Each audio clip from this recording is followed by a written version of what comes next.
Thank you all for your patience. Steve, can you see the PowerPoint on the screen? I can.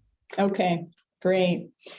So I'm just going to kick us off. This is day one of Land and Water Conservation Fund, the application evaluations.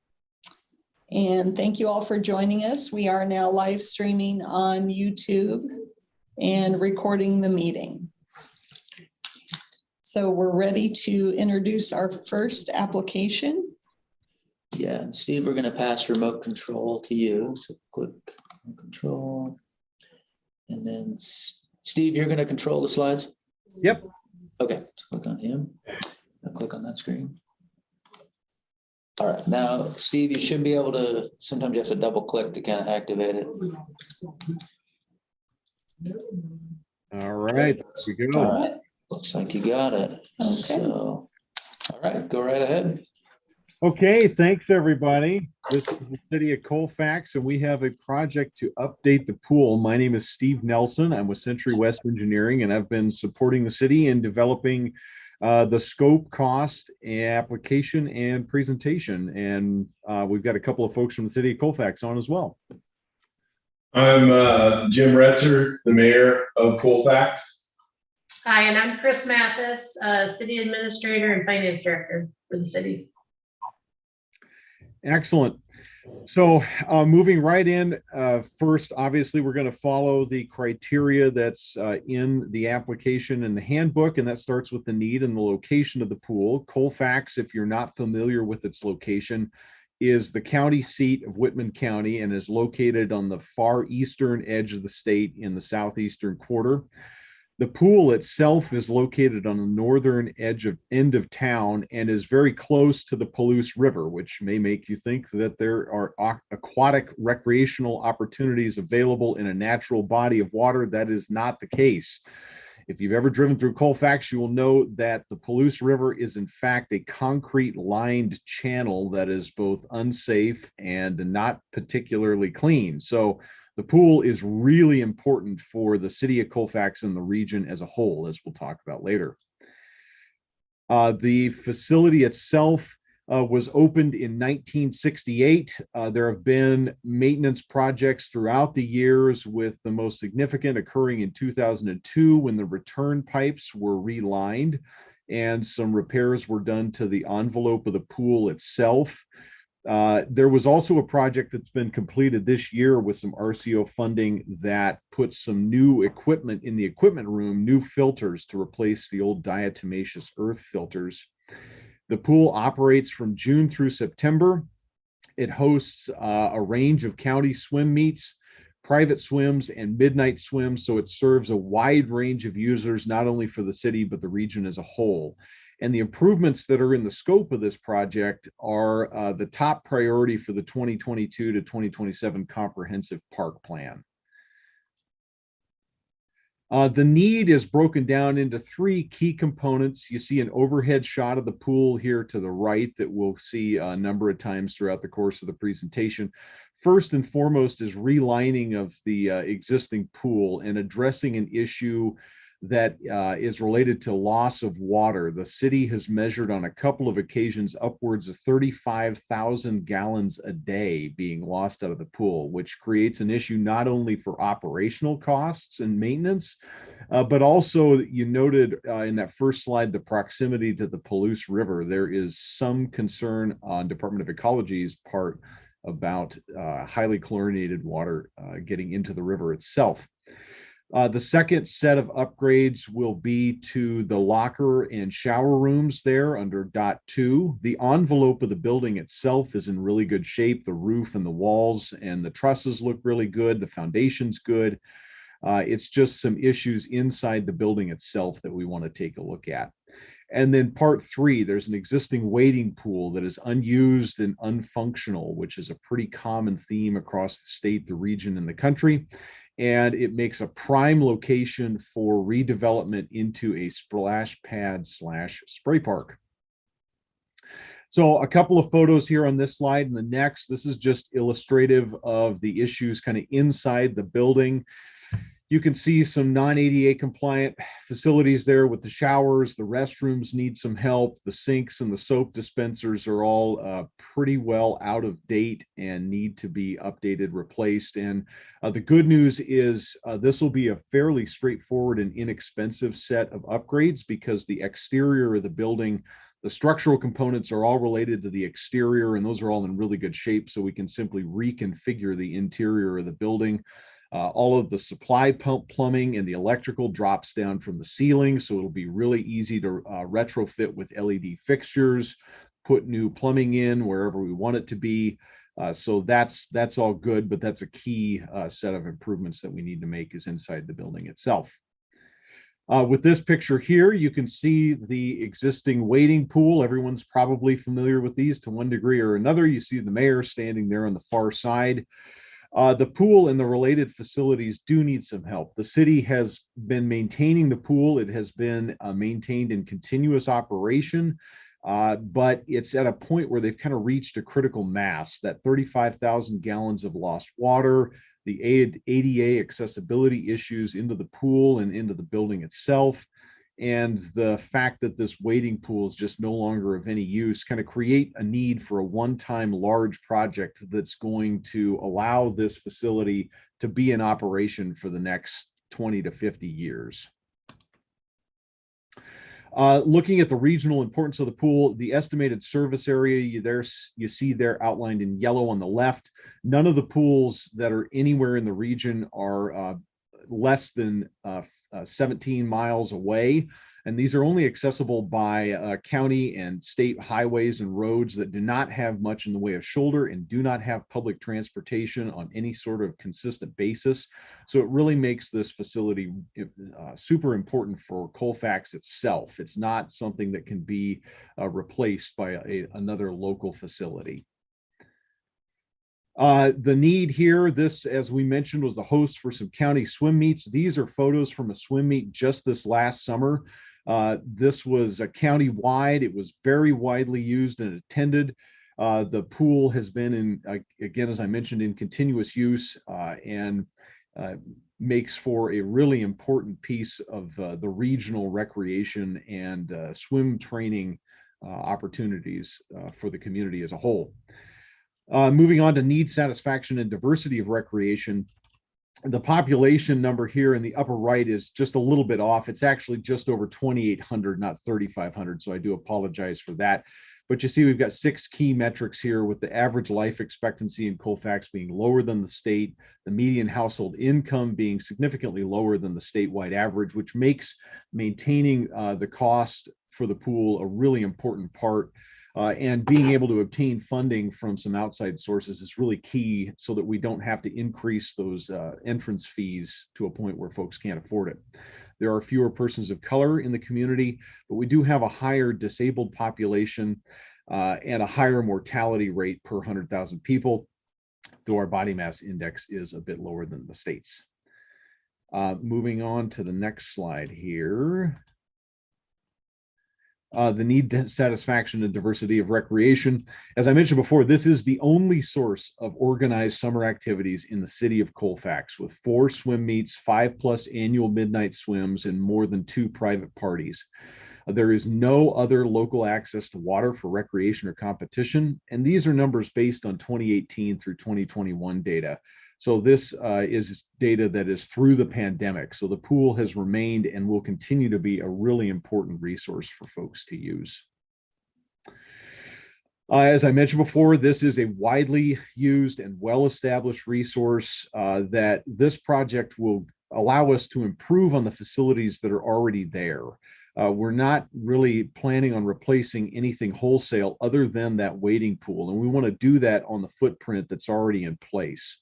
So we want to do things in a way that's going to be the most cost effective by reusing as much infrastructure as is already present and building off that project that got completed this year. So all that mechanical equipment that's been installed is going to scale directly into this project. And it's going to give us what we estimate 20 to 50 years worth of lifespan, depending on the components of the pool that are installed. And then, of course, this is going to reduce operational costs, as we'll get into here in a little bit. Moving on to project design, there's a handful of bullets here that I wanted to address fairly quickly. The fact that we're going to reuse essentially the exact same footprint that we've got, replacing impervious surfaces with other impervious surfaces and making sure to minimize our ground disturbance, that should make property use and permitting easier. The design and use of the existing site is just going to maximize those facilities that are already there and replace that wading pool with an amenity that's proven itself to be widely used across the state. We are going to use long-lived materials that are as sustainable as possible. We're going to increase ADA accessibility, as we've talked about, and the need alignment and regional support lined right up with that park plan. The city completed a comprehensive park plan, and as we'll touch on here shortly, received a significant number of letters of support from a wide range of entities in the region. The cost estimate that we'll look at in a second is based on up-to-date pricing and takes into account contingencies and escalation. This slide here just shows that overhead shot with the area of potential effect. There's very, very little green space. And in fact, those areas, we shouldn't be doing any sort of ground disturbance or changing those uses. It's going to be all within the footprint of the existing pool. So that should continue to make permitting and construction easier. We estimate this project will cost just over $3 million. Those cost estimates are based on actual regional and local bid results here from the last year or two, as well as collaboration with local contractors and suppliers. And on top of that, we've included a 30% contingency. I think everybody's familiar with the inflation issues that we've seen across the board, and pools are no exception. We've included a pretty healthy contingency to try and make that work. What I don't show on this slide is the breakdown of where the remaining funding is going to come from, and we do have a plan of action for that. The city has set aside just under $750,000 in their own cash. We have a $500,000 appropriation request going to the state legislature, and we have received letters of support for this project from both members of the state House and state Senate. So we're cautiously optimistic that that will come through. And we also have an application to the Youth Athletic Facilities Program. So we have sources for all of this funding identified in the match monies in hand and ready to use. I want to talk on the next two slides about sustainability, ecological, economic, and social. As I mentioned before, ecological sustainability, we're trying to reduce that significant lost water per day, maximize the use of on-site improvements with energy savings. We also want to replace those incandescent and fluorescent features with LED lights, reuse those existing infrastructure improvements that are there. Economically, that reuse of existing infrastructure is going to make this a cheaper project and much easier to maintain from a cost perspective. So we're not going to have big rate increases on the community and maintain that usability across the board. As far as social sustainability, we want to increase those activity levels, connect the community in a broader range, and provide a safe place for kids to learn those valuable swim skills. And that spray park in particular is going to broaden that range of end users for those really little kids. So if you got families like mine that range in age from 3 to 6, or 3 to 8 rather, that's going to allow the older kids to do swim lessons while the younger kids are using that spray park, and the parents can be at one place at the same time. Touching on community support, the project scope and benefits is based again on that comp park plan. The pool is very widely used, and the folks that have responded, we had a very good response rate. So this facility is one that has historically been well used, and the improvements that are proposed have been laid out and adopted by the community and accepted as a whole. We've got some copies just for your information of some letters of support from entities ranging from Vista to the school district, local business interests, as well as elected officials across the state level. And we received a letter from all the county commissioners as well, which we were not able to attach here, but we have gotten.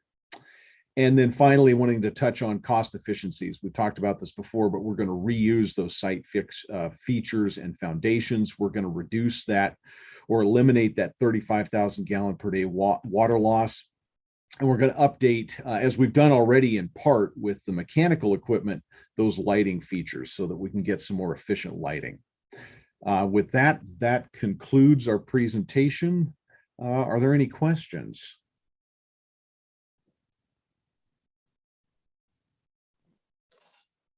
Thank you, Steve. I'm going to take control back.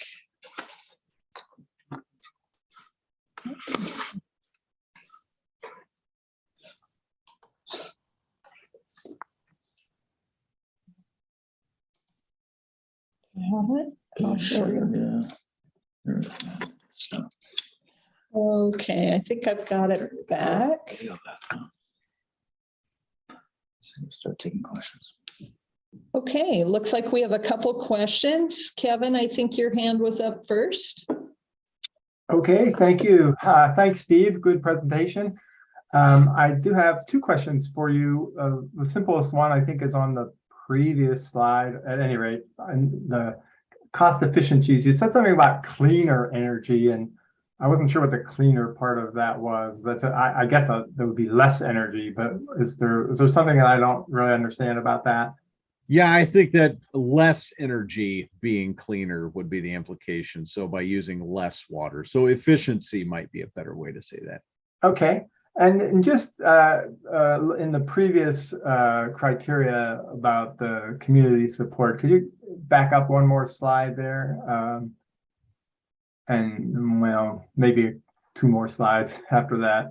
Anyway, I was just trying to, yeah, that one. You went over this kind of quickly, so I gather there's been surveys based on the charts and all that there. And I just was like, could you just say a little bit about the kinds of community meetings you had, or however that happened? Yeah, so I know there have been a number of community meetings during the process, and then also this project itself was presented at another public, at least two other public forums. Chris or Mayor, do you have any comments or thoughts on the process for developing the scope of work and the comp plan?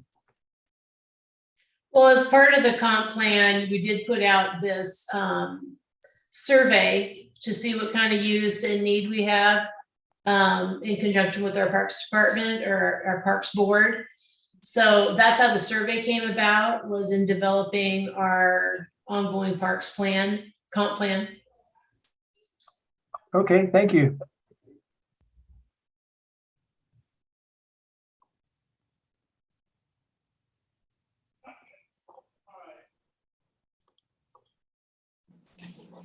Jason.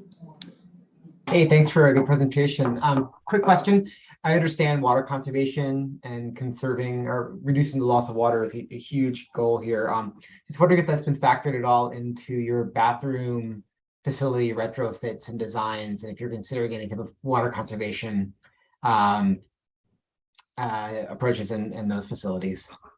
Yeah, absolutely. I think if you notice the picture of the urinals there, I think those are circa 1968 would be my guess. So there is certainly going to be some significant savings in the restroom facilities.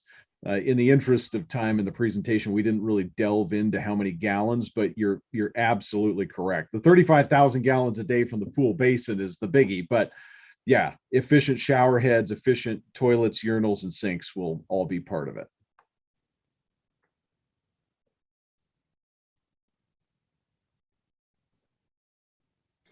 Any other questions?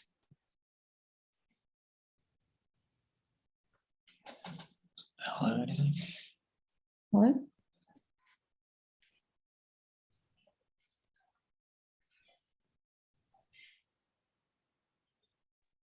Al, did you have a question or no? Okay.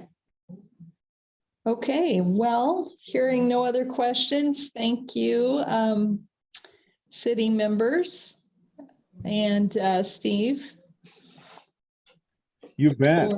For a nice presentation. And yeah, we'll be back with you after we have the results. Excellent. Thank you all so much.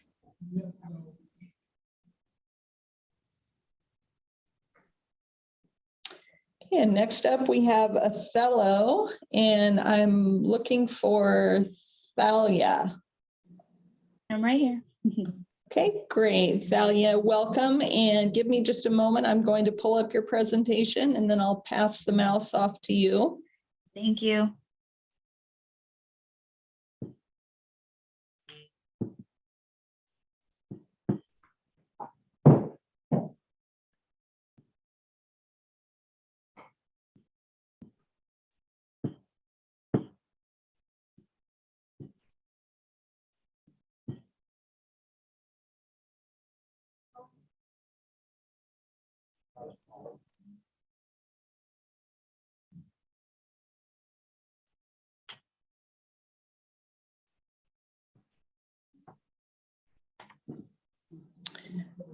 Thalia, can you see the presentation? Yes. Okay. So, Deanne, Deanne, this is Mayor Sean Logan. I'm going to start and then Oh. Aaliyah's going to take it from there. So she'll have control. Okay, I'll give control to Thalia then. Yeah. Okay.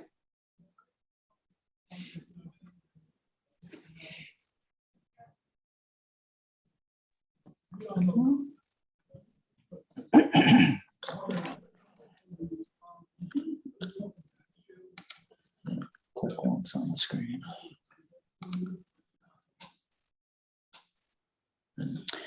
Okay, go ahead and see if you have control, Thalia.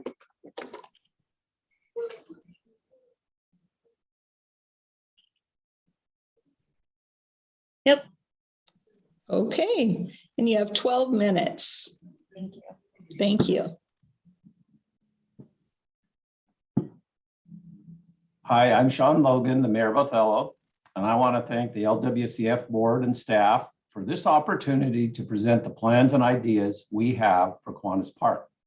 At this time, I'd like to introduce to you Talia Lamus, Othello's grant writer. Talia? Thank you, Mayor.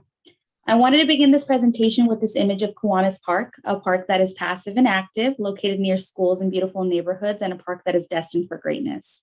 Recently, the Othello community has been on a roll. RCO has been extremely supportive of projects we have presented, and with RCO's help, the landscape in Othello has changed. Now we want to focus on another section of town recreational priority that really needs our attention. And in this presentation, I will explain how we intend to do that. The city of Othello is in Adams County in Southeast Washington State. It is located 100 miles southwest of Spokane, 180 miles east of Seattle, and 25 miles south of Interstate 90. It is for the youth of our community that we come to you today to request funding for Kiwanis Park. The city of Othello will use this grant to develop a spray park, add lighting, and renovate the existing walking trails at Kiwanis Park, one of only 2 active parks in our city of 8,725. Our overall project goal is to design and install appealing, safe, and ADA compliant amenities that will make the park more usable for multi-generational community members. The spray park will be free of charge and will be designed primarily for children 12 and younger. Park-wide lighting will be added to enhance security and address a significant graffiti problem at this park with many trees and dark areas. Lighting will also extend the usable hours of all park activities and facilities. The existing walking trails have deteriorated since they were built in 1975 and are no longer ADA accessible or even very useful for anyone pushing a stroller or riding a bike. These trails will be ground down and resurfaced to restore connections that tie together all park areas with accessible, safe pathways that encourage healthy activity and mobility for park users of all ages and abilities. Othello has 4 local parks that total 47 acres: Lions, Kiwanis, Pioneer, and Triangle Park. At this time, only Lions Park offers a water feature. Our current multi-use trails at Kiwanis Park do not meet ADA accessibility standards, as they are unleveled and possess stormwater issues, causing concern for safety. The amenities that our team works hard to maintain are frequently being abused due to the lack of visibility. Kiwanis Park has only 1 light post by the restroom area, and the rest of the park is not visible during the dark hours of the day. As you can see here, the city of Othello has a pool on the other end of the city at Lions Park. It is in very high demand and overcrowded during the hot Othello summers, and primarily serves youth who either live in the surrounding neighborhood or who can be transported there. We need an additional cooling center in the city that is easily accessible to the families who live next to Kiwanis Park. In this image, we outline in orange the locations of low-income housing operated by Catholic Community Services and the Othello Housing Authority, and their proximity to Kiwanis Park. Renovating the existing trails, adding lighting, and constructing a water feature at Kiwanis Park is going to benefit the underserved low to moderate income families that live in this area. The Spray Park Walking Trails and Lighting Project meets all 5 of the priority areas in RCO's 2018-2022 Recreation and Conservation Plan, most relevant to improving equity, getting youth outside, and sustaining our legacy of providing appealing and accessible recreation for youth and families.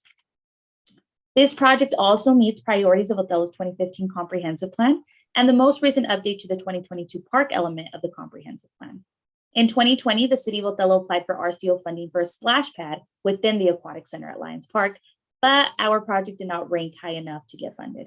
After much thought, reflection, and taking into consideration all the feedback that RCO shared with us and their desire to see the splash pad be an amenity that was free of charge, the city has modified this project to be located in a different area that will not only address equity, but will also be free recreation for all. This project is not only the desire of our internal team, but the desire of our community. In a community-wide survey we conducted this year, each respondent was limited to their top 3 choices in order to develop priorities. The results showed the Spray Park as one of the top preferred facilities needed in Othello. Specifically, we come to you with this project as it is the #1 project that can be realistically funded through RCO. The other facilities are definitely in our long-term plans, but are much larger projects, which we are not ready to complete at this time. Considering we are still in the process of developing 4 state-of-the-art basketball courts and a playground at Lions Park, the renovations at Kiwanis Park is a project in Othello that we believe fits best with the RCO outdoor recreational focus. The SCORP mapping tool shows a census tract that includes Kiwanis Park, which affects a population of 5,299. Using the SCORP data mapping tool, we identified the following demographics in Othello. The median household income is significantly below the state average. Persons of color make up 88% of the city's population, and our mortality rate is far above the statewide average. According to the 2020 American Community Survey, 39.2% of Othello's population is under the age of 18, and 35.5% of the total population is under the age of 14, which is our target population for this project. We are a young community. We have many children, and it is because of them that we strive in making Othello a better place. ACS also reports that 36% of Othello's children live in poverty compared to 12.6% statewide. The Office of the Superintendent of Public Instruction data for the 21-2022 school year reports that 88% of Othello students are enrolled in free or reduced lunch. Othello's summer weather is always extremely hot and dry. There is a public health need for facilities that mitigate the effects of the intense heat on our children. Specifically, this summer, we held a summer sports youth camp, which was originally going to extend until 3 p.m., but during the 4-week camp, we had to cut the camp short to 12 p.m. due to the excessive 100-degree weather. Additionally, our plans to take our camp participants to the pool on Fridays were unsuccessful since our camp participation rate was much higher than the Othello community's pool's capacity. A spray park would have really came in handy during this 4-week camp. And to recap Criterion 1 public need for this project, having satisfied our major baseball, basketball, and playground needs with RCO's great assistance in recent years, we are now turning our attention to our long-standing need for a no-cost, well-located cooling facility for Othello's large, significantly underserved children. At the same time, there are safety, accessibility, and aesthetic issues with the current amenities at Kiwanis Park that we propose to address as part of this project. Next is Criterion 2, project scope. Our goals for this project directly address our public needs. The project will be designed and constructed to meet modern safety, Department of Health regulations, and ADA accessibility standards. This project directly addresses the need for free, safe, youth-centric activities in the underserved Othello community. This project design transforms an uninvited area into a welcoming space that enhances the current recreation experience, improves safety, and enables universal accessibility. The spray park will be located in a shady area near the existing playground, gazebo, and restrooms. The images to the right are examples of spray park features, and the project design to the left shows the location of the 12 light posts that will be added to increase visibility and safety that will extend the hours of park use for passive and active recreational activities such as soccer, biking, picnicking, and walking. We would also like to reiterate the existing conditions of Kiwanis Park and its current uninviting surfaces that will be renovated to provide a better recreational experience. We are really excited about the spray park aspect, but equally important is the addition of lighting and renovating the existing trails, because both of these projects will have better risk management, lower maintenance costs and labor, and provide a better recreation experience. The trails will be increased in width to be much more user-friendly and universally accessible. The cost estimate was prepared using the accuracy of a design survey and includes taxes, contingencies, and escalation. 100% of the RCO funded projects designed by our landscape and architect have been constructed within the grant funding request. This project will greatly improve the ecological function of this park area. The evergreen trees will be preserved as they are well placed for good sun exposures and shade. Areas around construction will be seeded with a shade and drought tolerant blue grass, which will reduce water use and provide durable ground cover. Additionally, we have added water conservation features to the spray park, such as a recirculating system with touch activation that will conserve water, since water is a valuable resource in Eastern Washington. We estimate that 80% of project labor and materials will be locally sourced. We will reduce future maintenance costs and extend the performance life of these amenities by making drainage and irrigation modification improvements. We will keep stormwater management on site, and the trails will be made up of recycled materials, as we will use asphalt grindings from the existing trails. This project will promote opportunities for free recreation and social and cultural connections in Othello. Although Othello is a walkable community, I want to emphasize the significant social and public health impacts of a free, inclusive, and sustainable spray park, especially during the hot summers, on Othello's underserved children and their families, specifically to those who live near Kiwanis Park. Adding lighting and attractive trails across the park will enhance the neighborhood experience and provide safety for everyone. In May of 2022, our City Council unanimously passed a resolution that authorized grant applications for this project, in addition to authorizing a local match. To demonstrate the support for this project from our community, I reached out to them in a creative Instagram poll. Out of 124 votes, 98% supported the idea of building a spray park at Kiwanis Park. 97% agreed that the trails need renovation. To the right, we received many comments regarding the need for lighting, and the majority of the comments shared the same reaction as to how lighting will increase safety. To continue this connection, once project funding is confirmed, we will reach out to sponsors, supporters, and the broader community for specific input on project design and execution. We have also received much support from local businesses and organizations. As of last Friday, we had $6,000 pledged for this project, but as of today, we now have $7,000 pledged in donations towards this project. The property has been in city ownership since 1953. This project requires no additional land acquisition. Another cost efficiency is that the restrooms, picnic shelters, and parking lot already exist. Not having to develop these support functions saves a huge amount of money. And this concludes our presentation. I want to thank you for this opportunity, and I'm ready to receive your feedback, comments, or questions. Thank you.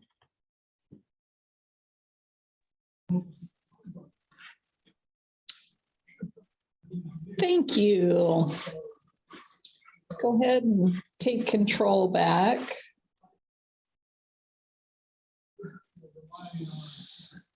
Just control, there you go, to the right.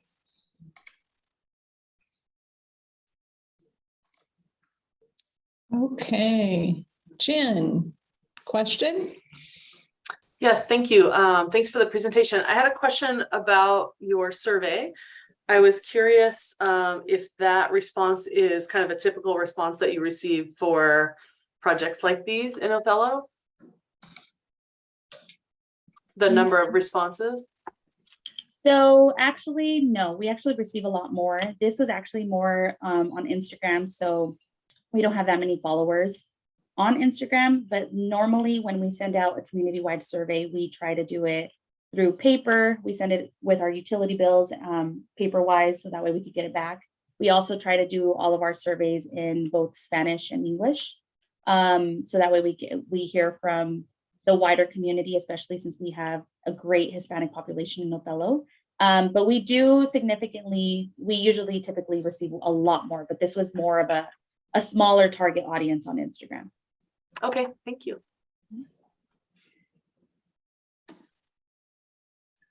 Any other questions? I do want to respond to Jen just for a quick second. Jen, we did this survey earlier in this spring. I think if we had waited until July when it was 100 degrees, the response rate would have been a lot larger. Yeah, okay, thank you. I think it's neat you're trying something different. But thanks for the extra information as well.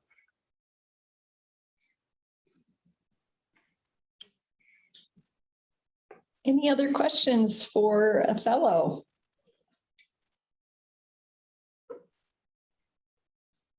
Kitty. Hi, thank you for your great presentation. Quick question, because just as I looked at the site plan, it's hard to see kind of what's just beyond the boundaries of the park. But I anticipate that you all will have increased demand for the site and facilities. So I'm just curious what kind of parking and access looks like into the redeveloped Spray Park site. And I assume that'll be ADA accessible and all of that. Can you explain that a little bit more? Thank you. Yeah, so I don't have access to the screen anymore, but if we could go to maybe the picture, a more wider, keep going. So like this one, let's go to this one, right? Okay, actually that was the one before. Right there. So. Go to the one with the aerial photo, I think. Yeah.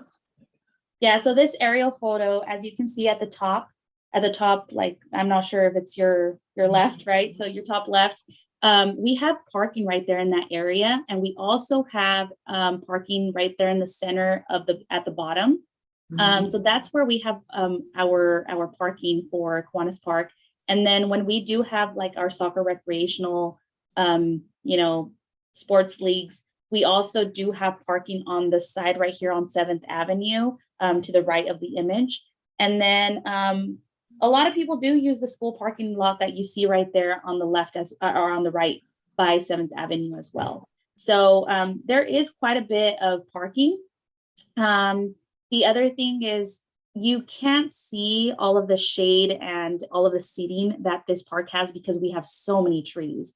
So actually right there in the center, right next to where we are trying to identify the new spray park, there's 2 big picnic shelters in that area with lots of seating. And our restrooms are just right above that. But you can't tell just because there's so many trees, but there's lots of seating and our playground is just right there as well. So lots of stuff going on. I was actually at Kiwanis Park yesterday, and there was a significant amount of people there because in that big area where I put no existing lighting in park, that's where a lot of people practice for soccer and football. And it was really hot. Even myself as a parent, I almost wanted I was thinking about the spray park myself. And I was like, man, it would be nice if I could send my 6-year-old to go, play at the spray park while my child is, practicing for football. So I think this is a really neat area for the spray park, especially during this time of the year. Great, thank you. Any other questions? Okay. Thank you so much, Mayor Logan and Thalia. I apologize. I believe I mispronounced your name. Thalia. Thalia. Thank you so much. So Thank you, Deanne. Thank you, our LWCF board. all right. Well, we'll be in touch with results later on. And thanks again. So committee members, we're at a break. We're running a little bit behind schedule. So our next presentation starts at 11:05. So if folks could be back just a couple minutes after 11, that would be great.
I had to switch locations. Can I do a quick sound check? I can Hi, hear you. Juliet. Yes. Thank you. Super, super quiet. We're just coming back from break. I'm not sure when you popped in. And I see that Ashley is with you, and I just got a request that she's requesting control. So she's going to be the one moving the slides. Yep. And do you see your presentation up on the screen? We do. Okay.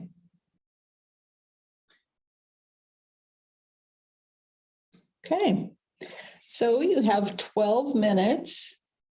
And at the end of that, we will have questions and answers from our evaluators.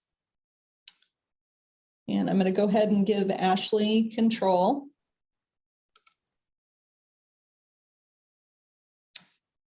Okay, you have it.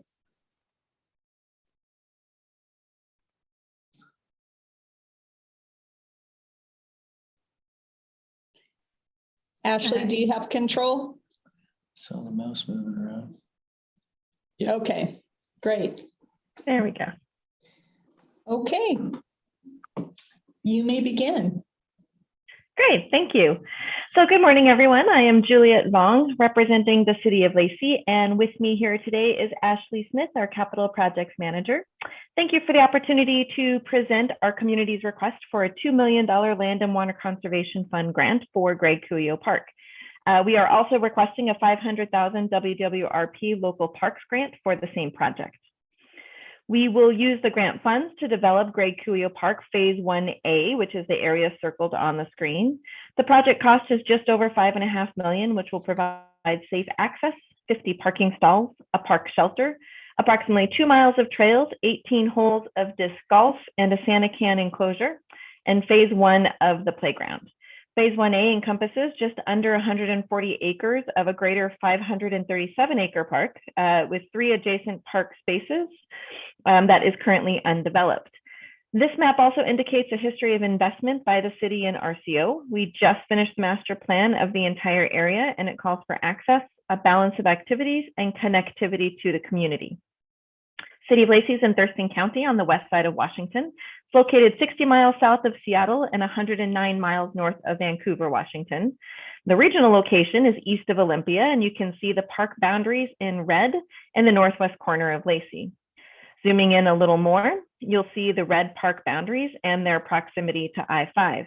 For this grant application, we are only including the Greg Cuyo Park parcels for the project boundary as seen on the map on the right, with the Phase 1A area outlined in yellow. The other 2 adjacent parks, Pleasant Glade Park and Palm Creek Headwaters, are currently separated from the Greg Cuyo Park by Woodland Creek and a steep ravine, and they also have separate park names. So first, we're going to speak to criteria 1, public need. The needs are safe access for all people in these public lands, health improvements, parks and trails north of I-5 in Lacey, and free disc golf opportunities. For safe access for all, the park properties are surrounded by neighborhoods, and there's currently no parking. A busy county road with a speed limit of 50 miles an hour and little to no shoulder runs through the middle of the properties. There is currently no good safe access to the park.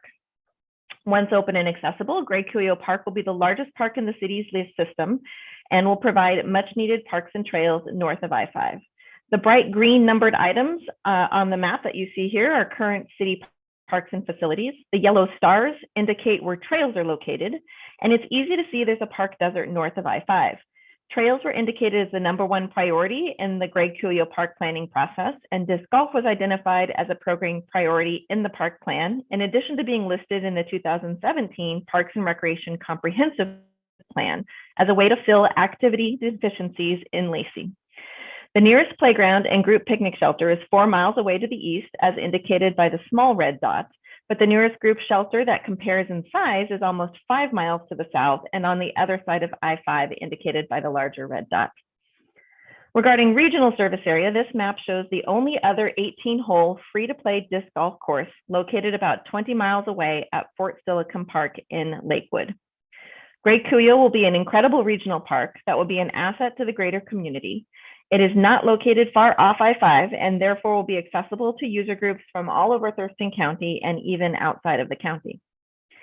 We had a Lacey Cares Parks Outreach project last year and got significant feedback that helped support the Greg Cuyo Park project.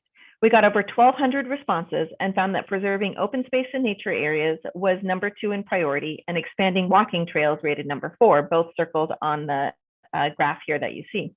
The project supports the RCO plan, the Department of Health plan, the City of Lacey Capital Facilities plan, and the Lacey Parks Comprehensive Plan, which prioritizes this project to meet the needs of a growing population and keep up with level of service. Lacey is now the largest and most diverse city in Thurston County. Next is criterion 2, need satisfaction and diversity of recreation. This project directly addresses our public needs. Phase 1A will provide safe access for all by providing safe entry and parking west of Carpenter Road and into the core area of the park. The project provides parks and trails within a half-mile radius of surrounding residents, which is Lacey's level of service. It creates an inviting, equitable space for families and friends to gather, play, and exercise. It also helps eliminate the park desert north of I-5 and provides approximately 2 miles of trails, which delivers the highest prioritized community need. This project also delivers a free 18-hole disc golf course per the community priorities. The project will serve populations that are underserved. Greg Cuyo Park is located in census tract #2, shown on the map. The star indicates the location of the park. The mortality rate per 100,000 people of tract 2 is 70% lower than the state average. However, when you averaged out of all the 7 tracts surrounding the parks, we found the mortality rate to be 4% higher than the state average. Similarly, body mass index for ages 16 to 19 of all 7 tracts is 1.6% higher, and population with disabilities is 3.7% higher than the state average. And again, that's averaging all 7 tracts. Something else to note, the closest elementary school to the park is 48% free and reduced lunch, which is higher than the district-wide average of 45%. This map indicates the variety of offerings in the project. Trails are indicated in the white lines throughout. Phase 1A components are shown in the yellow icons, and future development is shown in the black icons. These offerings provide opportunities for health improvements. Next is criteria 4, project design. So before developing the site plan, we mapped out all the sensitive areas and their appropriate buffers, as you can see on this map in that kind of orangish yellow color. The least environmentally sensitive areas is where we located the core area of the park, circled in black. Okay, so here's the site plan. The project will include a park entrance and access road, 50 parking stalls, a Santa Can enclosure, a large picnic shelter, inclusive playground, and between the main loop trail and secondary trails, approximately 2 miles of trails to explore, as well as an 18-hole disc golf course. There will be a gated entrance in the north for maintenance and emergency purposes. The parking and Santa Cans are adequately sized for everyday use. Any larger events will be required to provide more Santa Cans and will need to address any temporary overflow parking opportunities. So here's a photo looking west into the core area. This project demonstrates good design criteria and makes the best use of the site. The design uses natural features and terrain to enhance the recreation experience, improve safety, and enables universal accessibility. Here is the rendering of the proposed improvements, again looking west. Considering the size, topography, soil conditions, and natural amenities, we feel Greg Cuyo Park, the phase 1A, is well suited for the intended use. The next few slides are going to take a closer look at the main components of the project design, which we're currently in the middle of construction documents. So natural materials will be used that fit the character of the site, durability, and accessibility. This is a view of what the large shelter could look like. There will be both paved and soft surface trails with plenty of space for picnics and gatherings along the trails. And the 5,000 square foot inclusive playground will have dynamic equipment that will challenge users of all abilities and skill levels with universally accessible surfacing. These photos depict the majority of everything else that will happen at the site, people using nature trails, open spaces to play, hike, and walk. Now, this last rendering reflects a portion of the disc golf course that winds through the forest, and you can also see how this shows the mixed-use trails adjacent to that course. The cost estimate was prepared by HPP Landscape Architecture and their multidisciplinary team in concert with the city's development team. It's based on recent bids and in a post-COVID climate. We've also estimated the long-term maintenance cost to protect the investment. The next criterion is 5, sustainability. In terms of ecological factors, in phase 1A, none of the wetlands are impacted. A vegetation management plan will be developed to support the long-term health of the environment. There is also a water conservation area, which has been approved by RCO. The 20-acre parcel will be fenced off, left undeveloped, and only guided tours and volunteer work parties will be allowed into the riparian area. The park is also designed to maintain a large contiguous habitat corridor that is unique to this area of the city. So regarding sustainability social factors, the project addresses an identified social and environmental service disparity as previously discussed, where there's a park desert north of I-5. The project also promotes opportunities for physical activity, education, social and cultural connections. We look forward to working with both the Nisqually and the Squaxin Indian tribes, the other stakeholders, and create opportunities to basically celebrate that cultural heritage of the area. There will be multimodal and active transportation choices and many opportunities for bicycling and walking throughout the park. So regarding economic benefits, we had an economic analysis done specifically for the park, which focuses on ongoing impact to the local community. Some of the park elements were rated low to high, with many of them coming in as medium to high economic impact.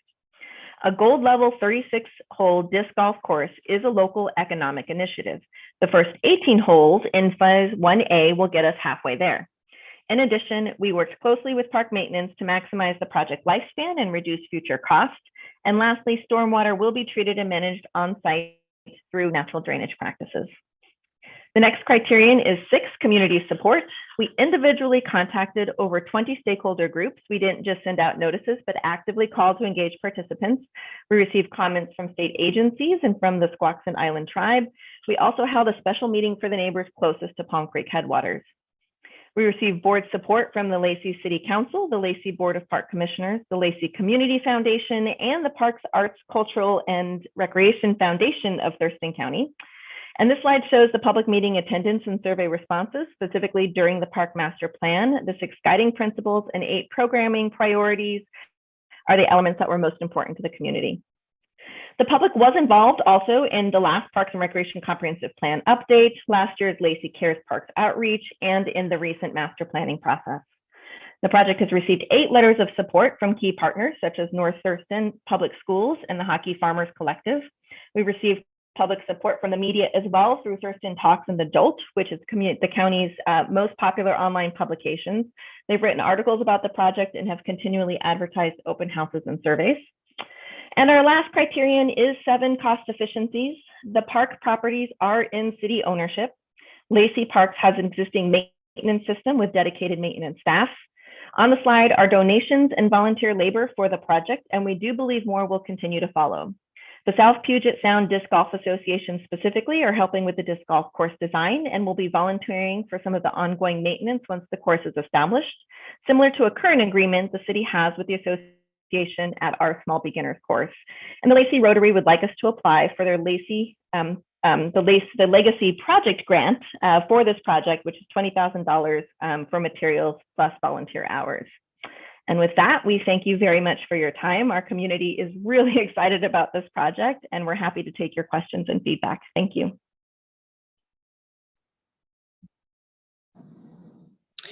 Thank you. So I'm going to take control of the mouse back.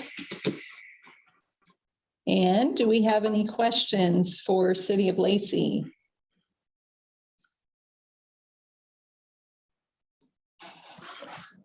It's not working.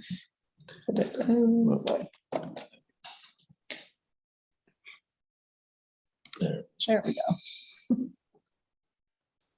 Any questions for Lacey?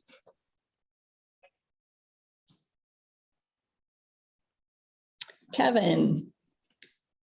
Yeah, could you go back to slide 15, please? I hope I have the right one.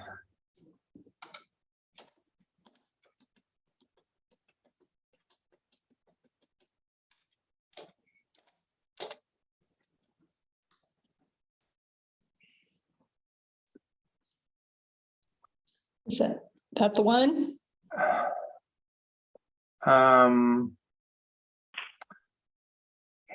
Yeah, I'm gonna withdraw my question. The note I made when I looked at the slides 2 days ago doesn't seem to make sense here. So I wonder if I got it mixed up with something else. So I apologize. Okay.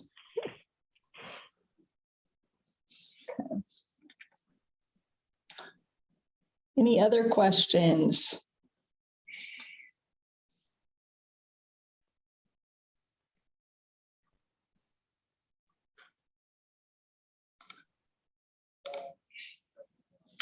Hearing no other questions, thank you very much, Ashley and Juliet. And we'll get back to you with results in a week or two. Thank you. Great. Thank you very much. Have a good afternoon. Thanks.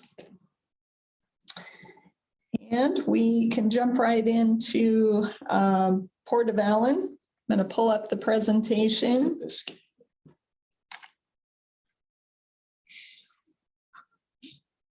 For Sweetwater Creek.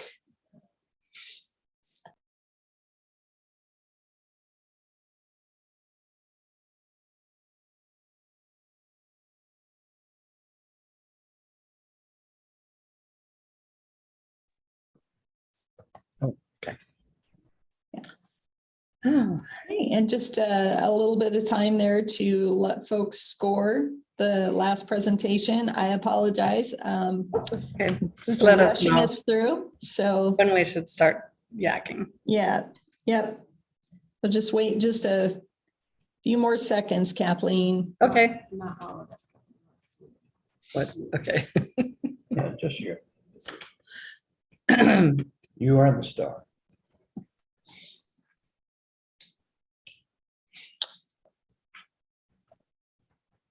Oh, I see Judy. Look. Just wanted to say hello. Okay.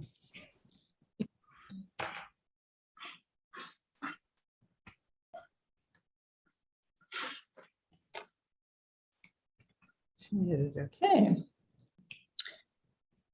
So Kathleen, let's see, you are going to be running the slideshow and presenting today? Yes, and then I'll turn it over for questions to Mindy and Larry. Okay. Okay, so I'm going to turn off my camera and then pass remote to you. Okay. Do you want me to test it right now? You should have it here in just a moment. Click once on that. Okay, give it a try now. Yep, working. Okay, let me know when I should begin. Okay, you have 12 minutes, so you may start when you're ready. Okay. Good morning. I'm Kathleen, and here today with Larry Capola and Mindy Harlow to present the Sweetwater Creek Water Wheel Park Project. The project is located in Belfair within Mason County population of 65,700 in Western Washington, adjacent to the Hood Canal west of Seattle and east of the Pacific Ocean. The subject parcels connect to major trails, wildlife parks, and nature areas depicted in the legend above. Development of the 5-acre parcel owned by the Port of Allen since 2020 with the acquisition of a 1-acre parcel allows the project to move forward. Located off Highway 3, this combination project concerns the acquisition of the 0.92 acres and development of the entire 5-acre acquired by governmental exchange in 2020. A total of 1.8 million with 828,000 in this request will be used to acquire the 1-acre parcel, develop and construct ADA accessible viewing platform, dock pier water access, concrete loop trails with security lights, covered picnic shelter, playground, solar powered restrooms, parking, water activities, and interpretive displays. Public need. The walkable 1-mile radius service area includes many homes, elementary school, high schools, senior center, community centers, and the Salmon Center with an approximately 3,250 potential user base in Belfair's 4,280 population. Relative to state medians, this underserved census tract has people living markedly above the average disabled population, higher BMI for 16 to 19-year-olds, and below the median household income, according to SCORP data. Other health risk conditions for Mason County reported by the Washington Behavioral Risk Factors Surveillance System show elevated suicide ideation, depression, obesity, blood pressure, cholesterol, and other health factors above statewide averages. while the Washington Department of Health reports the community of Belfair non-white population is 25.4% and 22.3% are Hispanic or Latina. The red map points show closest ADA fishing docks to what will be the only freshwater ADA access fishing in Mason County to serve its 17% disabled population, ranking 9th highest of Washington's 39 counties, according to Fish and Wildlife.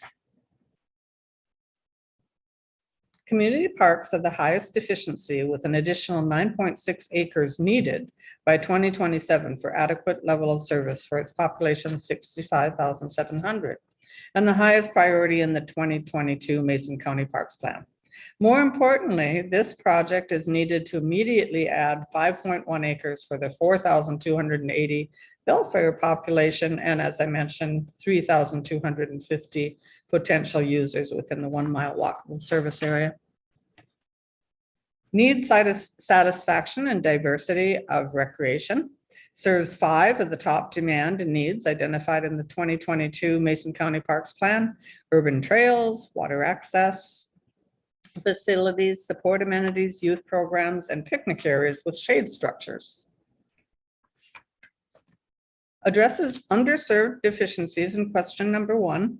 While the closest like facility in Belfair State Park is 4.1 miles away and often over capacity.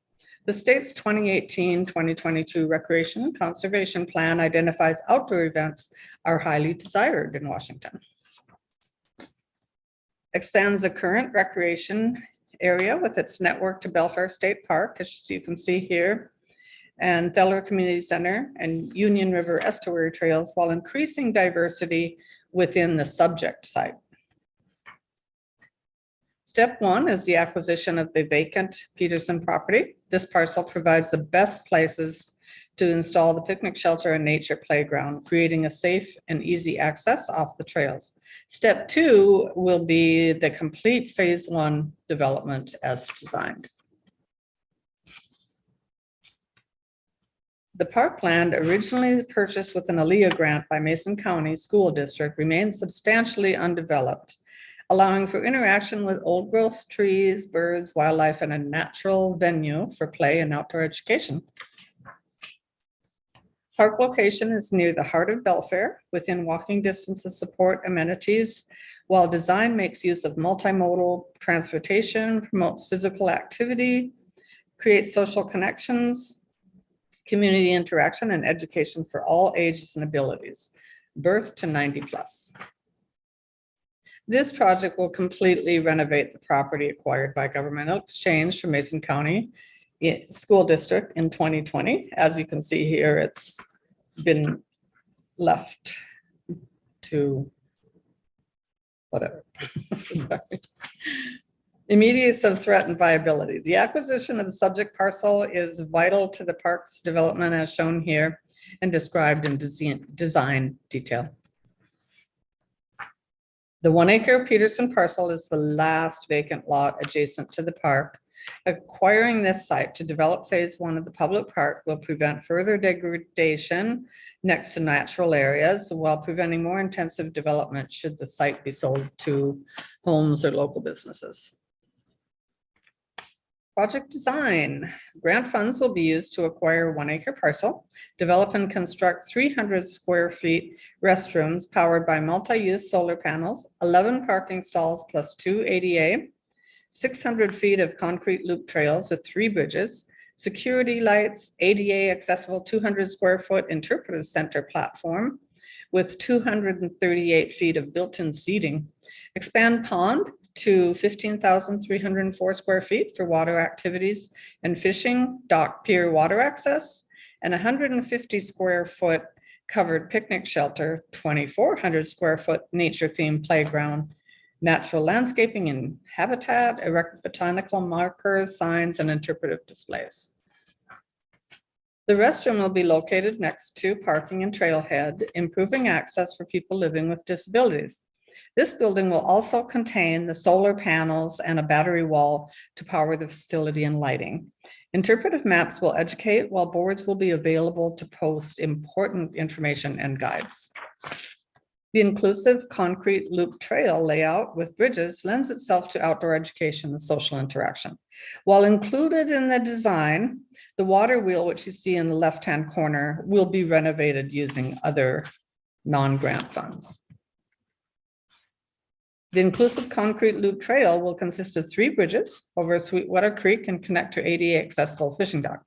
Examples of potential bridge designs pictured on left, while the photo on right shows an artifact currently used as a makeshift creek crossing. In addition to inclusive trails and bridges, the design includes the only freshwater ADA fishing dock in Mason County or regionally within 15.6 to 45 miles. The examples above were favorites identified during a public imaging session to demonstrate child-preferred features of a nature-themed playground. The final design features an ADA accessible playground with wood chip surfaces and some of the play structures children enjoy. Sustainability. Ecological factors in design include low maintenance native landscaping, self-sustaining pond naturally filled by creek flows, solar power lighting, low impact stormwater retention using natural systems with fish habitat. The project team have been involved in discussions and meetings with all of the permitting agencies, and the response has been overwhelmingly favorable. Nature's on-site pollinators and design plan use of energy independent solar panels with battery wall on restroom building. Park design makes use of multimodal transportation, promotes physical activity, creates social connections, community interaction, and education for all ages and abilities from birth to 90 plus. Its size, location, and topography are great for a park, providing numerous passive and active recreational opportunities. An added benefit to this location is its proximity to current and future investments in multimodal transportation options with easy access to the park. These popular Hood Canal area nature and trail destinations shown on previous map connect to the subject site by an existing crosswalk and the creek's culvert. Located on major bus routes, as seen here from Belfair to Allen and points in between, enhance site sustainability both short and long term. Community support, largely taken from the Mason County adopted 2022 Master Parks Recreation and Trails Plan, the culmination of over 3 years public meetings and a 2021 extensive public survey. Other behind the scenes outreach efforts and partnerships include working with the Skokomish Indian tribe on native plants, as well as getting input from the nearby Belfair Elementary School on names and themes for the park. Project support comes from multiple nonprofit groups, local agencies, property owners, first responders, federal and state government officials, teachers, parents, and so many others. There have been several articles published in the Shelton Journal and Kitsap Sun, as well as social media groups. Another one of the well-received cleanup efforts organized by our partner is planned for tomorrow. Cost efficiencies includes low maintenance native landscaping, self-sustaining pond, solar power lighting, low impact stormwater retention using natural systems and fish habitat, partnership through an MOU with the Hood Canal Salmon Enhancement Group and its large volunteer and donor network, who have secured and managed hundreds of successful grants over the years. In-kind donations are over 328,000 and counting. The current list of in-kind labor, better get there, includes volunteer groups, professional businesses, and individuals. The too numerous to mention in-kind donations include both grant matches and non-grants, such as those to do with the water wheel renovation and operation. We're expecting several more once the grant materializes. Thank you. And I'm going to turn this over to Port of Allen's Executive Director, Larry Capola, and Hood Canal Salmon Enhancement Group's Mendy Harlow, who are on hand to answer all of your questions. Thank you, Kathleen. Good. And let's see, I'm going to take control back. So if you would let go of the mouse. Okay, I think I've got it. And questions for Port of Allen?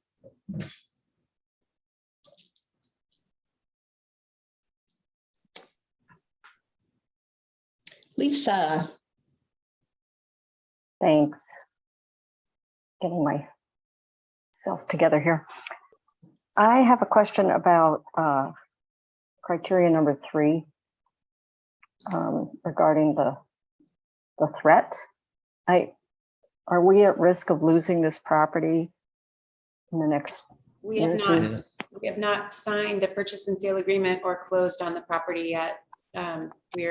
It's zoned residential and it is in the Belfair urban growth area and could be, sold to someone else as a residential location. Okay. The owner's been very patient about it also. He has wanted to see this park materialize, and he has held off doing anything with the property in hopes that we could use it to put this project together. Yeah, and he's been holding it for about 6 years for us now. So it's been a long time. And he never put up a for sale sign, so. No. Oh, wow. I have a quick, But he's getting a little impatient about it. I have another quick question. I'm trying to visualize. I drive through there fairly often. Yeah. Where is this elementary school that used to have this outdoor recreation space? Yeah. That is the elementary school, right? That has Yes, that that's correct. covered So, shelter. yeah, this, Directly adjacent. yeah, it's immediately south of that elementary school on Highway 3. Yeah, the property Okay. borders the elementary school property. That's what I thought, but I couldn't picture it. You know, since I drive by, I don't really look. Okay, thank you. Kevin. Thank you. First, I had the same question Lisa did, so you've already answered that one. Thank you.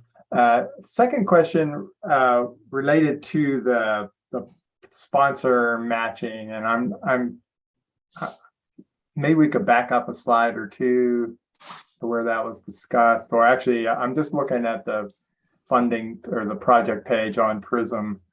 One more, maybe, I don't know. Anyway, it says there is, on PRISM, it says there is a grant other for $650,000.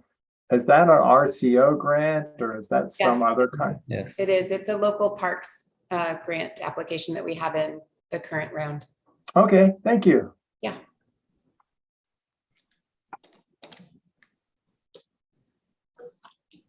Any other questions?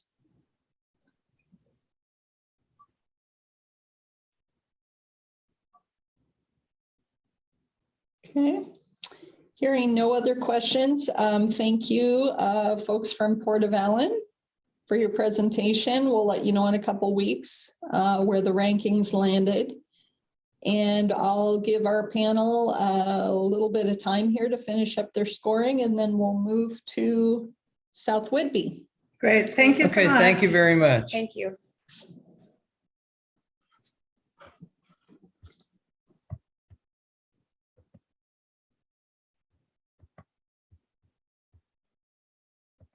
I'm sure that we're all the way off. I've heard other people do that. It's like-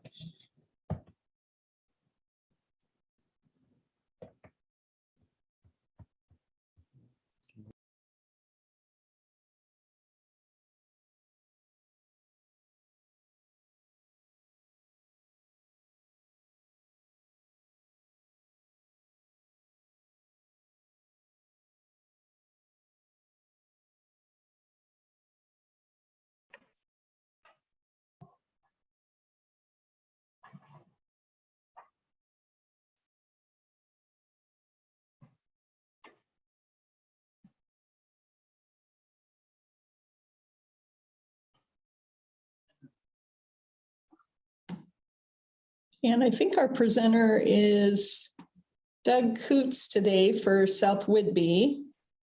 It's actually myself, Matt Sims. Oh, Online, and I Matt. can hear you.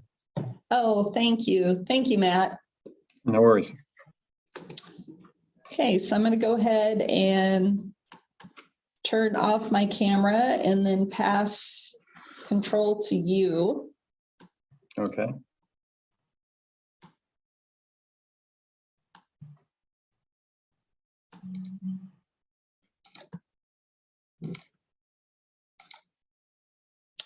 Okay, go ahead and give that a try. Okay, I think I have control. We'll see. Okay, great. You have 12 minutes and you may begin when you're ready. Okay, I'm waiting for the screen advance to catch up.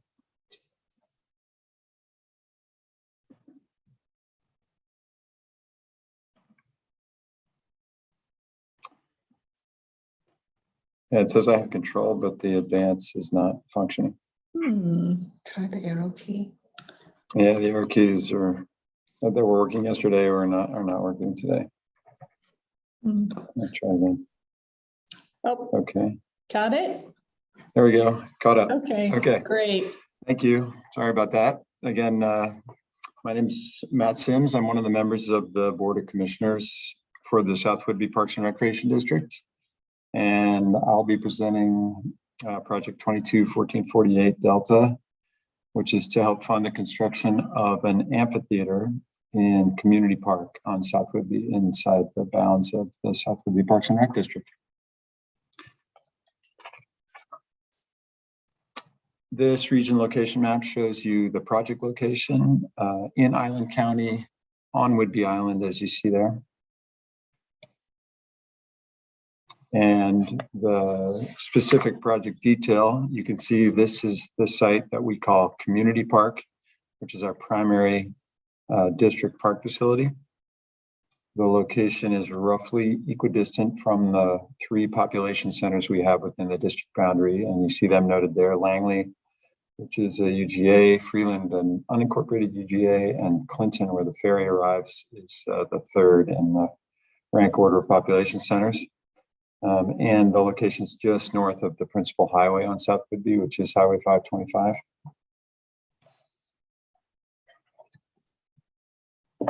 So this slide shows the project site in some detail. So what is highlighted in blue is the conjoined community park to the left or the west, and what we call the sports complex to the right or the east.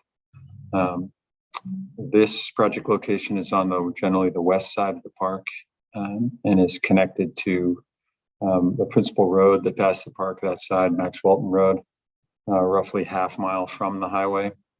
It has its own dedicated transit stop on our island transit system, which we love because it's free. You can see the relative location to the primary public schools. Our middle and high schools are physically connected, and our primary and intermediate schools are across the street, connected by a crosswalk.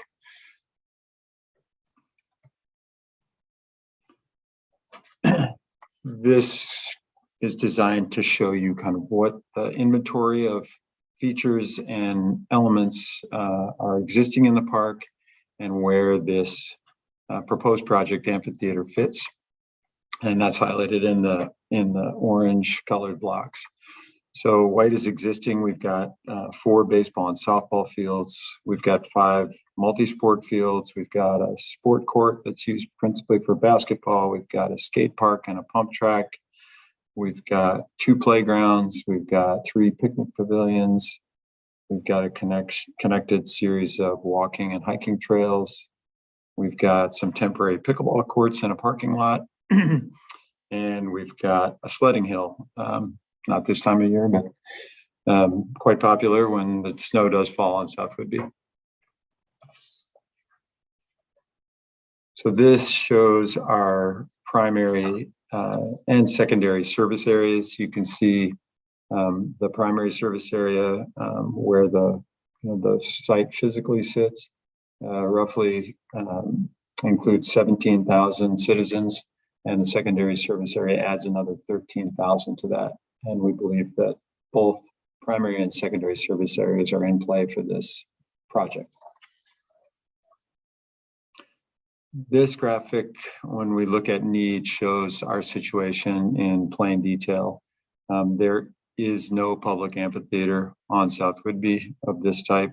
The nearest outdoor amphitheaters are either in Oak Harbor to the north or across the ferry in Everett to the east, both of which mean at least a 2-hour round trip, plus in the case of off-island ferry fees, which makes it too difficult to bring an entire audience, obviously, to someplace that distant. So we first identified this need in a broad public survey where we surveyed capital projects and development ideas. And the responses to the survey highlighted the need for a dedicated space for performance arts. Our park is well equipped to handle active recreation and athletic events and pursuits, but not so much for things like performance arts. We wrote that survey feedback into our comprehensive plan as a specific development objective, the outdoor amphitheater. So when we looked at those survey results, we reflected on the importance of outdoor gathering spaces in communities like ours, a need obviously made more acute during the pandemic. We've got lots of facilities in our park dedicated to athletics and active recreation, but no public outdoor venue for things like live music or other performances that can serve to bring large multi-generational groups of our citizens together. We've got a large and thriving arts community on Whidbey Island, and we put on an outdoor concert series every summer that's extremely popular. This is the concert from a week and a half ago. But we've got to limit that series because the grassy seating area you see in the photo, those are the outfields of our Little League baseball and softball fields that are running in parallel with this, or during this time when we have a demand for these outdoor arts events. This summer we had 4 concerts, and each one was attended by more than 100 people. If we were able to do a dedicated amphitheater, we'd be able to dramatically increase the number and scope of those events, including things like theater presentations, poetry readings, movies in the park, art camps, and other lectures and presentations that would add significantly to the diversity of recreation in our park system. This demographic data shows for the Langley census tract where the facility is located, that the one area where we fall below the state median is in household income. But when we group the census tracts that cover the primary service area, you can see that adds disability as an area where, in this case, we're above the state median. What this gives us is guiding principles for park district operations in reaching out to these underserved populations, and those need-based guiding principles we established were affordability and accessibility. You'll see that reflected in this project. So what's the project scope? The project scope is to build a dedicated outdoor amphitheater, a facility that will appeal to all ages, and allow us to offer a range of free and low-cost events in the park, concerts, movies, performance arts, readings, educational events, and the like. This facility design incorporates ADA accessibility with an ADA accessible pathway that you see there from the upper parking skirt. And the slope lawn seating is arranged to allow multiple points of access for those with disabilities. So the design takes the location into consideration. You can see that field area that we're currently using and the location of the amphitheater on the other side of one of the park access roads. You can see it's immediately adjacent to our maintenance facility. So maintenance and upkeep will be simplified. And that area is already sloped and ringed with trees to provide a natural amphitheater setting with minimal grading and filling required. So what does the development include? It includes the outdoor amphitheater pavilion, this slope seating area, which will accommodate roughly 250 people, this ADA accessible pathway, the 2 parking skirts that you see there, a power feed to the covered pavilion area, and some additional features to allow us to place a temporary portalet during this concert season. There's adjacent restroom facilities, but they're 100 or so yards away walking. So we want to have ADA compliant portalet facilities there. So this includes a concrete pad for that.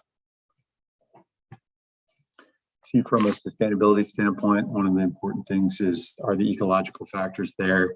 The fact that we're not disturbing this area significantly, we're maintaining the natural barriers to adjacent users in the park and between adjacent users and this facility by retaining those trees that you see here in this rendering. From a sustainability social standpoint, you can see the connection to our population centers from that earlier graph, that earlier overhead image, and then the physical connection to our school population. The fact that we're close to our primary highway, close to our permitting campground facility means we are well positioned to bring the local community into the park.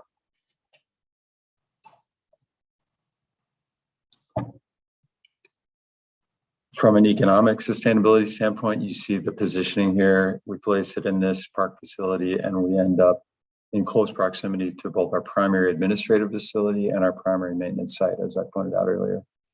The cost efficiencies for operations and maintenance are obvious, and those were primary considerations in the siting as well.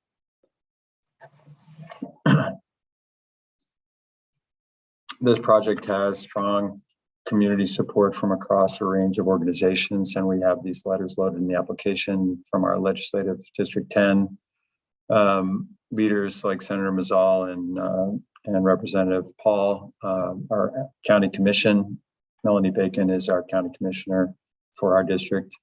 The Port of South Whidbey, the economic development stakeholder in the mix, our school district, the incorporated UGA in our district, which is the city of Langley and the city council there, and then arts organizations like Saratoga Orchestra, who will be able to use this facility.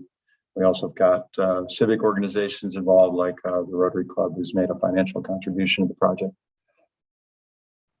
And then this is our cost efficiency picture as we currently stand. We've partnered with a local architect, Eric Richmond of Flat Rock Productions, who has generously donated his time to get the design to this point and has also offered to donate his time to complete the architectural design work. We've also raised money from the civic side with our Rotary Club, and there's significant input from the district. First, the site itself, which we already own, and using district equipment to do the work required to bring specifically power to the site. With that, I yield the floor to your questions. Thank you, Matt. I'm going to go ahead and take control back. Okay. Let go of your mouse. I think I have it. Looks like it. Okay. Okay. And questions for Matt with South Whidbey.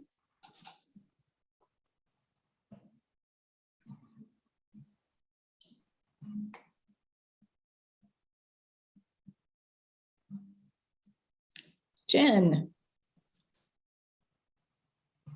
Hi, Matt. What is the population in the Park and Recreation District, the South Whidbey? So, yeah, so within the district boundary, it's roughly 17,000. And that's what we consider and outline as the primary service area. And the secondary service area is to our north. There is not a park and recreation district established of any type that covers that area. It's the next district of our type is to the north in Oak Harbor, which is about 15 or 20 miles north of that boundary. So that secondary service area is commonly, one more slide, I think. So that's secondary service area. To the north of that is Oak Harbor, North Whidbey Parks and Recreation District that administers a public pool and a small park. And that secondary service area is, those citizens just commonly use our park facilities today, and we think would be users of the amphitheater facility as well. Okay, great. Thanks for that reminder. Sure. Kevin. Hi. Could you maybe slide 17, slide 14, maybe? Okay. Yeah. You mentioned the parking there, and I was listening. I see, and I don't know how perfect this diagram is, but I just was wondering about the parking capacity. It might not be just here, but in the broader park, where if you have these events with, hundreds of people, as you potentially describe, will that be a problem, or is that? Yes. And I can't tell how many spaces that really represents, so if you could speak to that. No, it's a great point. So that's one of the considerations in the park. You see here, these are new dedicated parking areas on top of the existing parking inventory that we have in this portion of the park. So these spaces add to the capacity. If you go back maybe 5 or 6 slides to the this one, this is fine. So a number of parking areas exist along the access roads that go past the amphitheater existing today, and at the very top of the hill directly below the maintenance facility, there's another large parking area and overflow, where your mouse is, where we overflow for that athletic field that's at the top of the hill. That field is typically not in play in the evening hours when this facility would be used. So we have a large overflow above, kind of slightly above in elevation, the amphitheater. And then the lower area that runs along the baseball fields that you see there at the left, the west side of the park, that road is widened all the way down its length, almost the entire way, to provide grass overflow parking or primary parking for the field usage, and then overflow parking for other events. So we are challenged by parking, but we think that combination with these additional parking certs gives us enough to be able to handle a full capacity event at the amphitheater. Okay, thank you. Plus you have the public transit nearby too, which I don't know if that covers at night, but it seems like that's just a great thing. You're lucky to have that, and I'm jealous. Yes, we do. And it runs fairly late into the evenings. And then they include a paratransit service that runs essentially all hours. That's part of the design. We've got a dedicated stop on the west side of the park and also on the east side of the park. So we can bring people in from different routes on both of those roads. Okay, thank you. You're welcome. Thank you. Jason. Yeah, just a quick question. It's something I've been curious to hear about from several folks we've been hearing from today.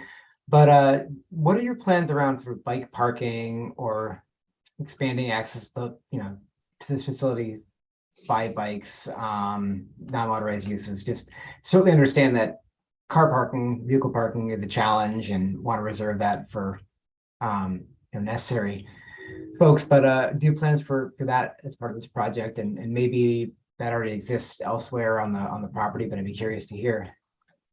Hey, and you mean bicycle, not motorcycle? Bicycle, yeah, bicycle, okay. Or e-bikes, or whatever we want to call them these days. It's quickly growing in popular use. So I'm just curious. Yeah, so the architect himself is a cyclist. I'm a local cyclist, so I I feel your pain looking for places to put my bike.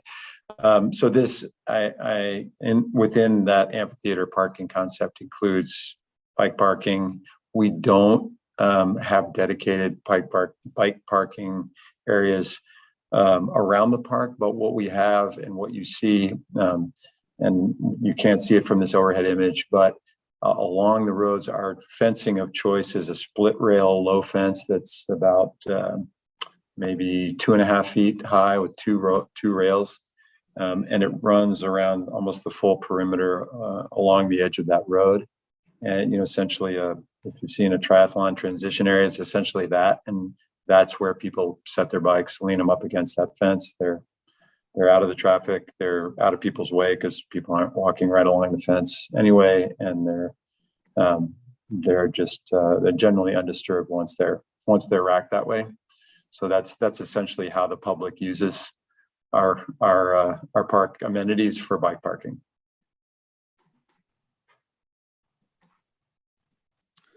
Other questions for Matt?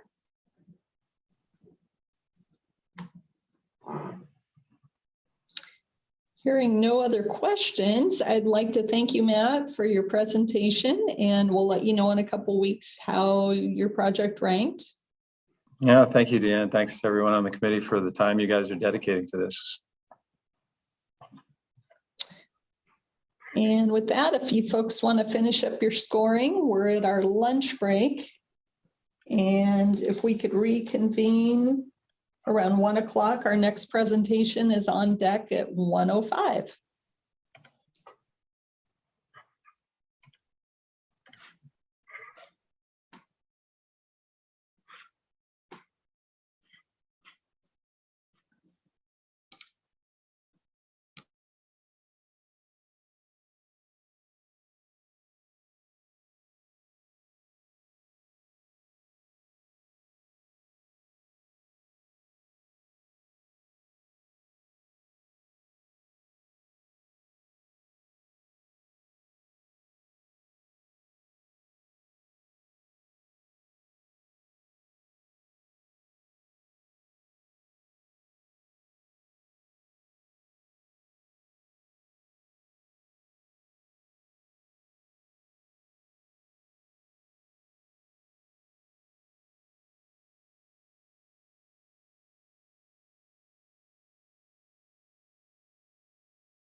Welcome, Desi and Brian.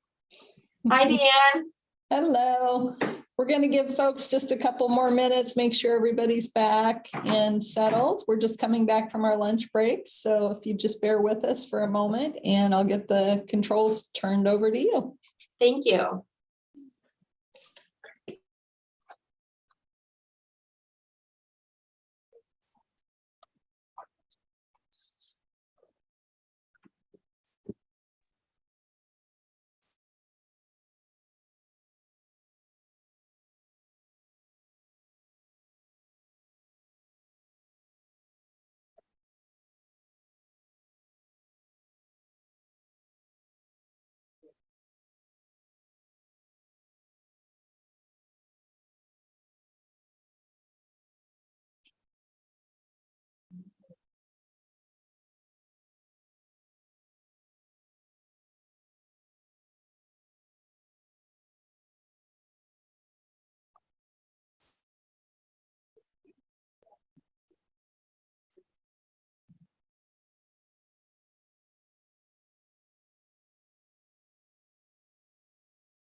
You should be able to see the Holly Park Playground presentation on your screen.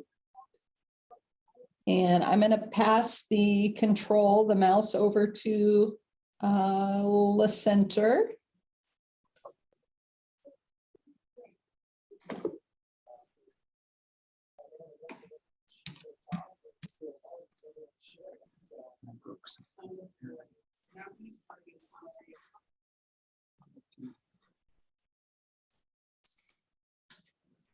Oops. Okay. Whoops. One sec here. We gotta re-maximize our screen here. I don't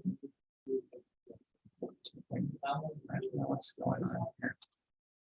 Oh, we'll double click. We don't need to see our own presentation anyway. All right, looks like we have control now. Does it want to try a click here? All right. Okay. Excellent. You have 12 minutes, so you may start whenever you're ready. All right, well, good afternoon, everyone, and thank you for the opportunity to present our project. My name is Brian, and this is Desi, and we are here today to talk to you about the Holly Park Playground project.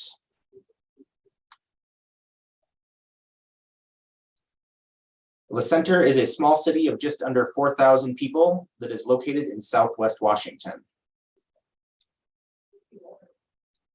LaCenter is in the north part of Clark County between Ridgefield and Woodland, and the city limits include exit 16 off of Interstate 5. Downtown LaCenter is 2 miles east of I-5 via LaCenter Road. Holly Park is just east of the downtown area, adjacent to the elementary and high schools and surrounded by neighborhoods. As the city's largest park and only community park, Holly Park is the heart of the LaCenter Parks Network. The park features sports fields, a splash pad, and skate park, as well as the existing play structure that was funded by a previous RCO grant almost 30 years ago.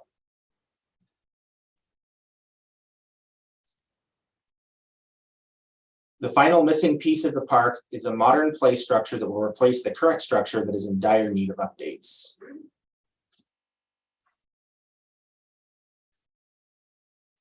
Need.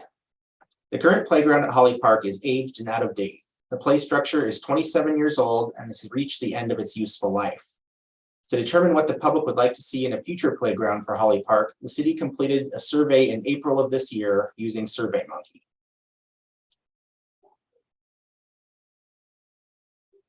Climbing features, followed by slides and swings, were identified as the favorite play features of the playground.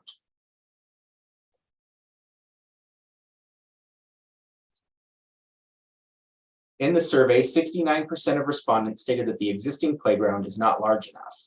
The playground area is small compared to the rest of the park and is frequently overcrowded.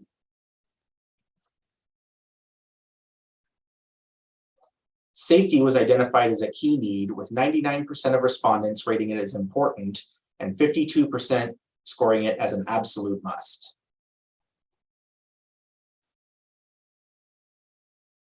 The current play structure is no longer supported by the manufacturer and parts are no longer available, making maintenance and repairs costly and time-consuming due to the need to fabricate custom parts or forcing the need for Band-Aid fixes to fix parts that cannot be replaced.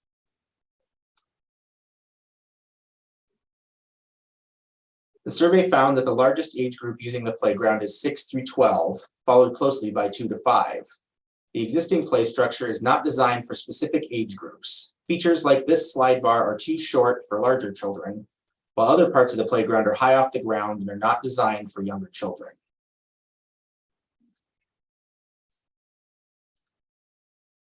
Accessibility was also identified as a need through the survey. While technically ADA accessible, the engineered wood fiber falls surface is challenging for people with mobility challenges to traverse and requires constant maintenance. Seating and shade were another area identified as needing improvements by the community. The areas that surround the playground have limited seating and shade opportunities.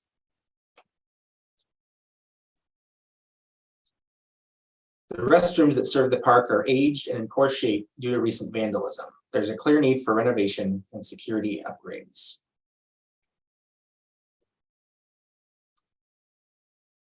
The playground at Holly Park has been well loved and well used by the community, but it is time for an upgrade.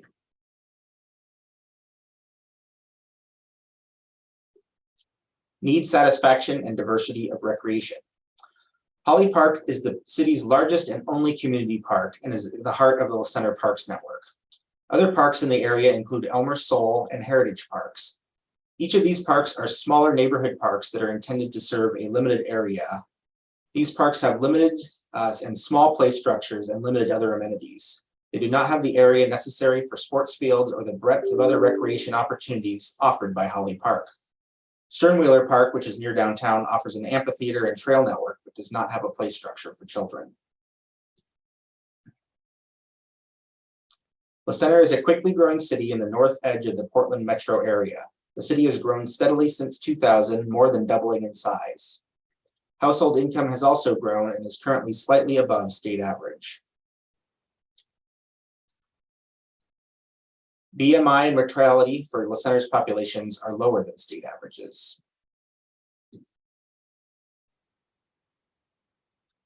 La Center's people of color population is also lower than state average. The disabled population is close to state average, however, and improving the accessibility of the playground will help to serve this population. Project design. This project will expand the play area to the northwest, nearly doubling its size. The renovated and expanded playground will be the largest in the city and will give children a place to play as their families and siblings use the ball fields, skate park, and other features of Holly Park. The new play area integrates the feedback received from the community for an expanded playground that offers a variety of play features for kids of all ages and includes inclusive and accessible play elements as well as shade.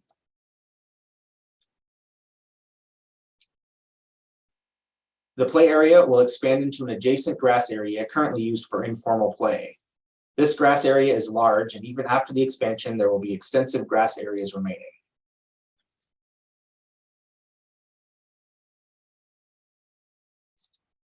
The centerpiece for the new play area will be a large, fitness-based play structures for ages 5 through 12.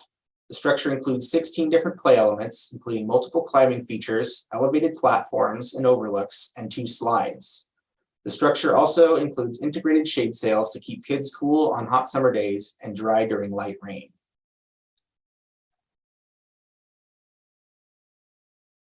For younger park users, a play area for ages 2 to 5 will be added. This imagination-based play structure also includes integrated shade, as well as 5 different play features that are lower and more easily approachable for younger children. The roof structure that is included will provide protection from the sun and rain. The playground expansion also includes unique movement structures that allow kids to put their agility and speed to the test. These features offer several electronic games for single or multiple players. The system is powered by kids, and an integrated generator must be spun up by the user to energize the feature. The movement structures can be used by children of all ages and abilities.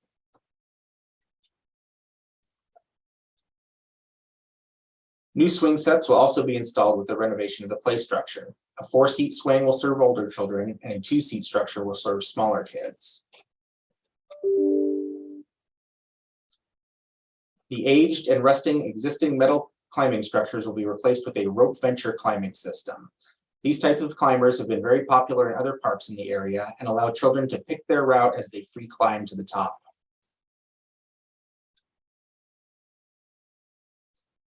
Additional benches and tables will be placed surrounding the new playground to give parents, grandparents, and caregivers a place to sit and watch their children play.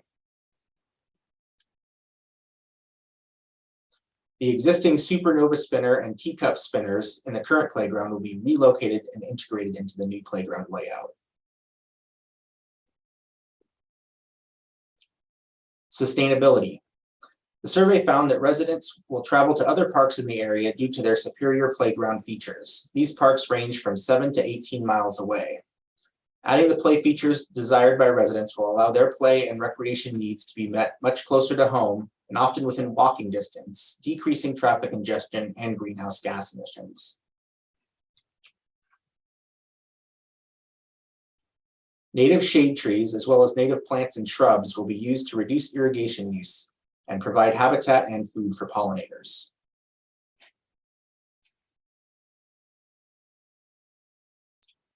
The rubber fall protection service plan that will be safer and more accessible, as well as easier maintained than the existing wood surface, and will be constructed using recycled materials. Community support. This project has received widespread support from the council and the residents of the city. The city council unanimously passed the resolution of support for this application. In the community survey, 80% of respondents indicated that they would like to see a new playground at Holly Park, and 76% said that they would use the park more often if there was a new play structure.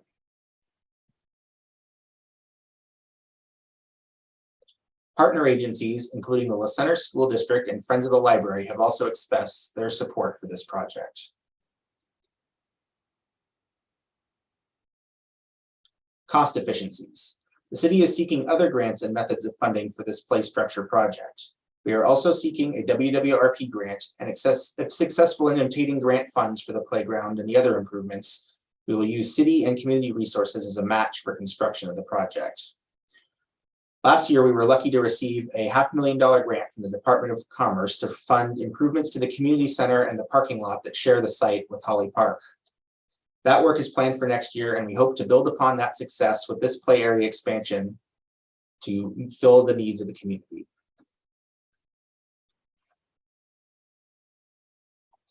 Thank you very much, and we're happy to answer any questions that you may have about our project.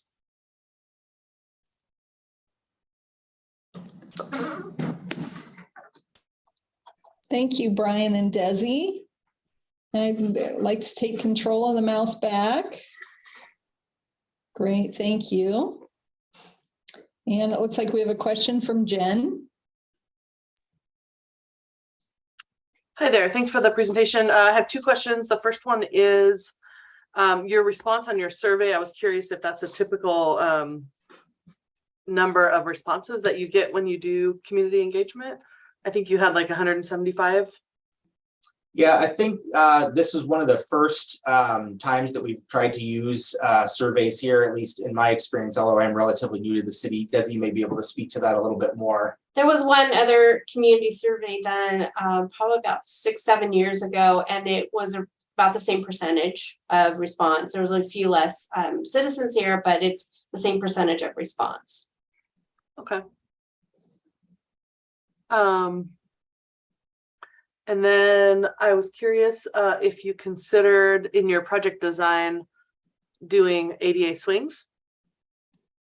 That is not something that we did look at, but something that we could potentially consider. Okay, thank you. Other questions?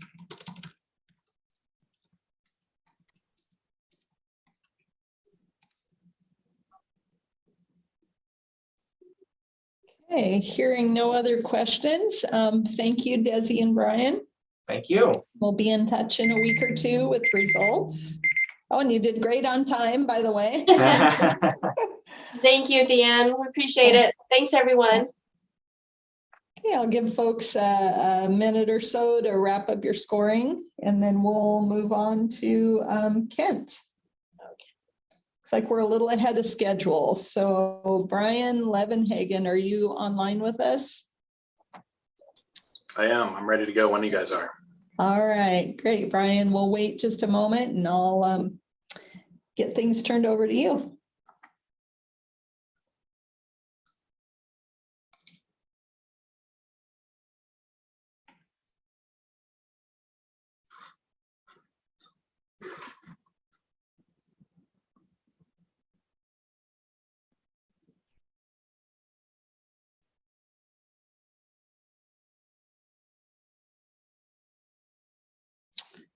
Okay, Brian, if you want to come back online, turn your camera on, and can you see your presentation on screen? I can. Okay, so I'm going to pass the control over to you.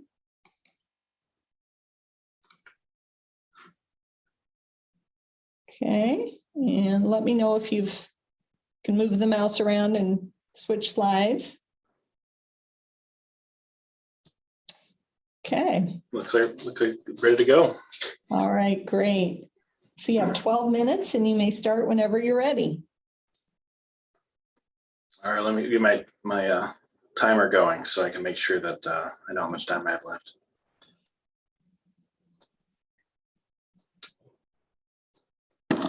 All right, ready to go. Well, good afternoon. My name is Brian Levenhagen. I'm the Deputy Director for Kent Parks. I'm here this morning to present the Clark Lake Park Expansion Roof Acquisition Project. Kent is located in South King County, 18 miles south of Seattle. Kent is the 6th largest city in the state with a population of approximately 136,000 residents, and it's the 8th most diverse city in the US of its size. Kent is bordered by Renton, Covington, Auburn, Federal Way, Des Moines, SeaTac, and Tukwila. Clark Lake Park is located on the east hill of Kent, as you can see by the star on the map.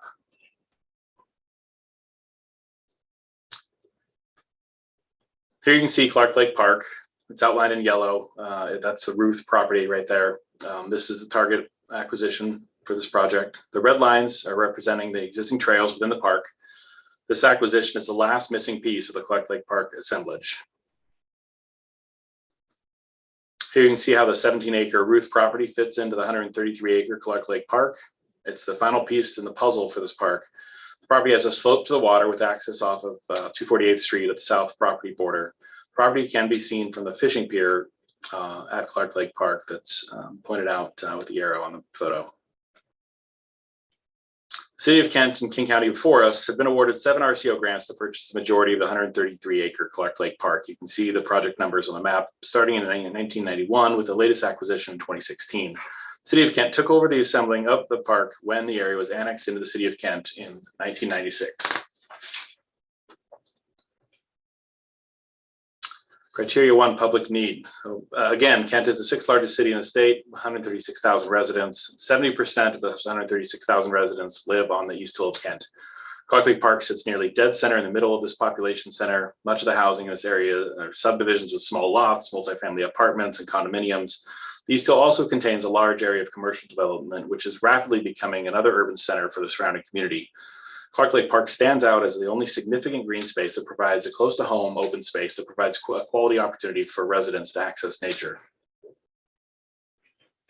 Shown here is the surface area map for the City of Kent. Our park system has 3 other passive use parks that are similar to Clark Lake Park. Lake Fenwick Park is located on the west hill of Kent. It features a small lake with a floating dock used for fishing and nature viewing, as well as some nature trails. Mill Creek Canyon Park is located near downtown Kent and features a 2-mile hiking trail through the canyon. The Green River Natural Resource Area is managed by our Public Works Department primarily for wildlife habitat, but does also have some walking trails and view towers. The acquisition of the Ruth property is identified as a high priority in many adopted city plans. The 2022 Park and Open Space Plan identifies the Ruth property as a high priority acquisition. Kent uses a unique performance-based level of service for our system, and Clark Lake Park has the most unrealized potential to add recreational value to the park system of any of our parks, developed or not. Additionally, the city's comprehensive recreation program plan identifies outdoor recreation programs as a high need for the city of Kent. And Clark Lake is envisioned as a place to host outdoor recreation programs and provide environmental education opportunities. And then finally, the city's comprehensive plan calls out the need to acquire additional public access to water and nature within the city. During the 2022 Park and Open Space Plan, a statistically valid survey was completed. This survey asked residents to rank their park priorities from highest to lowest. The results of the survey can be seen on the slide. Nature trails were identified as the highest priority park amenity. The 3rd highest priority was access to nature areas and wildlife habitat, with neighborhood loop trails coming in 5th. Clearly, our residents have a need for more access to nature, and this acquisition completes Clark Lake Park and will improve our ability to meet those needs. Kent's adopted level of service is 15.9 acres per 1,000 residents. As you can see, our current acres are at 7.8 acres per 1,000 residents.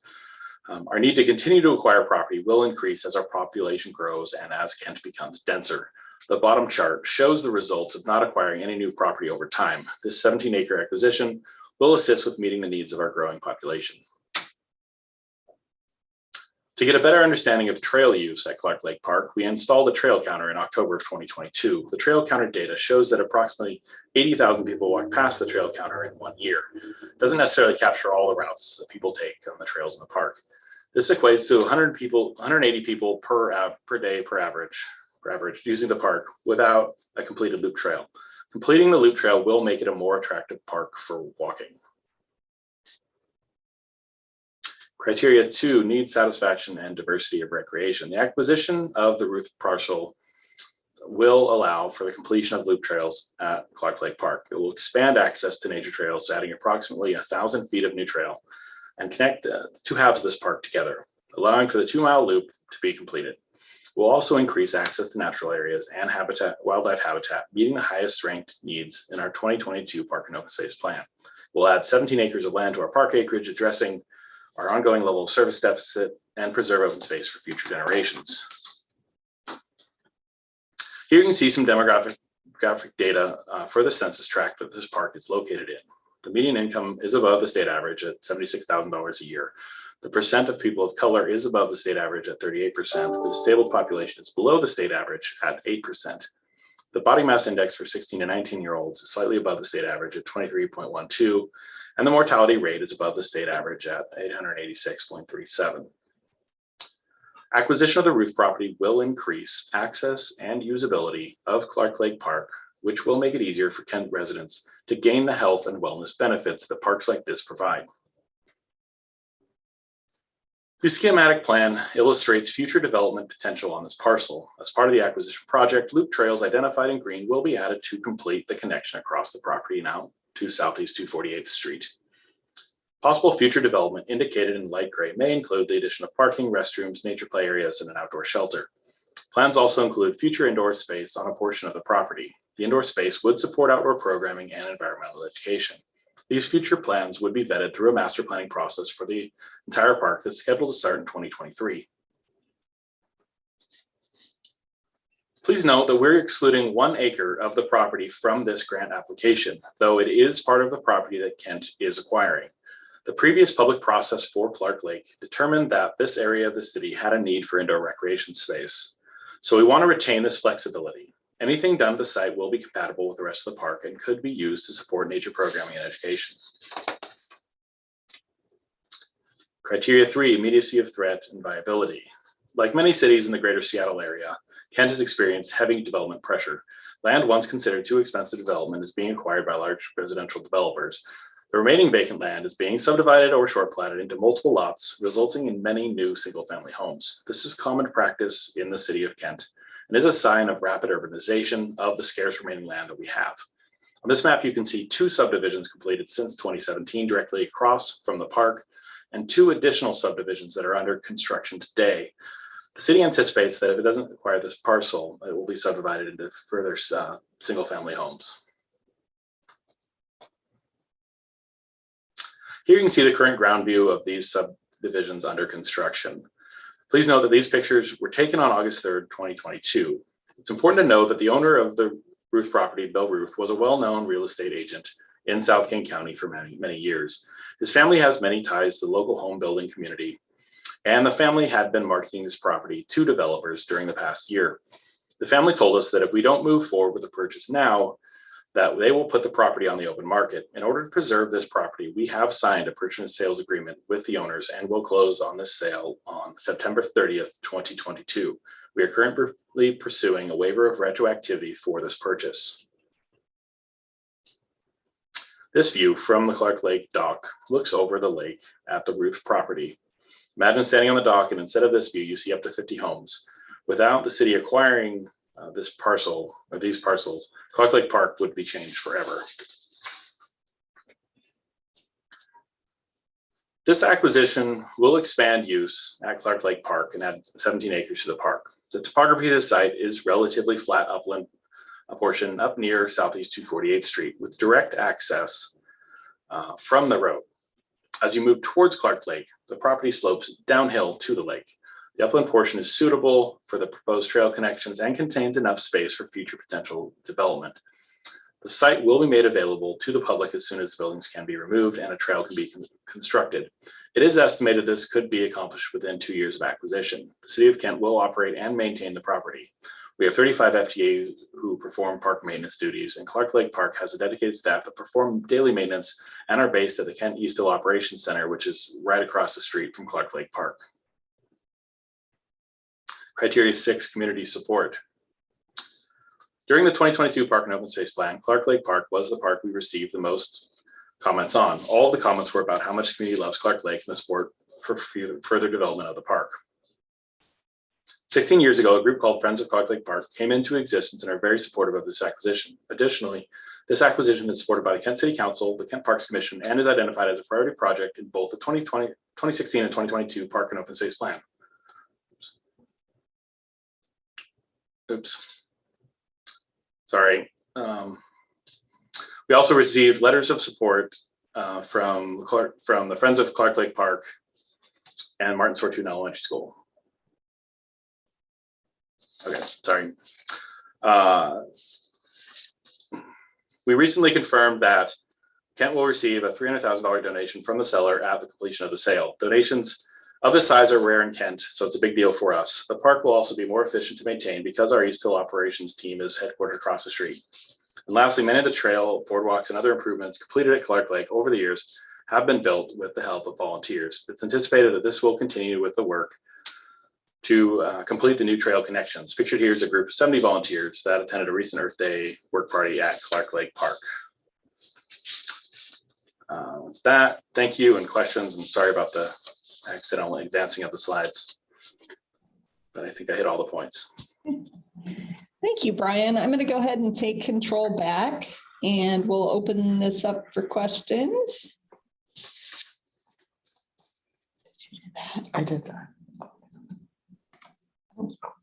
Sorry. Any questions for Brian with the City of Kent?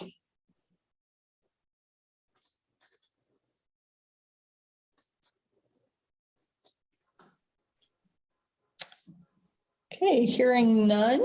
Thank you for your time, Brian. We'll get back to you in a week or two after the results are ranked. And we'll give our evaluators a moment to wrap up their scoring. Lisa and Jason, did you have questions or just turn on your camera? Okay. All right. Thank you, Brian. Thanks, everyone. Have a good rest of your afternoon.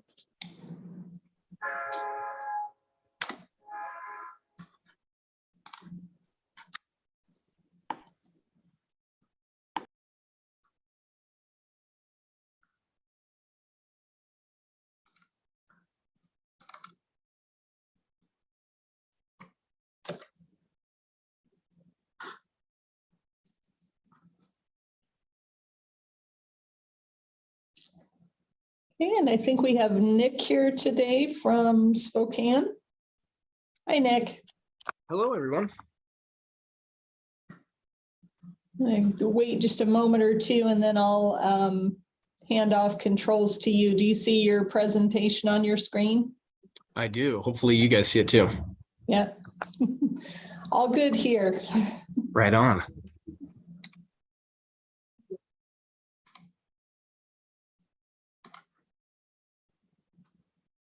Okay, I have passed control to you, Nick. So if you want to see if you can move the mouse.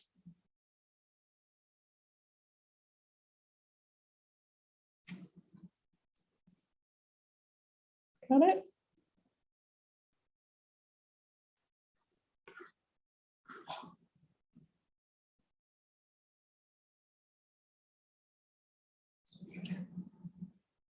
Hope you're muted.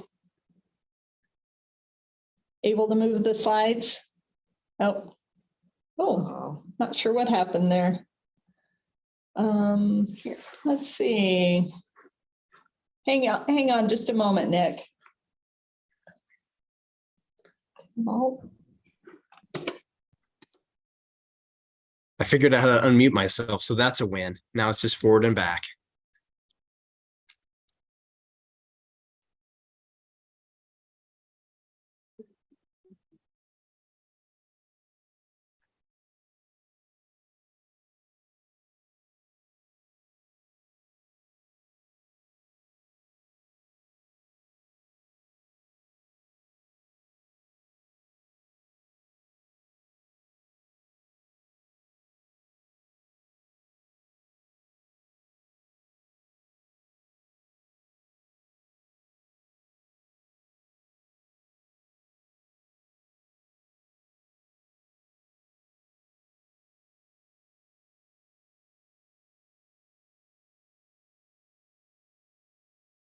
You want me to try to give it another shot here? Give us just 1 second. Let me find the controls real quick. Okay.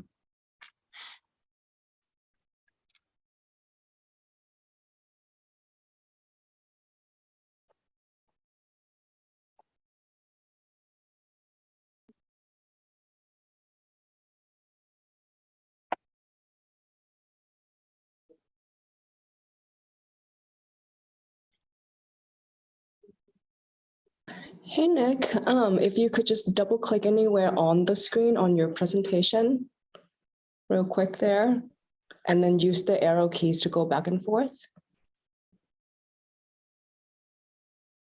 It says that you're controlling the screen right now.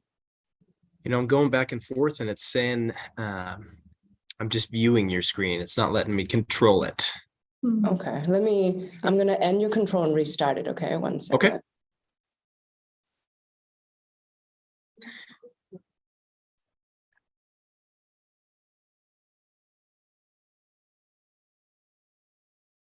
Do you see anything on the screen that says you're controlling it?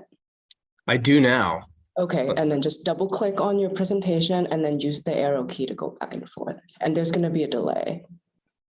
Okay, 1 second here. There you go. Now go back one, and yeah, just know that it's gonna be a little bit delayed. Perfect. I think I got it. right, okay.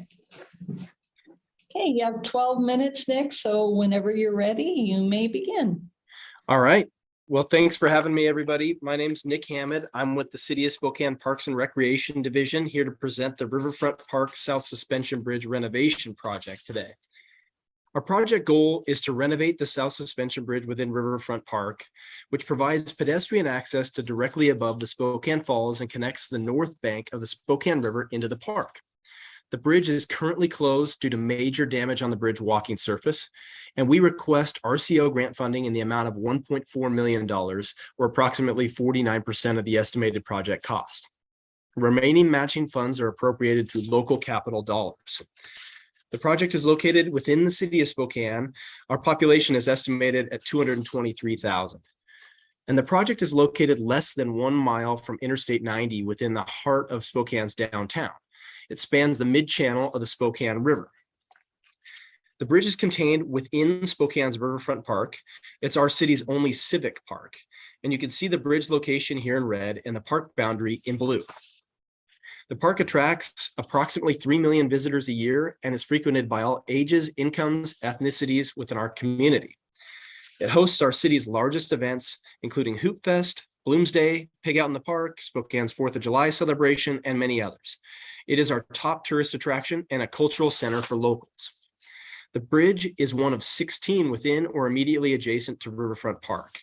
7 of these are pedestrian bridges and are shown in green. The project bridge, shown in red, is one of 2 which span directly over the top of the Spokane Falls. The South Bridge is one of a set of twins. Originally constructed for the 1974 World's Fair, the pedestrian-only bridges provide unmatched access to views of the Spokane Falls. The twins also create a major north-south connection for walkers, runners, cyclists, and sightseers.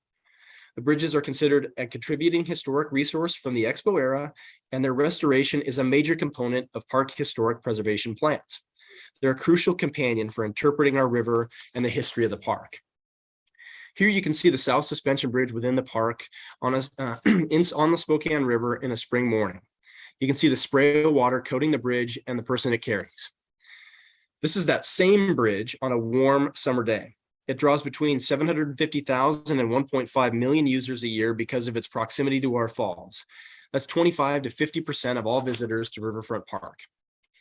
The bridge also provides access to an island of great cultural significance to the Spokane Tribe of Indians.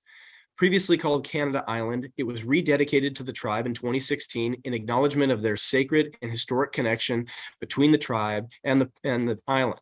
It was renamed Sinhu Mena, meaning salmon people. We just can't overstate how unique the location of this bridge is. It unlocks incredible views of Spokane's most precious natural resource at its most dynamic and visceral location. And due to its current condition, this experience is being lost to park visitors. In 2014, the need for bridge improvements and upgrades was captured in the Riverfront Park Master Plan approved by Spokane citizens and adopted by the Park Board. The suspension bridges were the highest ranked park improvement, which did not receive funding from the 2014 voter approved bond. Also that year, an extensive bridge inspection was conducted on all park bridges by KPFF engineers. The suspension bridges were in the highest need of repair, with the South Bridge deck listed as being in poor to critical condition. Complete deck replacement is required to restore access. Since the bridge reports, all pedestrian bridges in Riverfront Park have either been repaired, renovated, or replaced, except the South Suspension Bridge. As I mentioned before, the South Bridge is one of a set of twins. The North Bridge, which is not a part of this application, deteriorated more quickly than the South and was closed due to disrepair in 2019.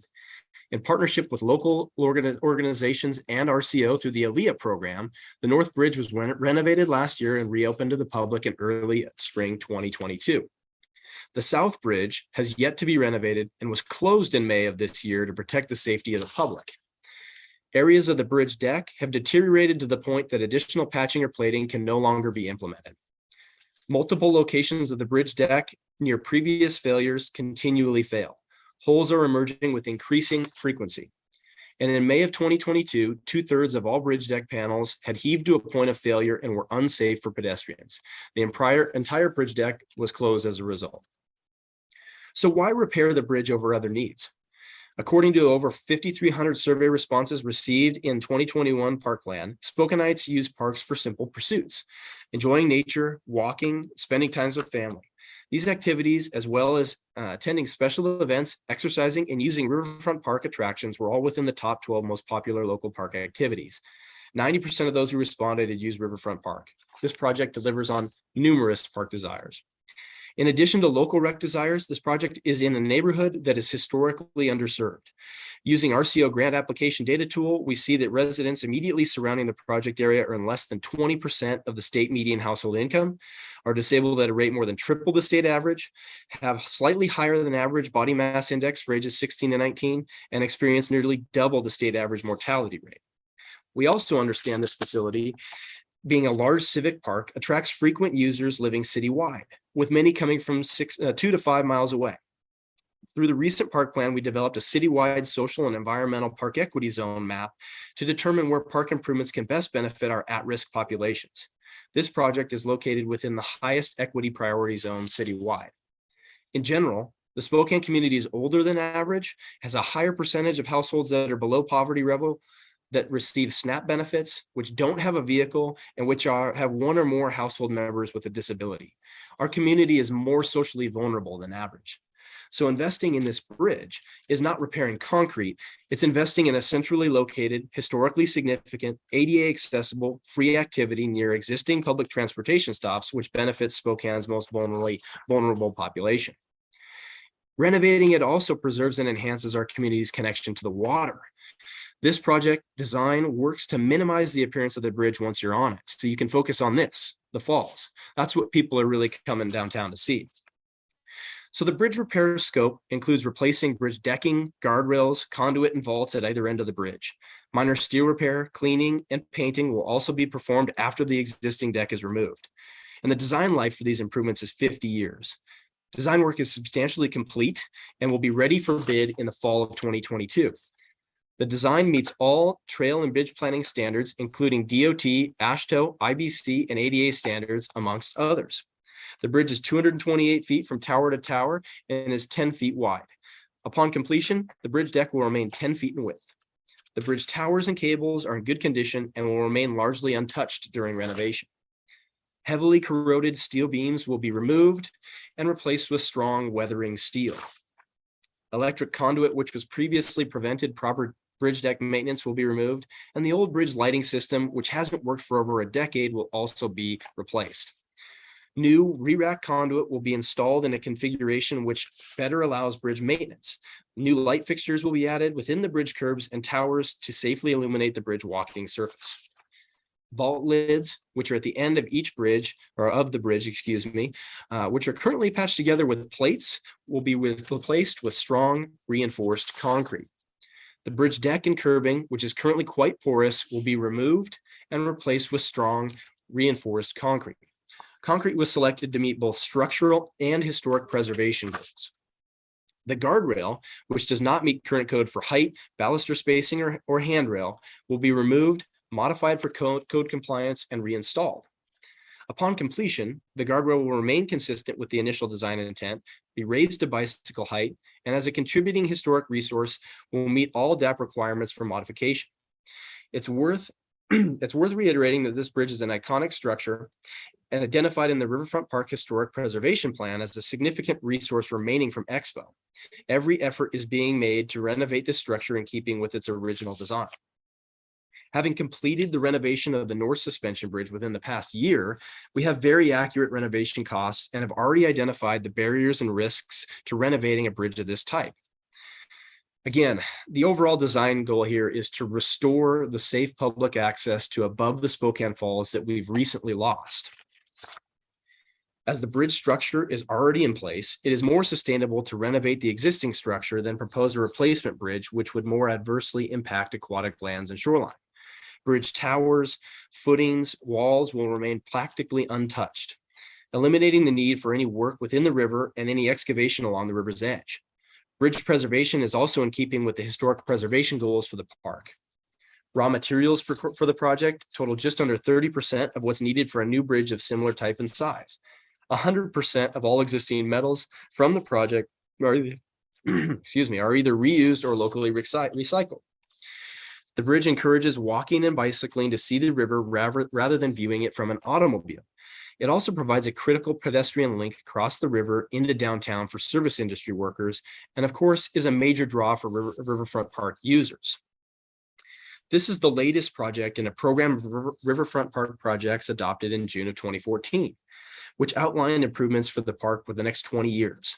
The plan, which is depicted here, was derived from over 75 public outreach meetings with neighborhood councils, community stakeholders, interested groups, 4 community surveys, and a public poll of over 400 households. After the extremely successful Riverfront Park bond implementation, Spokane Parks completed a new extensive public outreach process for an updated park plan. We connected with over 5,300 citizens through 26 plus engagement opportunities. An investment in this bridge is specifically mentioned and supported by this recently adopted plan. Access for All, the Avista Corporation, and the Downtown Spokane Partnership have all written letters of support for this project. The local historic preservation officer has also expressed strong support for this bridge's renovation. Since we've been pursuing this diligently for several years now, the design work is already complete and will be ready for bid in the fall of 2022. Project permits are in hand, and the twin to this bridge is already open to the public. This is all a cost efficiency for this application. The Spokane Park Board has allocated matching funds for this project through annual capital park funds and interest from the redevelopment bond from Riverfront. Using available bond interest allows us to continue caring for our neighborhood parks while we continue to pursue this major expense. In Riverfront Park, we've completed $70 million in capital renovation projects since 2015, $64.3 million funded by local bond and the remainder through various state, private, and federal grants and local appropriations. If funding is received from the LWCF program, approximately 75% of the master plan improvements will be completed. For several years now, we've been pursuing funds for this bridge renovation, and RCO was integral in funding its renovation of the sister to the north. Without this assistance, the experience of standing directly atop the Spokane Falls during spring runoff or any other time will be lost. With the help of LWCF, we hope to connect the people of Spokane to the Spokane River Falls for an additional generation. Thank you guys so much for your time. Thank you, Nick. I'm going to take control back. Any questions for Nick?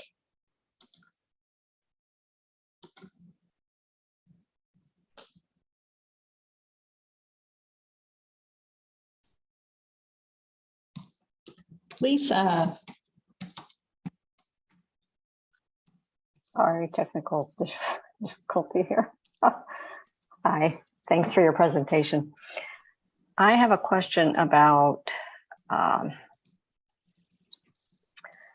whether or not you've obtained or sought private donations or other non-governmental support.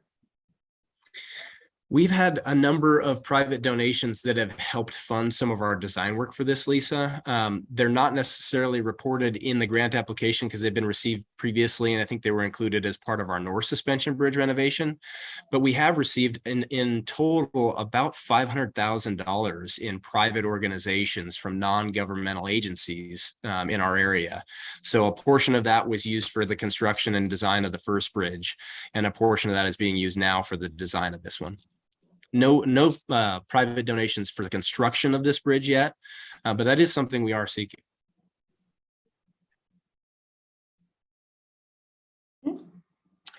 Other questions?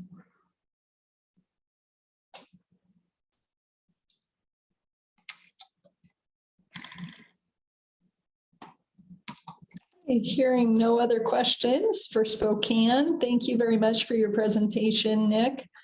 We'll let you know in a couple weeks after the results are in where you ranked. Thank you guys so much. I really appreciate your time. I'll give folks a bit of time here to wrap up your scoring for this project. And then actually, we don't even need to wait. We're at break time. So we're running a little bit ahead of schedule. Let's see, I see that Paul, our next presenter, is in the room. So why don't let's go ahead and reconvene on schedule it. No, I'm thinking, how about if we come back at 2:10? And if we could start a little early? We might be able to wrap up a little early today. Sounds good. Okay, we'll see you back at 2:10.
Good afternoon, Paul.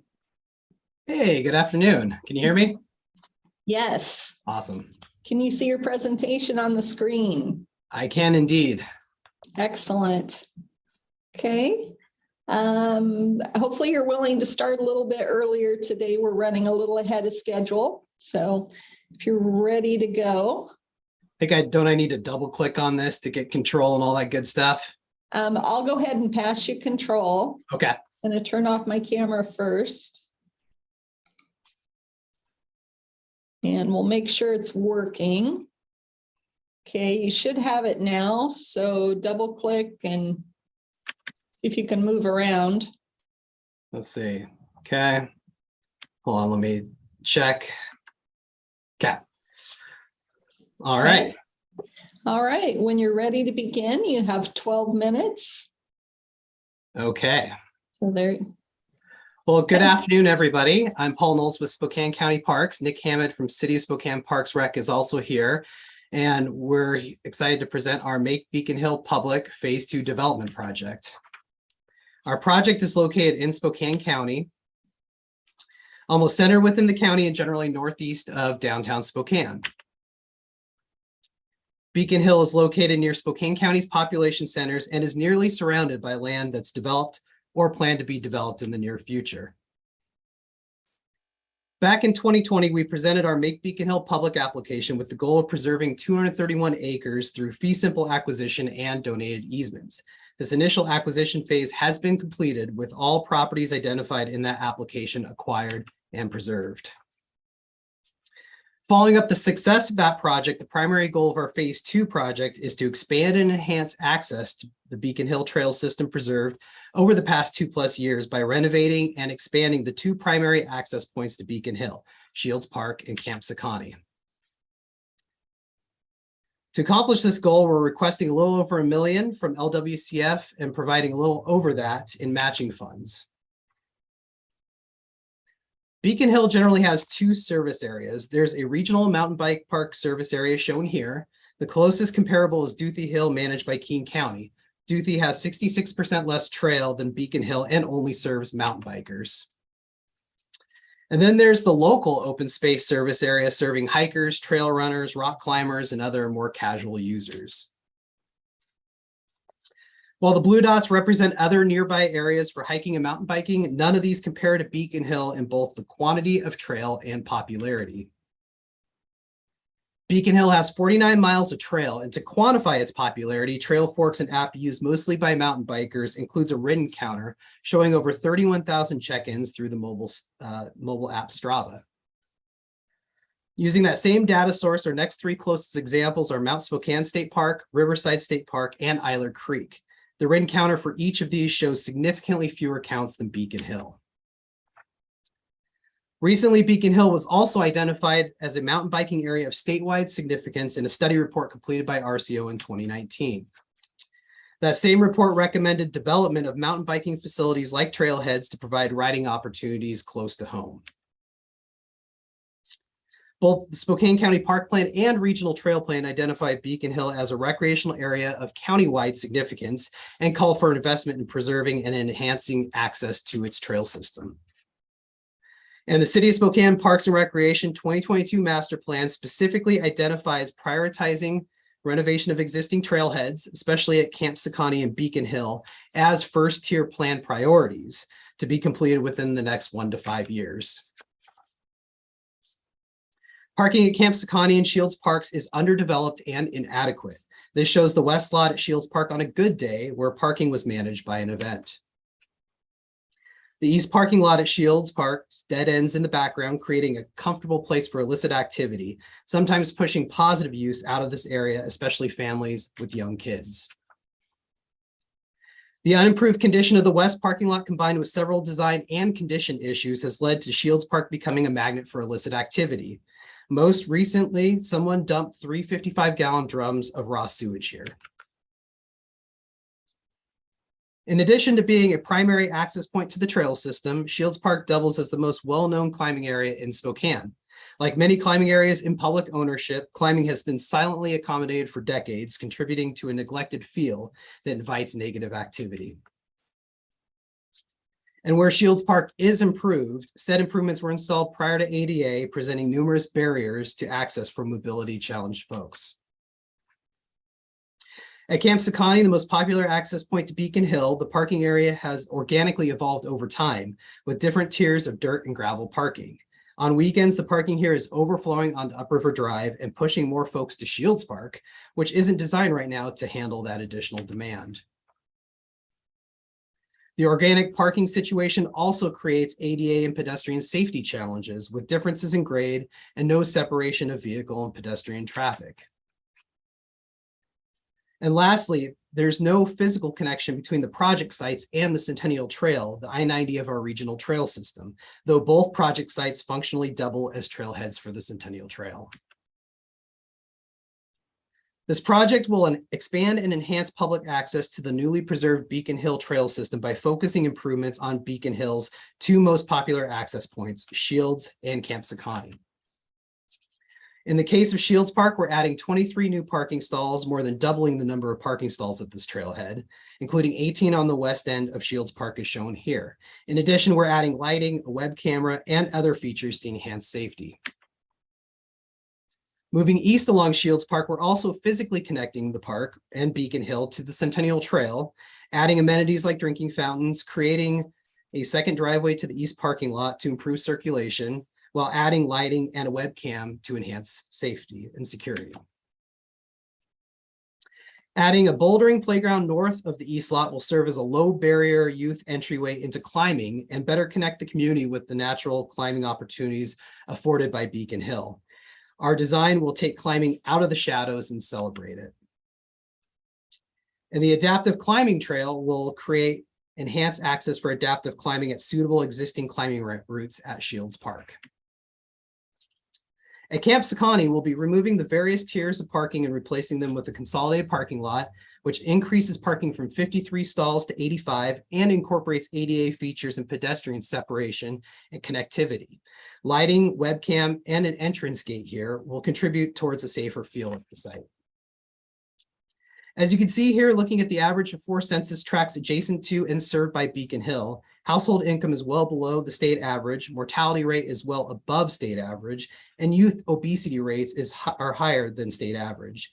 In particular, these census tracts collectively have a much higher rate of disability than the state average. Providing enhanced physical access to these facilities as proposed will create accessible outdoor recreational opportunities for these census tracts in need. This project will enhance access to the Swiss Army knife of Spokane's park system, serving a wide variety of recreational needs.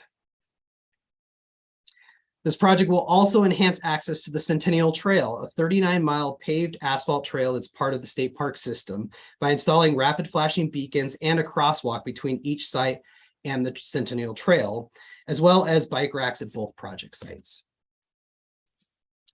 In the cases of both Shields Park and Camp Sakani, the project utilizes already disturbed and heavily impacted parts of each park, where much of the proposed future uses are already taking place.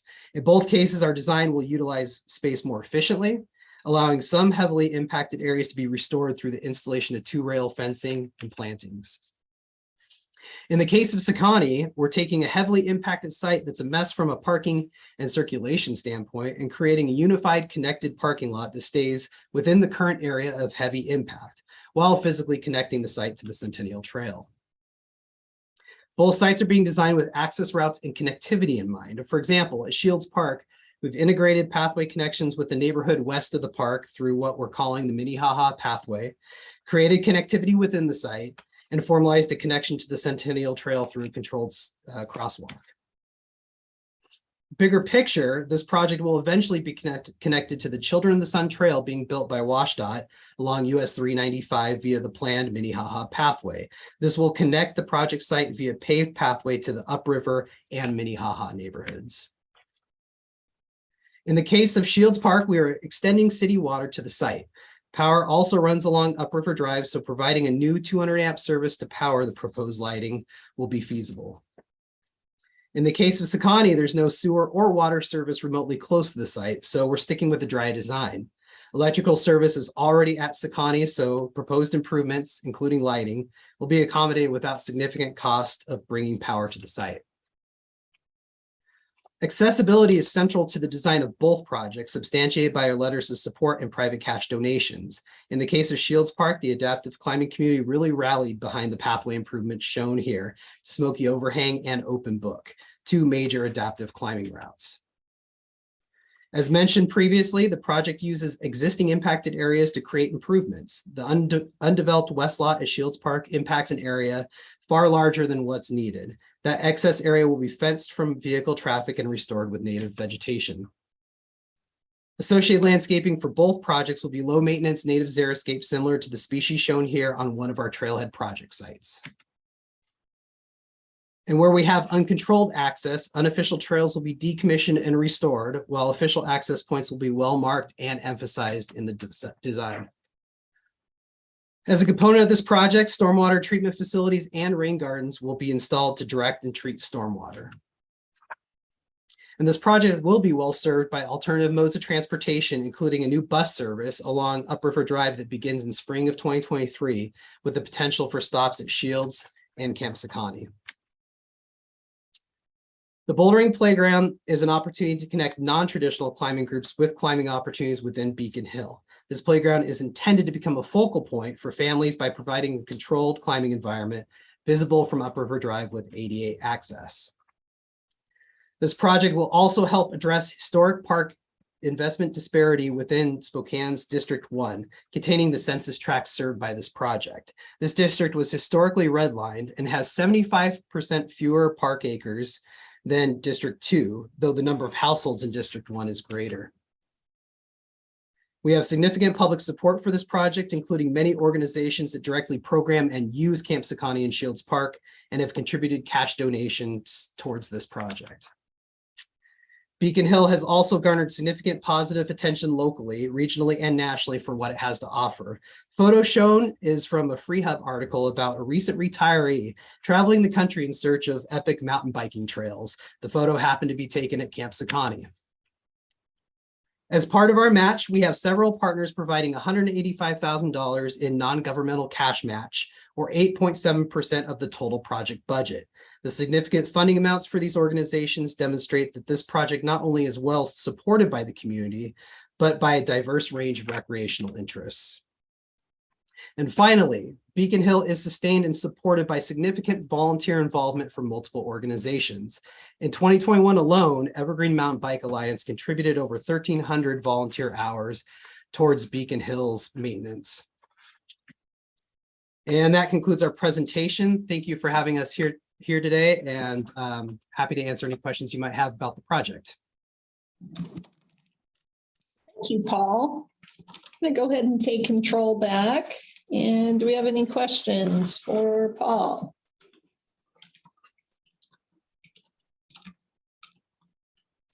Kevin. Hi, thank you. I am a citizen member of the advisory committee, so I'm not a local parks recreation expert. So I have a couple questions for you. Indulge me in some ignorance here. I think it's on slides 11 and 12. You talked about ridden counter check-ins from Strava. I know what Strava is because I'm a runner. Were those numbers like an annual number? You just had numbers. You know, that's a great question, Kevin. I was talking with Chris Conley, the president of our local chapter for Evergreen Mountain Bike Alliance, and he didn't have a good answer for me. Over time, I have noticed, since I did this presentation back in, well, a similar presentation in 2020, I think that ridden counter was like at 19 or 18,000. So I have a feeling it's kind of a running total. And really, it's not intended to capture or quantify all of the use that's occurring. It's just to provide kind of an idea of the use here compared to other similar trail systems that we have in the county. Sure. I've got a whole lot of runner friends that don't use Strava and check-in, so I get that. So another question is a little later. You just talked about adaptive climbing, and I think I know what that means, but I just want to be clear. So could you just talk about what that means a little bit?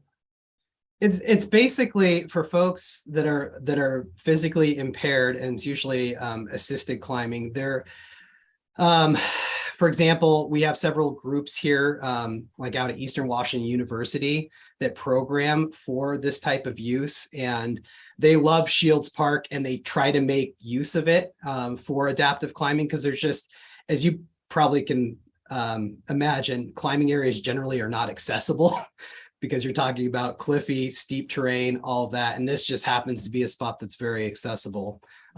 So, you know, really they've been making the best out of it, and you know, they're super excited to see access improve. But yeah, it's basically assisted climbing for physically impaired individuals.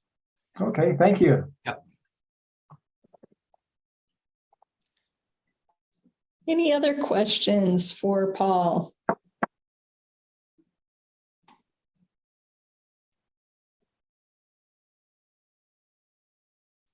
Okay, hearing no other questions, thank you for your time, Paul and Nick, and for presenting today. We'll let you know in a week or two how your project ranked and the results. Awesome. Well, thank you for having us. Have a good one. Thanks, everybody. Okay, and we are running a bit ahead of schedule. So Mo, I have Pamela's name on the list to present as well today. Is it just you, or is Pamela with you today? It's just myself today. She has to take care of other things, unfortunately. Okay. And is my sound okay? I'm trying a different setup from my other presentations. Yeah, sounds good. Great. I'm going to get to your presentation. We'll give folks just another few moments to finish up their scoring on the previous project, and then I'll turn controls over to you. Okay.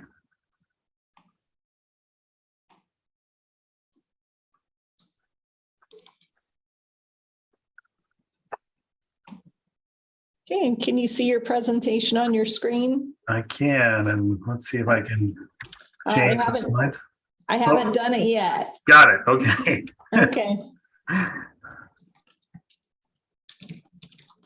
Okay, now you should have control. Let's see. It's not changing slides. Okay, let's do this again. Let's see. Go ahead and let me take control back. Sure. Try again.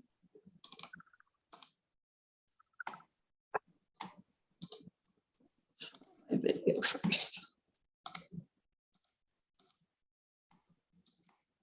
Okay, go ahead and try again.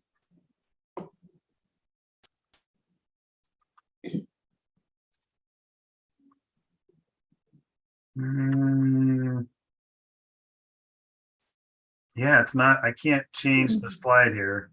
If I just ask you to forward it, could you forward the slide for me? I sure can. I'll Wonderful. Right, it's, Oh, he's controlling it. Oh, I'll let go. Sorry. okay. Here. The Yeah, mouse. if you just want to say next, I'd be happy to do that for you. Wonderful. Thank you. Just let me know when you're all ready. Okay, let me start the timer, and you do have 12 minutes. Okay. So you may begin when you're ready. All right. Well, my name is Moishe Hecht, and I'm the Capital Grants Manager with Seattle Parks and Recreation. And I'm really excited to present to you today the Rainier Beach Playfield Skate Park. Next slide, please. Rainier Beach Playfield Skate Park is located in King County, Washington. There we go. It is in the very heart of the Rainier Beach community in Southeast Seattle, east of I-5 and south of I-90. Next slide, please. The community is the most demographically diverse region of Seattle and the country, according to Seattle Times. The playfield is surrounded by ATS High School for high-risk students, Rainier Beach Community Center and Pool, South Shore K-8, and Dunlap Elementary. Next slide, please. The site consists of undeveloped open lawn with mature trees, walking paths, adjacent parking, comfort stations, tennis courts, ball fields, and a play area, all of which will complement the new skate park. Next slide, please. On the left here, you can see the 5-minute walking service area of the park. Rainier Beach Playfield is the primary park that serves residents within the Hub Urban Village, a designation that allows for mixed-use, medium-rise development.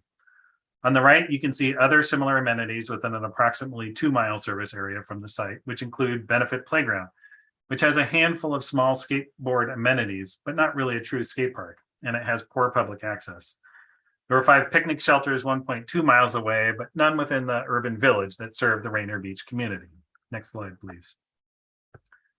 Seattle Parks owns and operates 9 skate parks throughout the city, but none in what is called the Rainier Valley, and more specifically, Southern Rainier Valley. They are well maintained and enjoyed regularly. According to a recent survey, the most popular skate park in the city is Jefferson Skate Park, 4.1 miles away, in the lower right of the slide. This is not only the nearest skate park to the planned project, but it is often overcrowded because it is the most popular. Next slide, please. A closer look at the service area shows residents among the most diverse in the country and highest disadvantaged in the city, lacking various resources and opportunities. This really is a community in need. Next slide, please. The lack of Seattle parks and recreation facilities and skate parks in this area are compounded by new developments and population growth. Here you can see a rendering of new units slated for construction in the neighborhood. There are 3 big takeaways from the slide. Within a 15-minute walk or about a 5-minute skate, there are an estimated 341 skaters. They are overwhelmingly lower income skaters of color, and this number is expected to increase significantly by 2030. Next slide, please. The project is named in the City of Seattle Citywide Skate Park Plan. Next slide. Each dot here represents a skate park. As you can see, there are no skate parks in Southeast Seattle. Completing this project will fill a notable gap in skate parks. This is not simply a skate park. This unique park is designed for community, creating a focal point in an already popular park. Next slide, please. We see from the graph that residents living in the project site census tract have a significantly lower median household income and a much higher percentage of residents of color. Residents with disabilities, body mass index, and mortality rate are average. Next slide, please. If you dig into the census data even more, you can see why this neighborhood is among the most disadvantaged in our city. Residents living in the census tract and adjacent tracts experience disparities at twice the rate of Seattle as a whole. These include unemployment, poverty rate, and 200% poverty rate, less than a bachelor's degree, no leisure time or physical activity, and diagnosed diabetes. Next slide, please. CHAMP's executive director, Danielle Jackson, has been serving Southeast Seattle since 1999. She saw a lot of street skating in the neighborhood because there was no place to skate. Moreover, there just aren't any good gathering places in the Rainier Beach Hub Urban Village. There's got to be somewhere kids can go skate, she thought. After discovering Rainier Beach Playfield is listed in the City of Seattle Citywide Skate Park Plan, she reached out to the director of Parents for Skate Parks to collaborate on community outreach and build a skate park at Rainier Beach Playfield. Together, they built a larger coalition, Roll With Us, to engage community and City of Seattle to create a state-of-the-art family multi-use public skate park. The design will naturally integrate skateboarding into the surrounding landscape and feature a mix of street and transition style terrain with elements for all age groups and ability levels. It will be an important gathering place for the people of the Rainier Beach community, and design will reflect the neighborhood. It will also primarily serve and prioritize underrepresented communities and greatly improve ADA access, not just to the skate park, but other amenities in the park. Next slide, please. This site is the perfect location for the skate park. Here you can see the vibrant community complex surrounded by schools, play area, garden, a community center, and pool, tennis courts, and sports field. The project site is nearly flat with adjacent access to parking area and connected to a multi-use pathway. There are good opportunities for bioretention, and it integrates nicely into the surrounding environment and is complemented by other elements of the park, such as the playground, ball field, and public comfort stations. Next slide, please.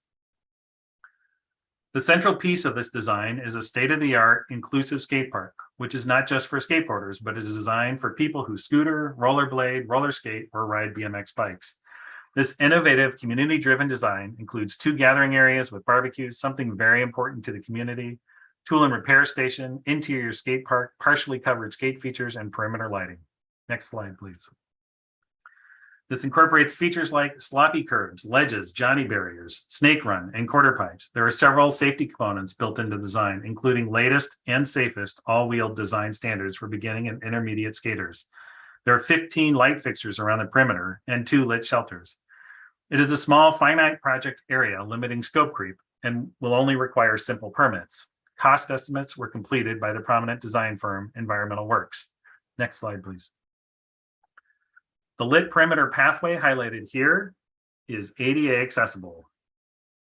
Slide 17, please.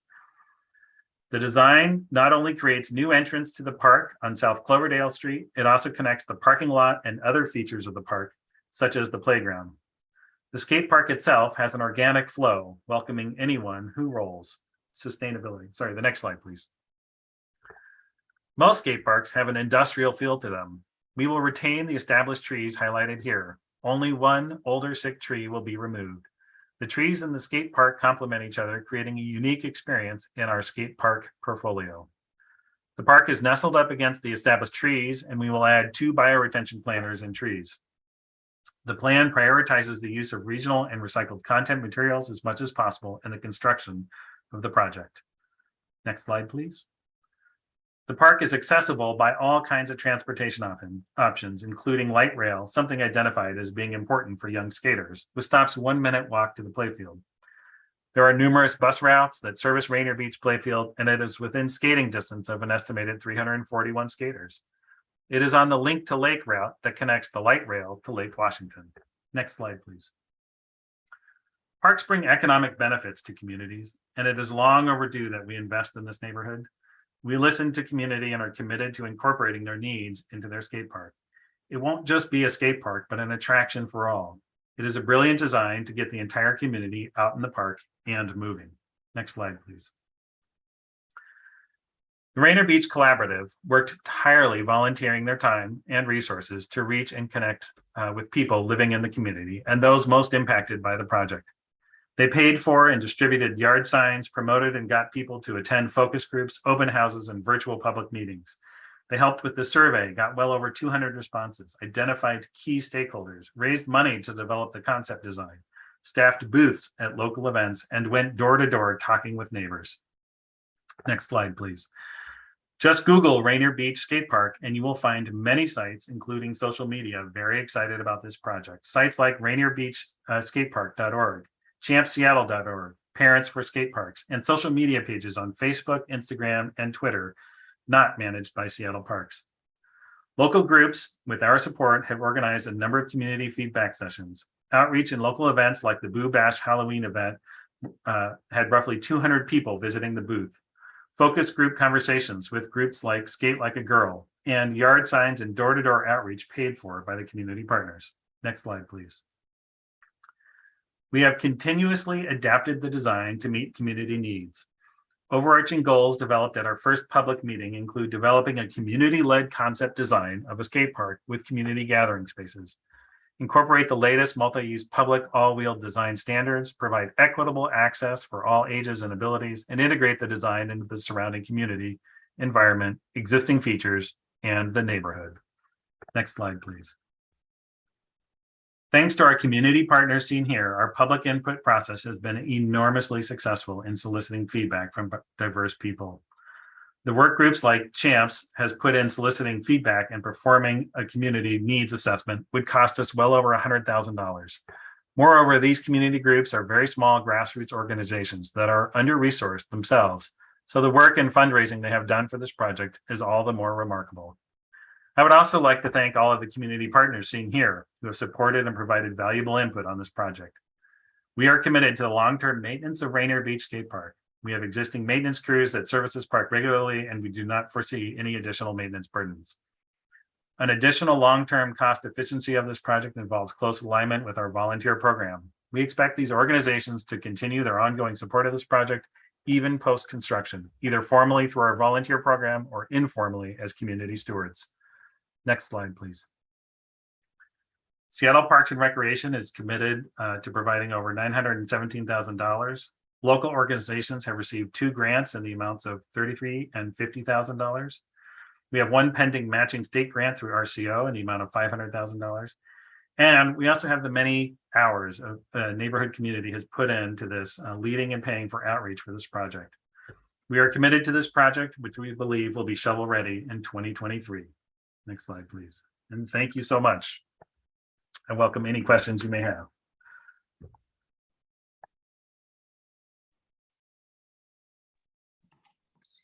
Thank you. Any questions for Seattle?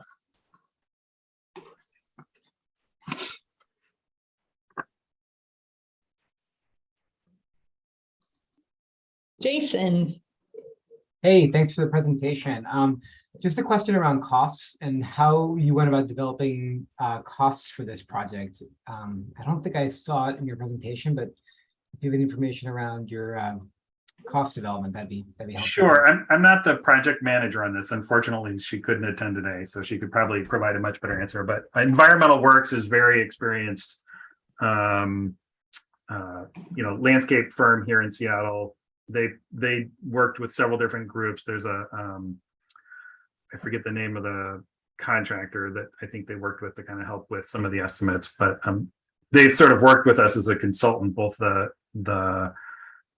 design firm as well as the build firm. It doesn't mean they're going to get the bid necessarily, but just to help us really think it through. So.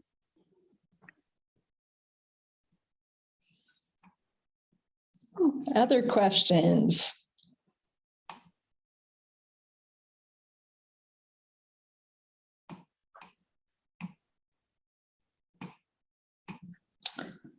Hearing no other questions, I'd like to thank you for your time, Mo. Yeah, of course. Good to see you. Good to see you. Thank you.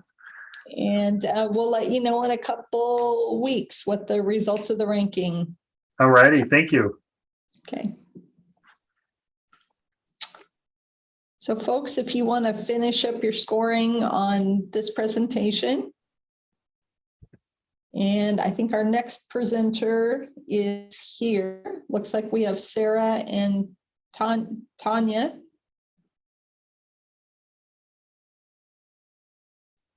I'm here. I'm Tanya. Hi, Tanya.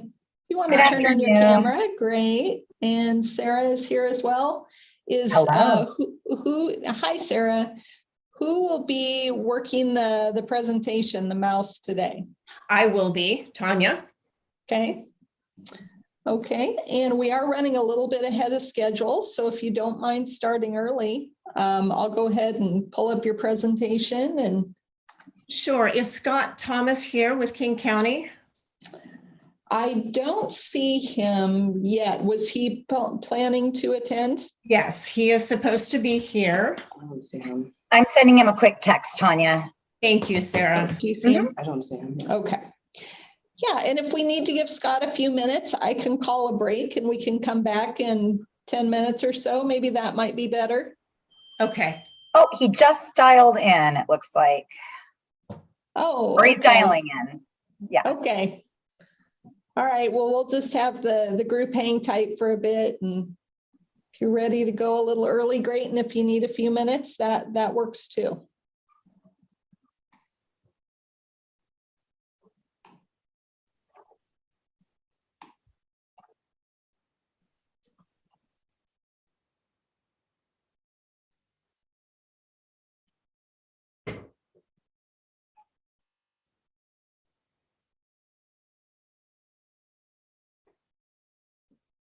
Hi, Scott. Hi, sorry I'm late. I got tied up at work. Actually, you're not late at all. We're early. We're running a little bit ahead of schedule. Well, I'm supposed to be early. So I'm late. Hey, well, Tanya and Sarah both beat you here. So if you guys are ready to go a little bit early, we're set here. I need to just pull up your presentation, and I understand that Tanya is going to be running the presentation. So I'll turn the mouse over to her.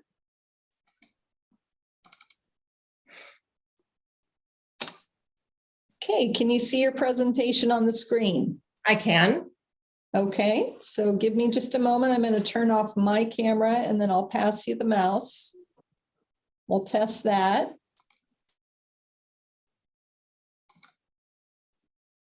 Okay, you should have control now.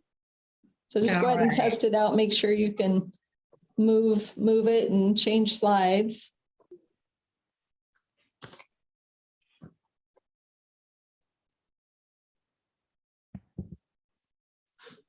Well, not yet. Hi, Tanya. If you can just double click anywhere on the screen there. Yes, And thank then, you. yeah, and then just use your arrow keys to go back and forth. And there's going to be a little bit of a delay. Yeah, There there you we go. Okay. Let me just Okay. click through a 1 or 2 and get a feel for the delay here. And I'll go back to the beginning. Not bad. Great. I'm ready when you are, Scott. Okay, I'm ready. Okay, and I'm going to start the timer and you have 12 minutes and then we'll take questions after your presentation is done. Hello, everyone. I'm Scott Thomas, Community Partnerships and Grants Program Manager with King County Parks. With me here today are Tanya Kruger and Sarah Wallenweber, board members of the community group Friends of Rock Creek Horse Park. They're the inspiration for this project. The proposed Rock Creek Horse Park will significantly increase free public access to equestrian activities in South King County. We're currently at the 30% schematic design level. The total cost of the project is $5.3 million, with King County funding of $1.3 million. We're seeking $500,000 from WWRP, $2 million from LWCF, $1.45 million from other funding sources, and relying on significant in-kind contributions from the Friends Group. Hello, everyone. I'm Tanya Kruger. There's a large and vibrant local equestrian community in South King County, and yet there are no public equestrian facilities for drop-in use in the area. This equestrian park is on 17 acres and would include 2 arenas, a round pen, parking, and a cart track. The facilities will be open daily to the public at no cost. The horse park will fill a gaping hole in the equestrian-based recreation for youth, adults, and our disabled community. The project site is in southeast King County, strategically located with good highway access from I-5, I-90, Highway 169, and Highway 18. The horse park will be located a few minutes drive east of Maple Valley. The service area for this arena is South King County and North Pierce County, shown by the yellow circle. Currently, the property is undeveloped, wooded open space. Need, number 1, there are no public arenas for daily drop-in use in South King County or North Pierce County. In the 2020 King County Comprehensive Plan, King County recognized the contributions of equestrian training, competition, and recreation activities to the overall quality of life and the rural economy. The plan calls for the county to support and sustain equestrian activities. There are approximately 24,000 horses in the county. The adopted park stewardship plan calls for the county to coordinate with equestrian organizations to identify a site for a dedicated equestrian facility. Equestrian activity is supported by SCORE. Obesity rates in King County are much higher than the state as a whole. Horse-related activities are considered moderate exercise, with 1/2 hour of horse-related activity burning up to 600 calories. Most riders are female by a 3-to-1 ratio. Increased access to public arenas will support women in outdoor recreation. 67% of riders use privately owned facilities. Local access to a free public arena will reduce the travel and financial barriers to horse riding. Most arena riders are children. 32% of youth report that they would like to try a different outdoor activity, and this project would open doors for new participants in equestrian sports. The yellow circle shows the service level gap that will be filled by the horse park. The red stars show the location of existing arenas on Vashon Island and Kirkland, Woodinville, and Falls City. The yellow star next to Maple Valley is the location of the proposed horse park. Our surface area includes densely populated areas that we don't traditionally think of as having large equestrian populations. Members of these communities keep their horses or participate in youth and lesson programs in the rural areas, however, and will use this facility. In order to use the equestrian parks in North King County, riders must haul their horses on major interstates. Drive times from South King County range from 2 to 4 hours round trip. Current parking near the horse park is undeveloped. It's considered unsafe as it is currently located on the shoulder of a busy road with buses and cars traveling up to 50 miles an hour. The comp plan calls for creating facilities used on a drop-in basis for training and for scheduled events and competitions in all areas of equestrian sports. There is a public need for an accessible facility designed for adaptive and senior riders. Many arenas in the region were not attentive to access standards when they were built, or they were built before there were access standards. 2, need satisfaction and diversity of recreation. The comp plan identified 4 factors needed to support and maintain an equestrian community. Our proposed horse park meets 3 of those factors: facilities for training, quality show and competition venues, and an active calendar of competitions and events. As seen in this visual, none of the features available in North King County are in South King County. The project will fill these service gaps and address unsafe parking conditions. We estimate annual users will be 11,000 based on usage at other King County horse parks. The project will provide a much needed public equestrian facility for use by family-oriented groups such as 4-H, United States Pony Club, local Washington high school equestrian teams, and local riding clubs such as the Backcountry Horsemen. Rock Creek Horse Park will be fully accessible, including access to the arenas, accessible parking and restrooms, and a kart track. Kart driving is well suited for disabled participants. Additionally, we envision the park to be used for activities outside the equestrian community. We anticipate events such as dog agility shows and 4-H livestock events to be held in the arenas. The project will include a parking lot designed specifically for horse trailers and sized to accommodate scheduled events as well as daily users. 4, project design. This is an aerial of the plan, and next to it, this shows how the facilities will be laid out on the property. With its thoughtful, modern design by equestrians for equestrians, Rock Creek Horse Park aligns with the needs of the region. The indoor and outdoor arenas provide year-round recreation, competition, clinic, and education opportunities. The round pen provides a safe area to work young horses and riders new to equestrian sport.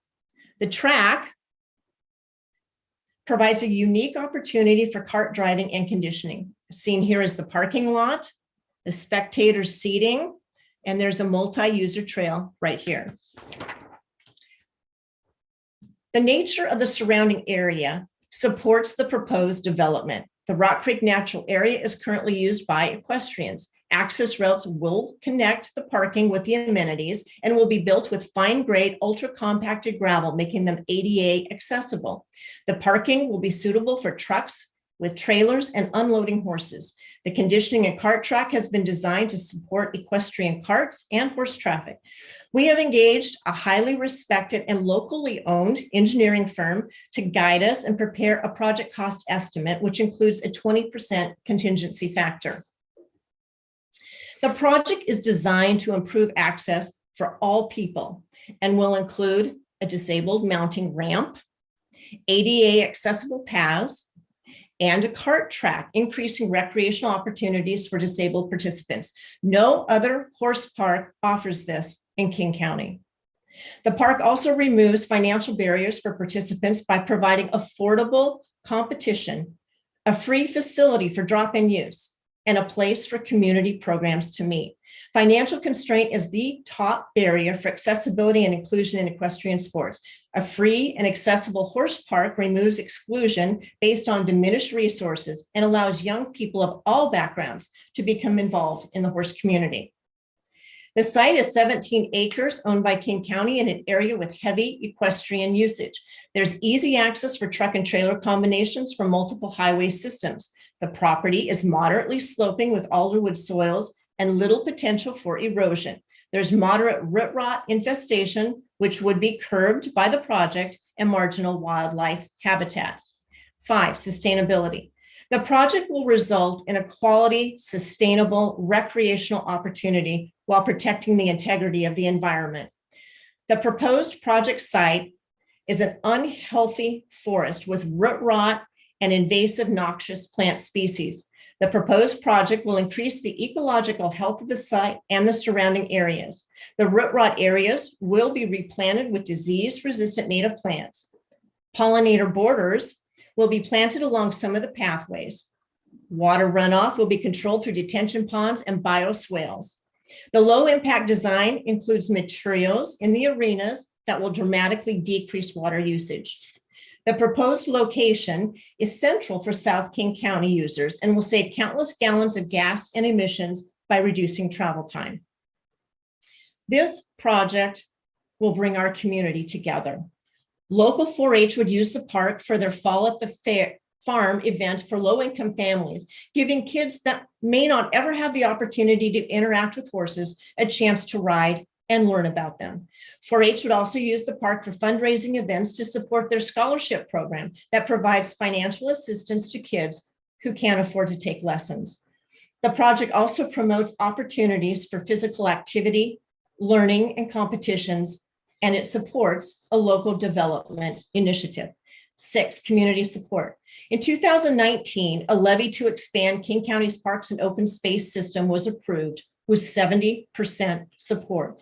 This included substantial funding of the community partnerships and grants program for community-driven development of recreation facilities like this horse park. This project is heavily supported by the equestrian community in South King County, who have been working to make this a reality since 2014. 70 people attended the public meeting introducing the project to the public. The project has received letters of strong support from King County 4-H, Tahoma Chapter Backcountry Horsemen, Pony Club, and the Woodbrook Hunt Club. 7, cost efficiencies. The non-governmental contributions to the project are substantial. The construction project management will be handled by the Friends Group with in-kind value estimated to be $81,000. The maintenance and stewardship of the site will be done entirely with volunteers with no government resources. Volunteers will be responsible for the operations of the park, including weekly maintenance of the arenas and round pen, garbage and manure disposal, and trail and other routine maintenance. Support for operations will come from fundraising events, donations, and grants. The value of the volunteer labor is estimated to be $1.3 million over 10 years. And that is the end of our presentation today, and would love to entertain some questions. Thank you, Tanya. I'm going to go ahead and take the mouse back. Got it. Okay. Questions? Nikki. Hi there. I was wondering, because you have here that you have 81,000 of in-kind construction project, but I don't see that showing in your match for the project. And it seems Hi, like... Nikki. Hi, Scott. Good to see you. Yeah, nice to see you too. You know, the requirement of being able to show that, to document it, it's so hard to do that in the King County system that I really couldn't figure out a way to show that and then actually bill it and get credit for it. But we really wanted to show it because it's genuinely there, even if we can't track it through the budget system. Thank you.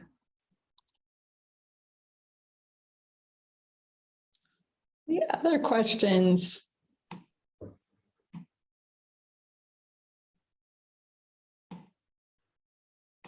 Mark. Yeah, just on the in-kind annual maintenance that would be done voluntarily, I guess, how do you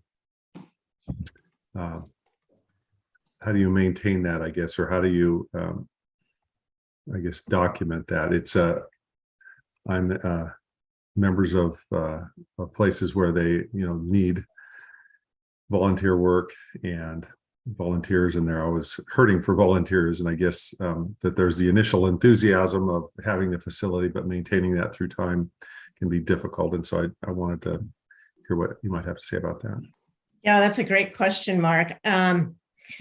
Sarah and I are members of a number of groups and have been for a number of years that are very committed to volunteer effort. I know the Backcountry Horsemen has a whole program where they recognize people at different levels of volunteer hours. It's a very big deal. And the Pony Club and the 4-H Club, clubs are really built on volunteers and their contributions. It's ingrained into people from, the minute they become a member. So, we've been working with these groups and talking since 2014, and everyone is just so excited about having an opportunity to have a facility like this that, I am confident that we will have lots of volunteers working on it. And, the different groups will have different areas of expertise. The Backcountry Horsemen have already said that, they have a high interest in helping us, particularly with the trails and the cart track, we call it a cart track, that they really see the value in that. That's what they do. And some of the other groups are really experts at maintaining arenas and round pins and fencing and, everything that goes into having a horse property like that. So, but it's a great question because there is a lot of labor involved in that 1.3 million over 10 years for sure. I'll also chime in briefly. So Mark, the Community Partnerships and Grants program, it's specifically set up that when we partner with a nonprofit organization, they are literally responsible for the ongoing maintenance of the facility. In this case, our maintenance staff, they won't even step onto the arena property. They will have zero to do with the maintenance of it. And for that facility to continue to operate, it's really going to fall on the users to make that happen. So they're highly incentivized to keep it in shape so that they can use it. Thank you. Jason. Hey there. A couple of questions. And my first one is, I'm just noting the context of the proposed location, and it's next to a middle school. And I'm wondering what kind of engagement has occurred with the middle school, or what their support might be, or that sort of thing. I can speak to that. We met at Summit Trail Middle School, and we've met with the principal. His name is Sean Cassidy, for those of you of an age who recognize the name like that. And he's very supportive. The one thing that he asked, which we were definitely able to accommodate, is they really enjoy the rural setting out there, and he asked that a buffer be left of some trees. So it will continue to feel very rural out there. But he's very supportive of it. I'll chime in one more thing. They use that space for their cross-country team, and they have a mountain biking group. And right now there's a multi-use trail that cuts through where the arenas are going to be. So as part of this project, we're rerouting that multi-user trail around where the arenas are, so that everybody who's currently using it, including the middle school, they won't lose any access at all. Okay, pardon the plane flying overhead. My other question was, I was looking at the site plan, just trying to understand sort of how much of the site would be cleared and how much would be retained, or if there's any forest improvement work out there, because you noted that the forest has some health issues, and maybe you could speak to that a little bit, because I wasn't totally understanding looking at the plan that's included here. I could speak to that. So you should be seeing the project design that's up there, and the whole middle section.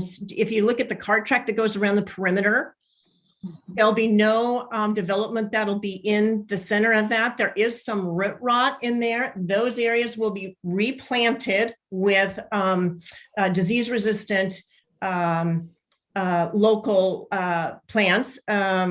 And that's about it. We won't be doing anything in that interior. The buildings are concentrated along the school and the road there, and then the rest of it will remain, other than that cart path, and the multi-user trail will remain as is. I'll just add to that, that our county forester is already part of the project team, and the forestry department is going to be leading the process to deal with the root rot pockets. Hey, I think Kevin, you were next. Hi, yeah, this is fun to see this kind of unique project. It's like pretty different from a lot of the ones we've been looking at. So thank you for that. And I may have just missed this, but this is sort of a bureaucratic question. Is this property county property? Yes, it is. Okay, thank you. Hey, Courtney. Yeah, can you hear me all right? Yes. Great. So I just wanted to understand, because all we can see in Prism is the top line, what the $2 million for developing equestrian facilities, what will that entail? What's that used for? Yeah. Tanya, I can take a stab at that. Since I was logging on late, I'm remembering from the presentation from yesterday. But in that number, I guess you guys maybe can't see the notes. That includes the big outdoor arena, the smaller indoor arena, and the roof all by itself is really expensive.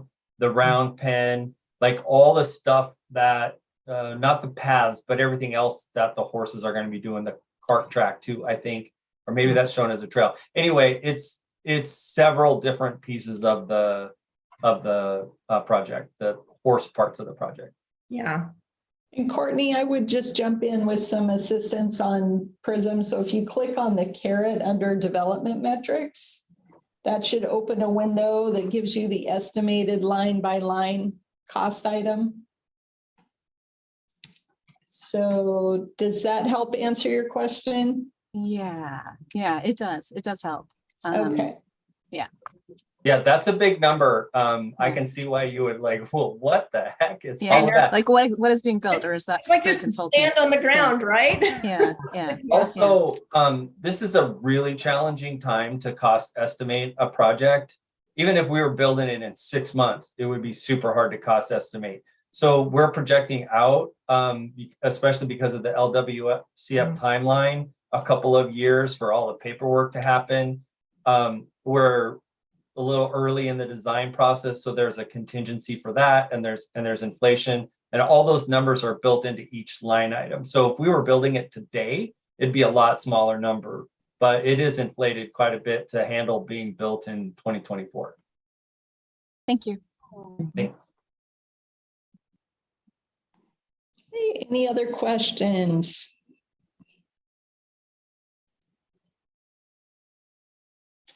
Seeing none, we're at another break and we're just about back on schedule. So I'll just propose that everyone return at 3:30. And thank you, Scott, Tanya, and Sarah for your presentation. We'll let you know in a week or two how your project ranked in the results. Okay. Thanks, everyone. Thank you very much. Thank you so much. Bye. Okay, and we'll see committee members back at 3:30.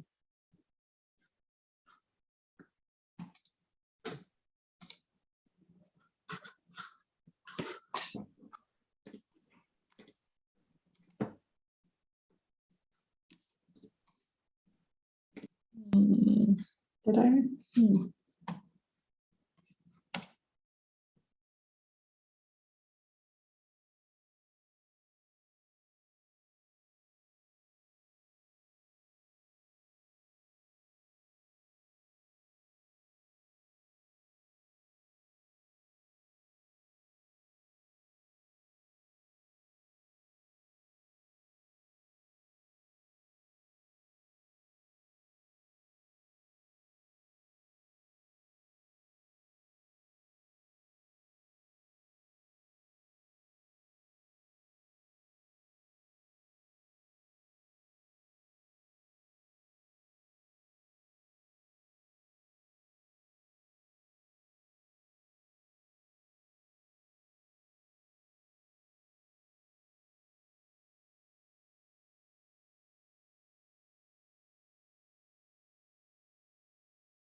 Welcome back.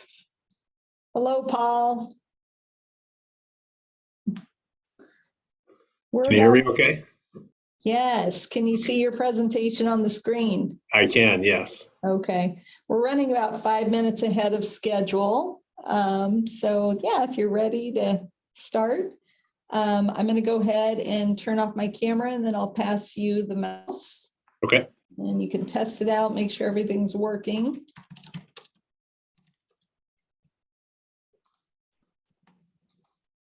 There you go. You should have it and you just need to double click and then use the arrow keys to go back and forth. Looks like it's working. Very good. Okay, and you have 12 minutes. So whenever you're ready to start, go right on ahead. Awesome. Well, thank you very much for the opportunity to present our Yelm Highway Community Park Development Grant. My name is Paul Simmons and I'm the Director of Olympia Parks, Arts and Recreation. And with me today is Laura Keehan, who's the manager of this project. The city of Olympia is located in Thurston County at the southern tip of the Puget Sound. Our population is just over 55,000, while regionally Thurston County is just under 304,000. Yelm Highway Community Park is located in southeast Olympia. It's in the section of our city's urban growth area that's currently under review for annexation. This would result in 7,000 new residents to Olympia. This project has been in the works for decades and is a key component to serving the future residents. This gives you an idea of our project boundary, which is basically everything within the red dotted lines here and here, with the exception of these two orange areas. The upper left is our maintenance facility, which we've excluded from the project.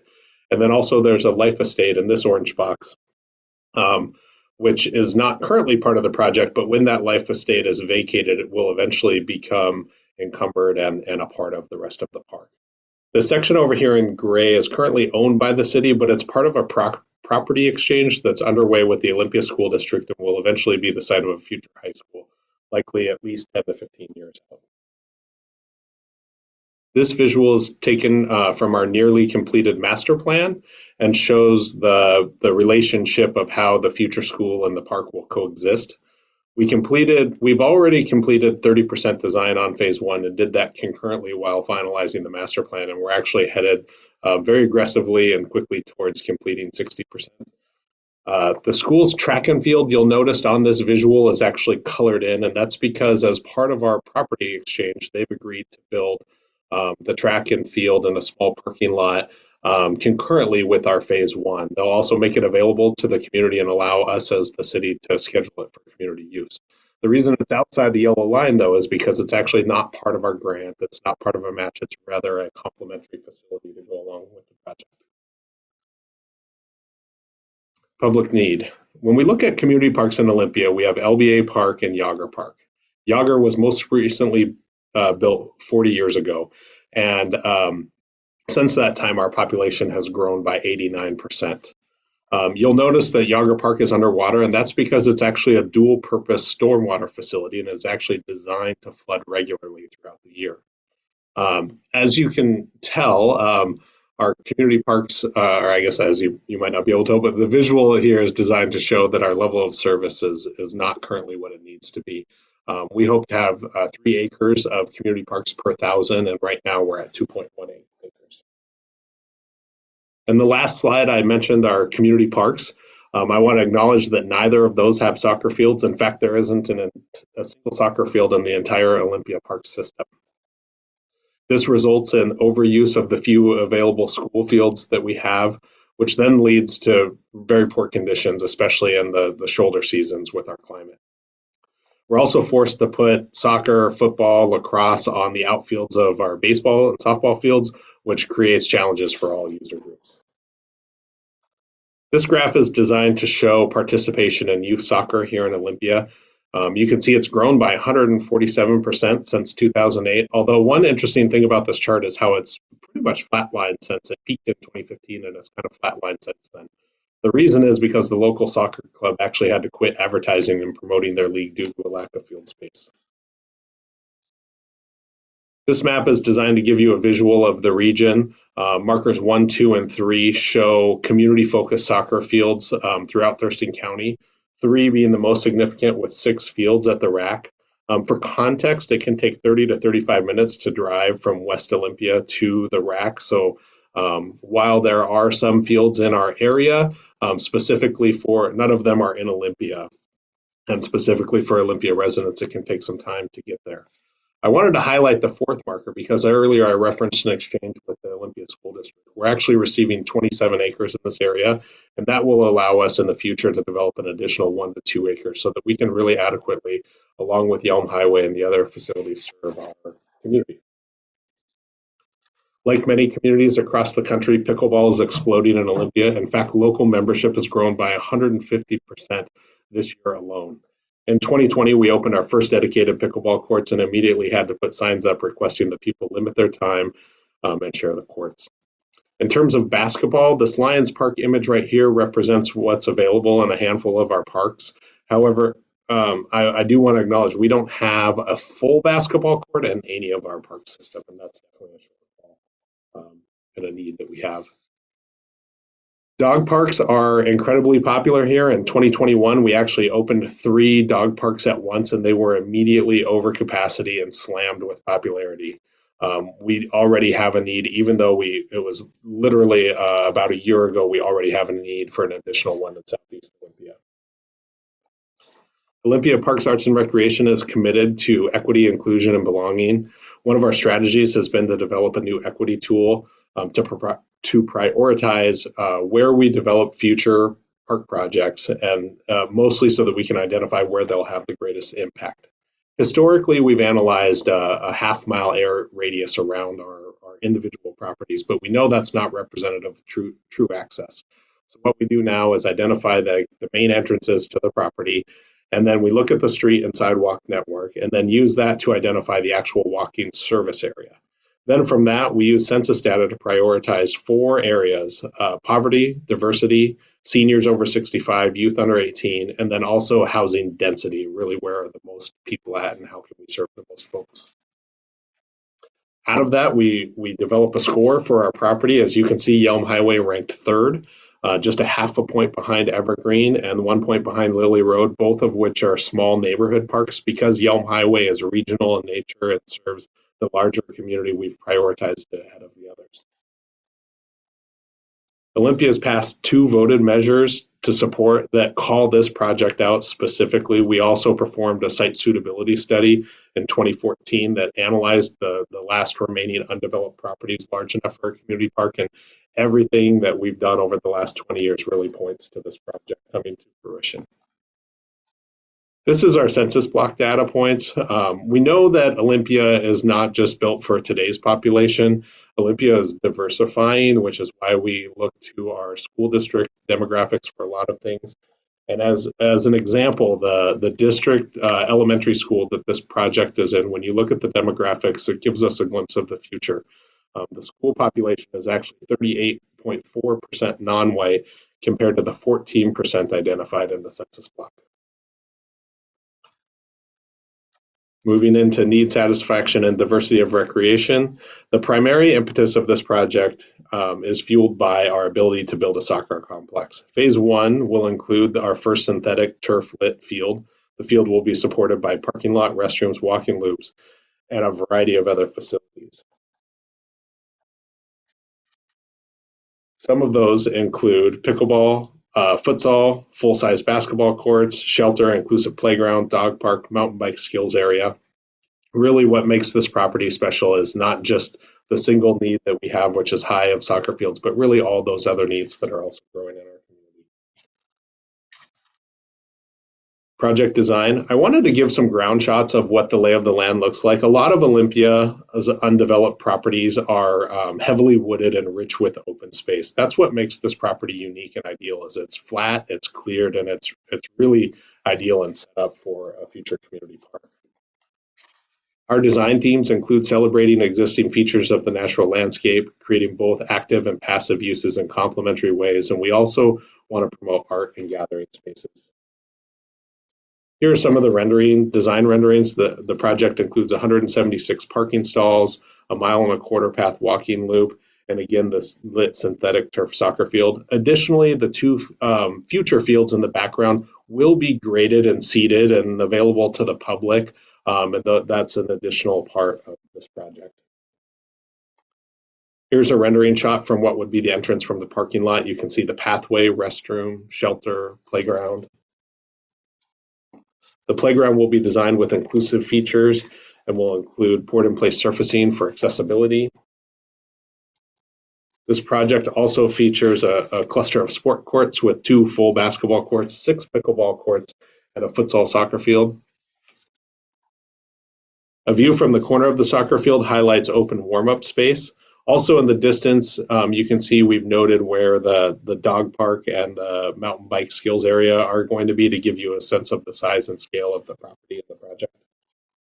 As we look to sustainability, we've worked really hard to preserve and design around a beautiful stand of Gary oak and Doug fir trees. There's also a forested wetland in the back. We're also transitioning towards all electric and handheld mowing equipment and moving away from gas-powered tools, and even transitioning our fleet as well. Some social factors, I referenced our equity, inclusion, and belonging initiative, and really infusing an equity lens into everything we do, from staffing to programming to development. Another highlight of this property is that it's very accessible for a large part of the population. It's on a major arterial, and it's on active bus routes and has bike lanes. We also require 1% of the total projects go to the arts, which we'll look to infuse throughout the project.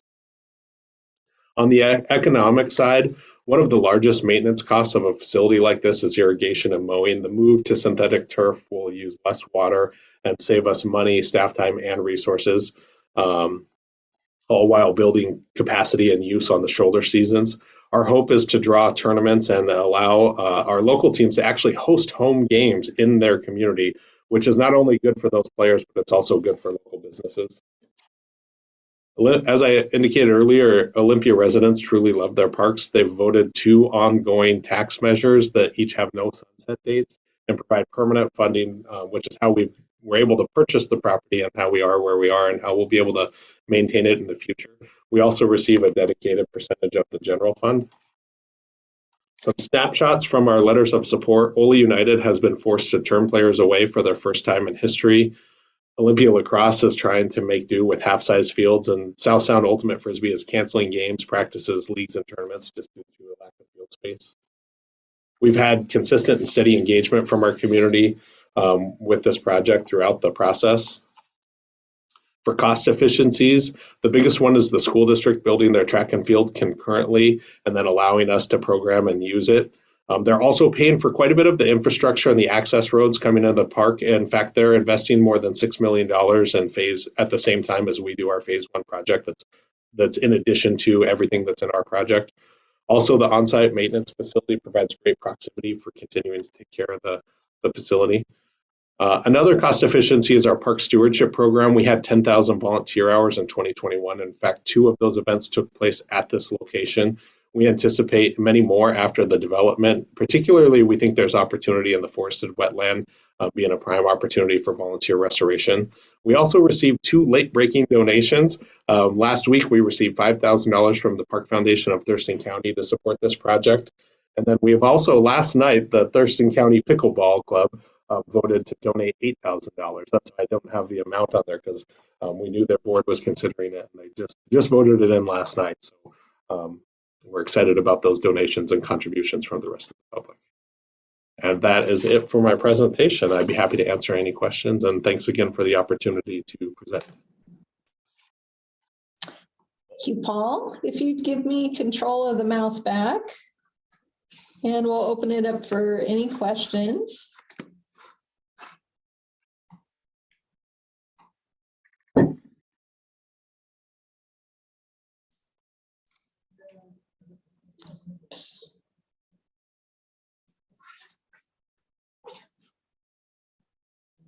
Any questions for Paul?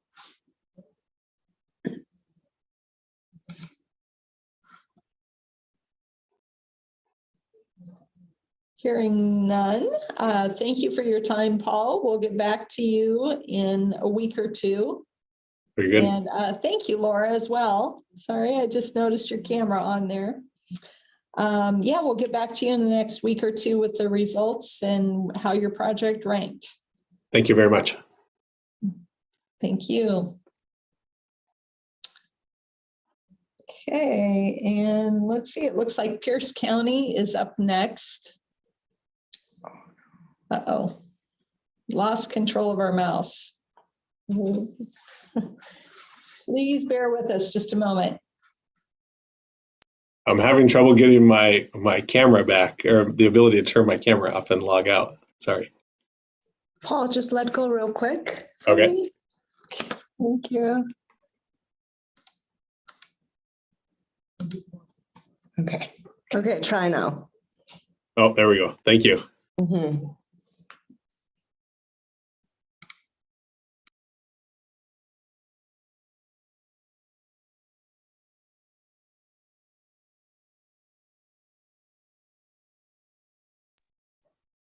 We'll be right with you in a moment, Tiffany.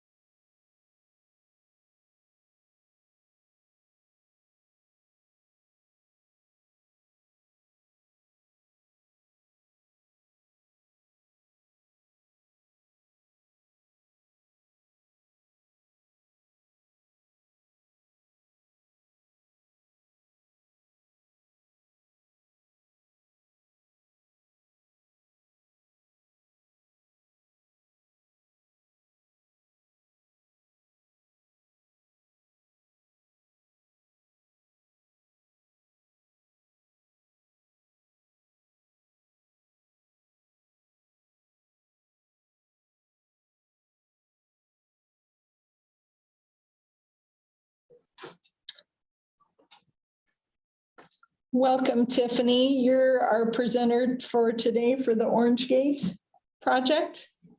Yes, thank you. Okay, and can you see your presentation on screen? Yes, I can. Okay, I'm going to turn off my camera and then hand the mouse over to you.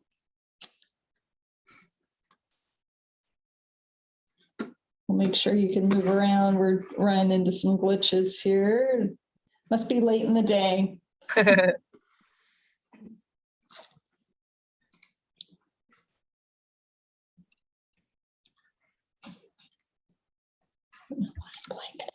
Got it. Okay.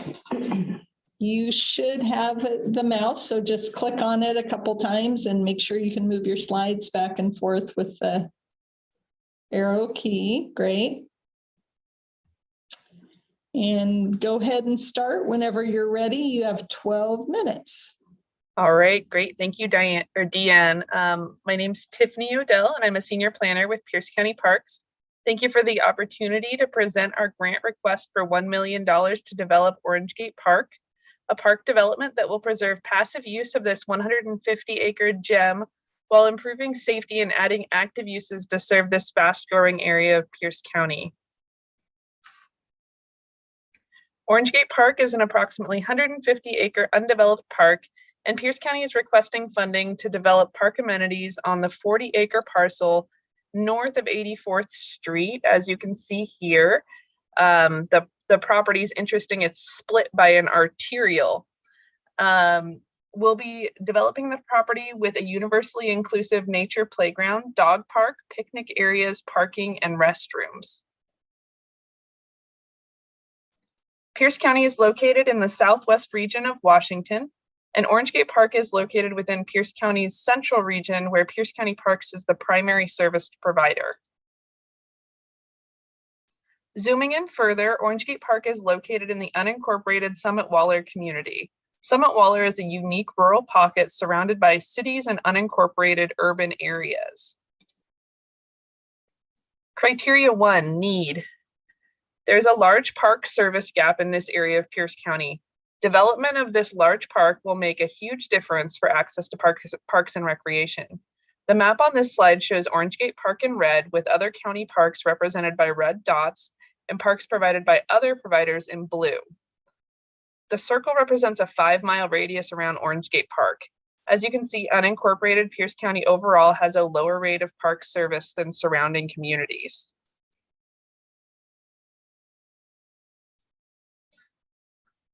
The Central Region is one of the fastest growing areas of Pierce County and is expected to receive almost 40% of new housing growth by 2030. Currently, the region has 36% of the county's unincorporated population and only 10% of the developed park acres. This map shows the urban areas surrounding the park shaded with cities in gray and unincorporated urban areas in purple. You'll also see regionally designated centers of local importance in teal, and those are areas where the most growth is expected to occur. These are areas in proximity to Orange Gate where the rapid population growth in the region has led to significant demand for parks and trails. The demographic information on this slide represents the Summit Waller community, the community immediately surrounding Orange Gate Park. As a county park with unique features, Orange Gate is likely to draw park users from far beyond the immediate community.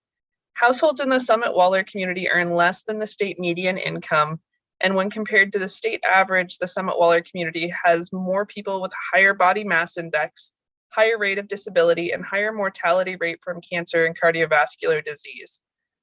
When we look at surrounding urban areas, which will also be part of the service area for Orange Gate Park, we see even greater disparities in income and health outcomes than state averages than those that we're seeing here in Summit Waller.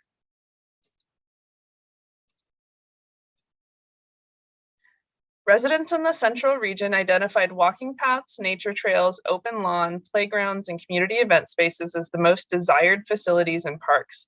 As you can see, these local findings are consistent with those of the State Recreation and Conservation Plan. The development of Orange Gate Park will deliver on all of these and is located in an area that serves communities in need. The Mid-County Community Plan, the Pierce County Parks Recreation and Open Space Plan, and the Pierce County Parks Fiscal Policy, which prioritizes parks capital investments, all identify Orange Gate Park as a high priority. Development of Orange Gate Park will meet all 5 priorities of the Washington State Recreation and Conservation Plan by expanding available recreation in the underserved and rapidly growing Central Region, providing a variety of activities that are popular for people of all ages, races, and abilities, and connecting people to the Pipeline Trail, a regional multimodal trail system that links communities, parks, trails, transit, and schools. Criteria 2, need satisfaction and diversity of recreation. In 2020, the Pierce County Parks Recreation and Open Space Plan identified the Central Region as having the lowest rate of park acres, trail miles, and open space in Pierce County. The development of Orange Gate Park will improve community access to 150 acres of parkland with expansive natural open spaces and an extensive network of nature trails. In addition, Pierce County will develop the Pipeline Trail, which is shown here in orange, through the park in 2023. This multimodal trail will connect to surrounding communities, parks, schools, and transit, providing not just recreational opportunity, but a non-motorized option for transportation across Central Pierce County. Specific program elements selected were developed during a master planning effort in 2020 and 2021. These program elements were chosen and approved by the community during the master plan. A universally inclusive nature play area will fill a gap in playgrounds in the park system and provide the only public playground in the area dedicated to providing all-inclusive play experience. An off-leash dog park will provide space for dogs, reducing conflicts with other users and filling a gap in dog parks in the vicinity. And the existing network of soft surface trails will be enhanced and preserved. Nature trails were voted the most desired recreational amenities by the public, both in master planning and countywide surveys. Criteria 4, project design. Orange Gate Park is a 150-acre undeveloped park, well loved and used by the surrounding community, especially with its existing network of nearly 9 miles of soft surface trails.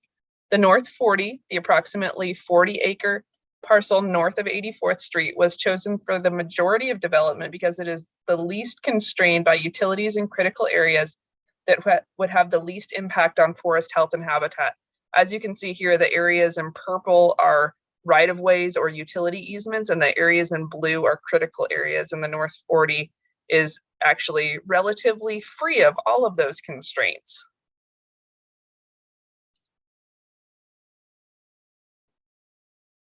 The planned park layout ensures the best use of space. For example, the U-shaped parking area was designed to have the least impact on the forest by placing it within an area dominated by invasive species.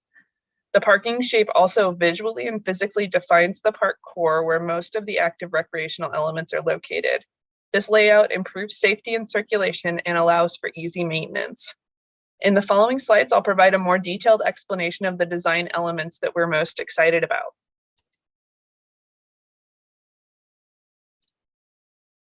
Orange Gate Park will be Pierce County's first destination playground committed to providing universally accessible, inclusive play, and the nature theme will align with the natural character of the park. A fenced 5-acre off-leash dog park will preserve the forested character of the area while providing trails for off-leash use. An existing clearing will receive wood chips to provide an open space for more active play.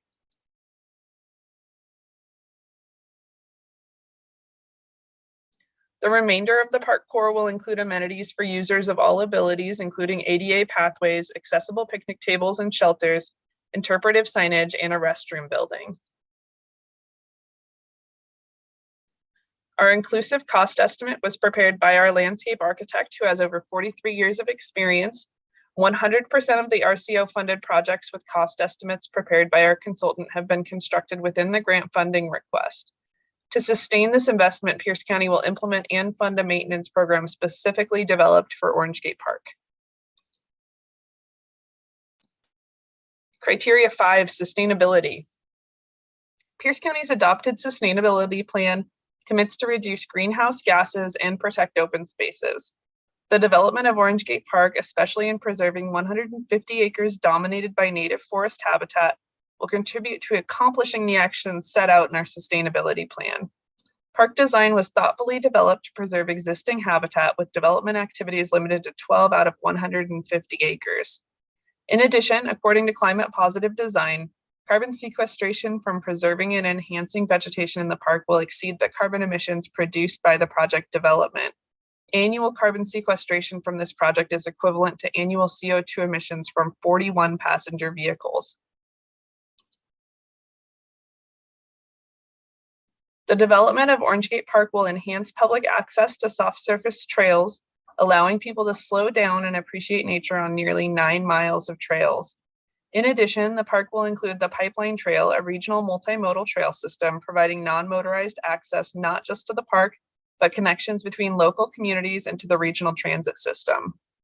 The new amenities such as the playground, dog park, and enhanced trail system will also encourage social and physical activity.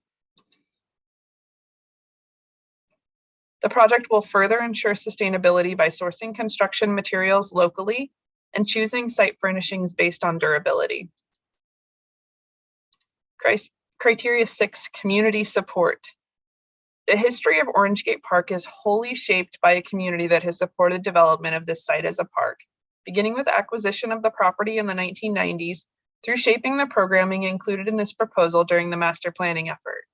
The current proposal reflects 18 months of public input during the master planning process, which took place during a global pandemic.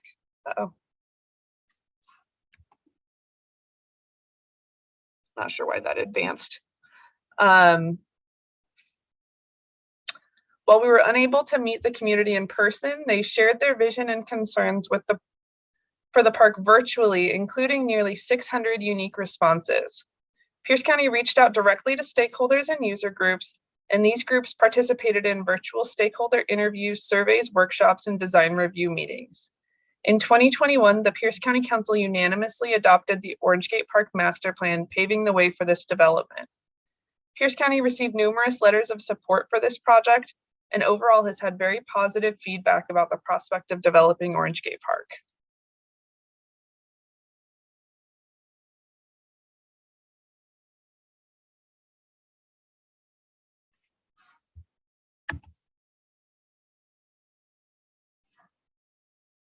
Criteria 7, cost efficiencies. Pierce County Parks has project match available now to move this project forward. This summer, Forever Green Trails, a local trails advocacy group, partnered with Pierce County to raise funds for Orange Gate Park and the Pipeline Trail. We exceeded our fundraising goal, raising more than $7,000 in just over a month-long campaign. Our trail enhancement efforts have been supported by volunteer organizations, including the Washington Service Corps, Washington Conservation Corps, Washington Trails Association, and the Summit Waller Community Association.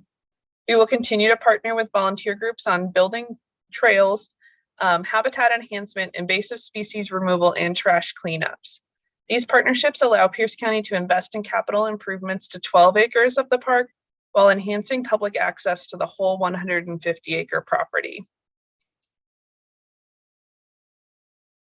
Thank you for taking the time to learn more about our plans to turn this amazing community asset into a park.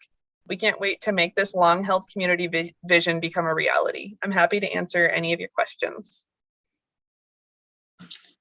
Thank you, Tiffany. Go ahead and take control of the mouse back. And any questions for Tiffany? It looks like Jen, you're up first. Hi, Tiffany. Great presentation.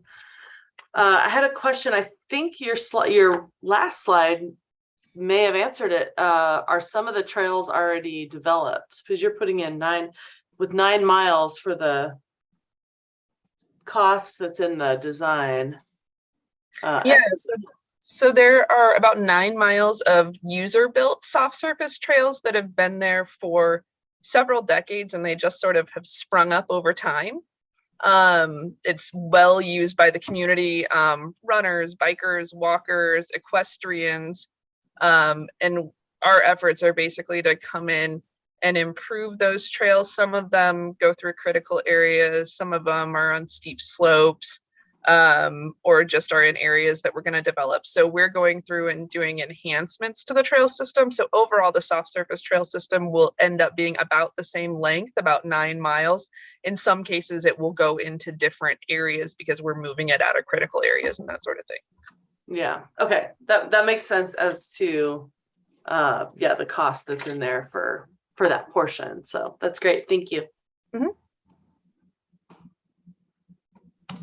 Any other questions for Tiffany?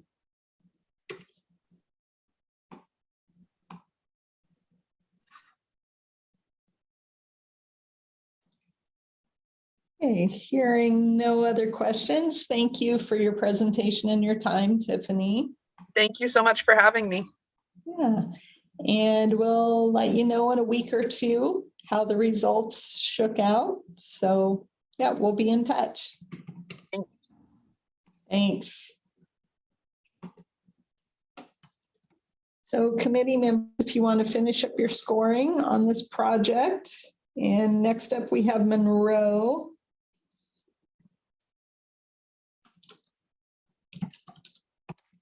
Looks like, let's see, is Ben Swanson, look like you, yes, there you are. Hi, Ben. Hello, how are you? Good, how are you? Good. Good. If you'll just give me a moment, I'm going to pull up your presentation and then I'll hand the mouse over to you. Perfect.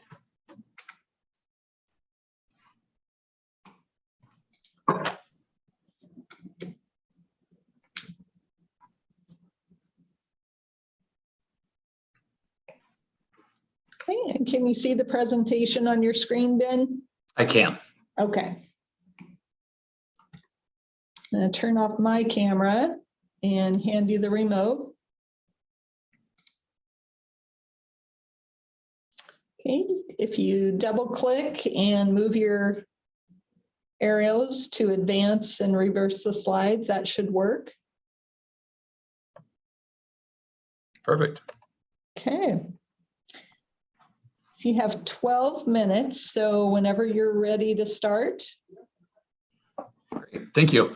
So my name is Ben Swanson. I'm the Parks Manager for the City of Monroe. And the city is proposing to develop a neighborhood park in the city's rapidly growing North Hill area. The blue outline represents the park area that the city acquired in 2021. And now the city is requesting the $2 million in grant money to assist in developing this park area. So Monroe is located roughly 24 miles from the city of Seattle. Seattle being down here, and the red asterisk indicating where the city of Monroe is. And then within Monroe, that's identified by this black outline that's the city limits. The proposed development takes place right in this northern area of the city. And then looking at need, this has actually been documented for several years, a need for a park in this area, dating back to Parks, Recreation, and Open Space plans we did approximately 10 years ago, and has been consistently documented in there. In addition to that, it's been on our 6-year capital improvement plan, in our budget, and also what we received from our neighborhood outreach in the area. This PROS level of service is taken directly out of our PROS plan. And so it shows for our neighborhood parks, our existing of what we have, our level of service, which is the 1,000 per 1.38 people, and then our current need. And so this development of the plan, when these numbers were pulled together, it showed us at a 9-acre deficit, that increasing to 16.3 by 2035. So development of this park would reduce that deficit from 9 down to 4 with the total 5-acre park area. Oops. And then this shows the service area for our neighborhood park. So roughly a 1-mile radius. And within that, there's 1,670 homes. And you can see the green indicates existing city parks. And then these little dots up here are essentially pocket parks that were done by the developers when they created that area. Within these pocket parks, there are a few amenities like tot lots, but not a lot of open space opportunity within that area. And then this slide, I need to apologize. This should be, the title should be labeled 02 and need of satisfaction. And so in this one, using the demographics, that red area indicates that our mortality per 100,000 is above state average. Our body mass index is real close to state average. So we're hoping that increase in active use area within the park may increase activity and hopefully offset some of those numbers. Same with this slide, it's 02 need of satisfaction survey. And so within this, it's showing kind of the development pressures and the need for this 5-acre property, not only identified in our Parks, Recreation, and Open Space plan, but the yellow indicates everything that's either been constructed or has plans to be constructed, has a preliminary plat approval over the past 6 years. And so you see this increased pressure without much offering of a park area. And then, as I stated, it'll help mitigate the 9-acre deficit for that area citywide, but fill that need for the park in that area. And so this is a look at existing conditions of the park. And when we reached out through our not only our Park, Recreation, Open Space plan survey, which we got about 1,500 respondents, we also reached out to the neighborhoods that this would be serving. And a big thing that the number one thing they came back with is we just want open space. And you can see on this photo the size of the backyards for many of these houses, which is fairly consistent. It's not big. It's not a lot of room for people to run out. So that is something, and I'll show later on in this slide, that we've really programmed into this. Obviously, there is slope to the site, so it'll take some grading to get that down to a flat, usable level that'll be taken care of with retaining walls. And then as far as meeting future needs and expansions, this area labeled McCain property, this is approximately 3.2 acres, and the city has right of first refusal when the McCains do sell this property. So there is an opportunity for the city to expand this park area and increase the overall size of it. This is showing the proposed development over here. And then this area right here is sidewalk that goes into a trail system. And so with the proposed development, we would have ADA hard surface trails running through the site that would connect these two up. This section of red right here does not exist yet. That's something that we're working on with our Public Works Department to connect up to it. But it would help with the connectivity from, these are now existing homes over here to the park and actually through these different neighborhoods over here. And so in this one, this is going to be done in 2 phases due to the overall cost of the project. The grayed out areas are not included in the grant request and potential construction of it. This is the open space area that I discussed earlier. A big part of this, as it showed on the previous slide with the amount of grading that's involved, is a lot of grading and infrastructure work that's going to be going towards this cost. And so what that would, if we receive this grant and develop out phase 1 of this, it would allow the city to, on its own, construct these sport courts, the playgrounds over here. There's an additional picnic shelter, and then this would be a separate phase in its entirety. However, a bulk of this money is going towards setting the city up so we can pursue some of these projects on our own. This is a view of the existing conditions. Again, largely it's a vacant site, some fencing around it. Historically, it was pasture used for the former owner's horses. There is, like I said, a large standing grove of cedar trees in the background that the city does plan on retaining. And so breaking it down to kind of element by element of what we'd be looking at is, so we'd be looking at installing retaining walls where these red dashes are along here to help break up the topography, and having a level surface here and a level surface down here. And then we'd have seating steps leading down that would look something like this. And so depending on project costs at the time, when we go actually out to construction, the retaining wall may turn into a seated wall, but the area going down for the seated steps would be kind of the dual purpose to access both the upper and lower terrace of that, and for just residents to sit and relax on. Viewing platform. So this was a good opportunity. The topography is a challenge, but it also offers us great views of the valley from there. This is very similar to what we're proposing for that viewing platform area, elevated up in an area, benches, and a place for people to look out across the valley. And there's some really good view opportunities from here. Obviously, as you go towards the west, there's the Olympics, Mount Rainier, and then down the Skykomish Valley to some of the mountains down that way. And this is a view from the property out across the valley. Next, this is a neighborhood park, and originally staff did not propose having a parking lot. However, after neighborhood feedback, there were concerns about equity as far as ability to reach the park. And so in the final version, after receiving neighborhood feedback, we are proposing a parking lot. With that, we'd be installing a rain garden system to treat that water. And this is just a design of something what it would look like.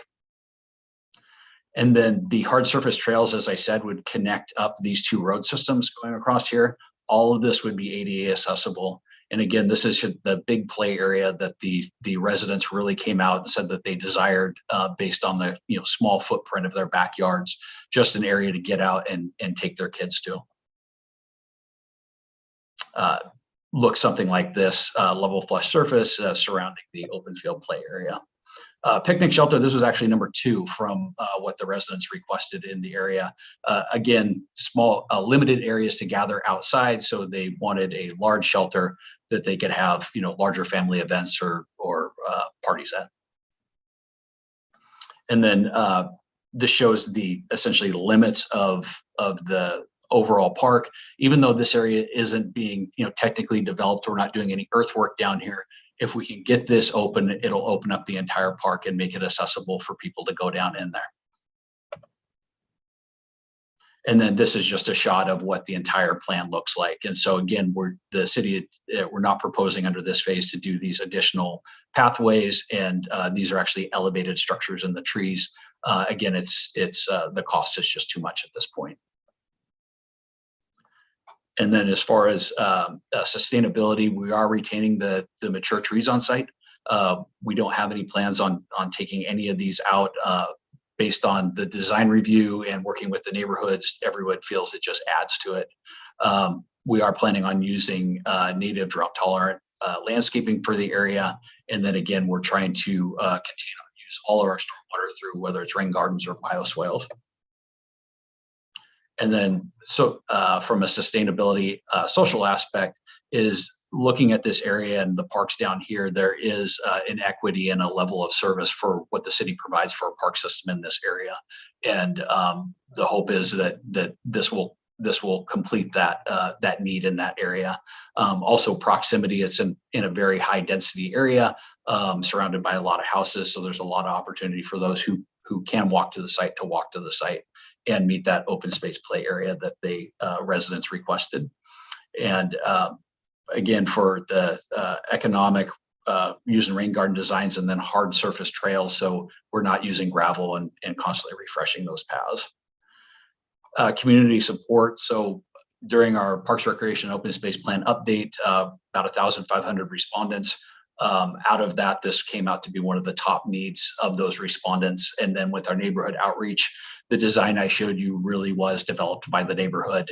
We gave them a whole series of options of what we could potentially put up there. And so what you see is what was a priority to them.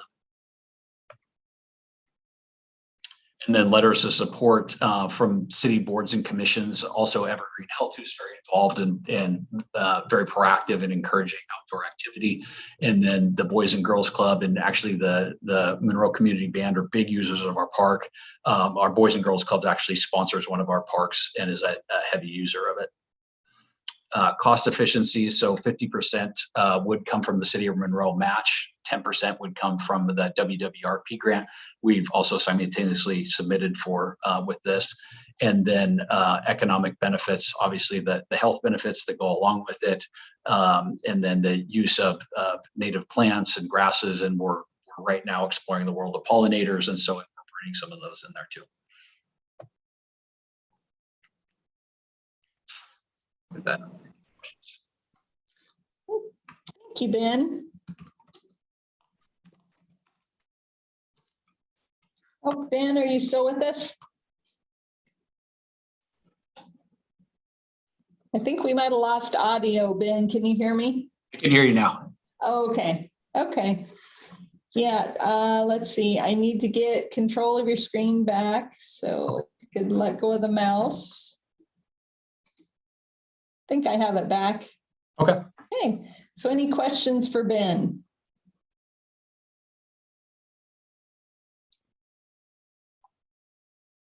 Jen.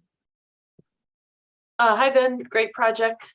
I have a question about the phase 1 and phase 2, or phase 1 and future phase. I forget which slide. Under project design, earlier slides on project design.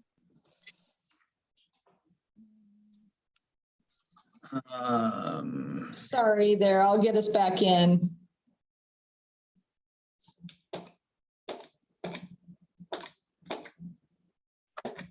Maybe in slide 8. Slide 8. Yep. That one? Oh, there. Okay. That is, yeah. Or the one, yeah. Forward? The one, yeah. Yes, okay. Okay, so this is phase 2. Yeah, so phase 2 improvements are in the gray. And so Great. Sorry, Okay. go ahead with your question. Oh, no, I just was trying to look at phase 1 as compared to phase 2. So phase 2 is gray and phase 1 is. Is that was there a picnic shelter up here, Ben? Correct. Yeah, it's the picnic shelter, and then it doesn't show it on. It shows it on other slides, but then the retaining wall kind of running the length of the site to break up that. See it there. Yeah. Oh, right. Yeah, I think if you go forward a couple, then you see the phase 1. Right? Okay. Okay, I just want to make sure. There we go. I think Yep, this there. is, That's so this is what's being funded in this phase, correct? Correct. Yeah. Okay. Great. And then, but there was also a parking area, I think. Yep. Viewing platform.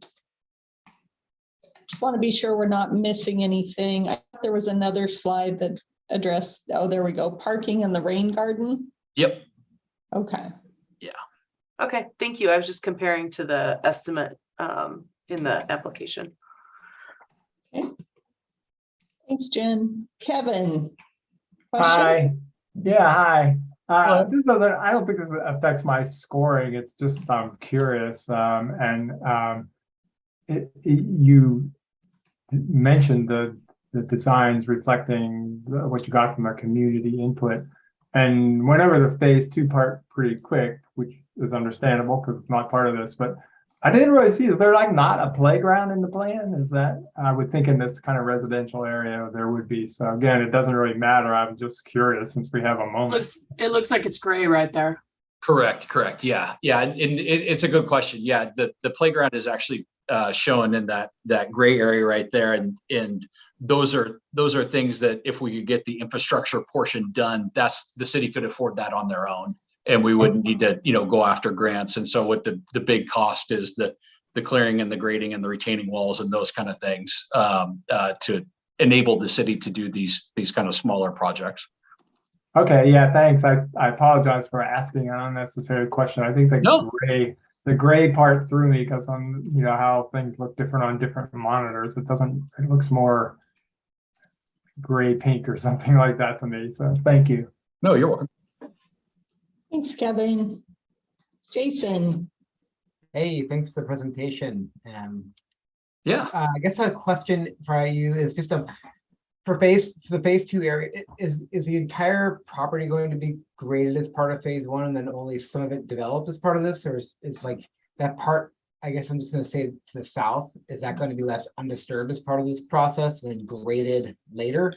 Correct. The south would be left undisturbed. And with that area, we would open up access, mode trails, those kind of things, but there wouldn't be any formal grading that would take place in that area. Got it. And I'm just curious, contextually, because it's actually like a pretty nice looking vista in your slides right now. And I'm wondering if the community felt, strongly one or the other, and this doesn't affect my scoring, about leaving areas either undisturbed or creating pollinator habitat, like you talked about a little bit. Does that come up at all? And it did. Specifically, we had proposed a pollinator highway that ran through the site. They didn't seem as they didn't hate the idea, but it was the open space is what they were really missing just due to the size of their yards.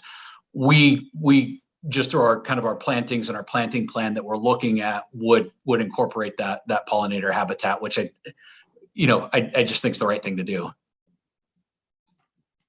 Thank you. You're welcome. Any other questions for Ben?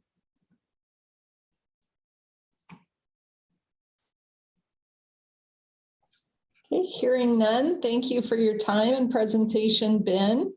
You're welcome. Thank you for having me. Yeah, and we'll be back in touch in a week or two after the results have been ranked and let you know how you did. Excellent. Thanks so much. I appreciate it. Thank you. So evaluating committee, that was our final presentation for the day. Oh, Ben, I think you need to let go of the mouse. Okay. Let's see. Go on. Yeah. There we go. I got it back. Thank you. Thanks. So evaluating committee, if I could get you to hang tight for a minute, and we're going to stop the live stream.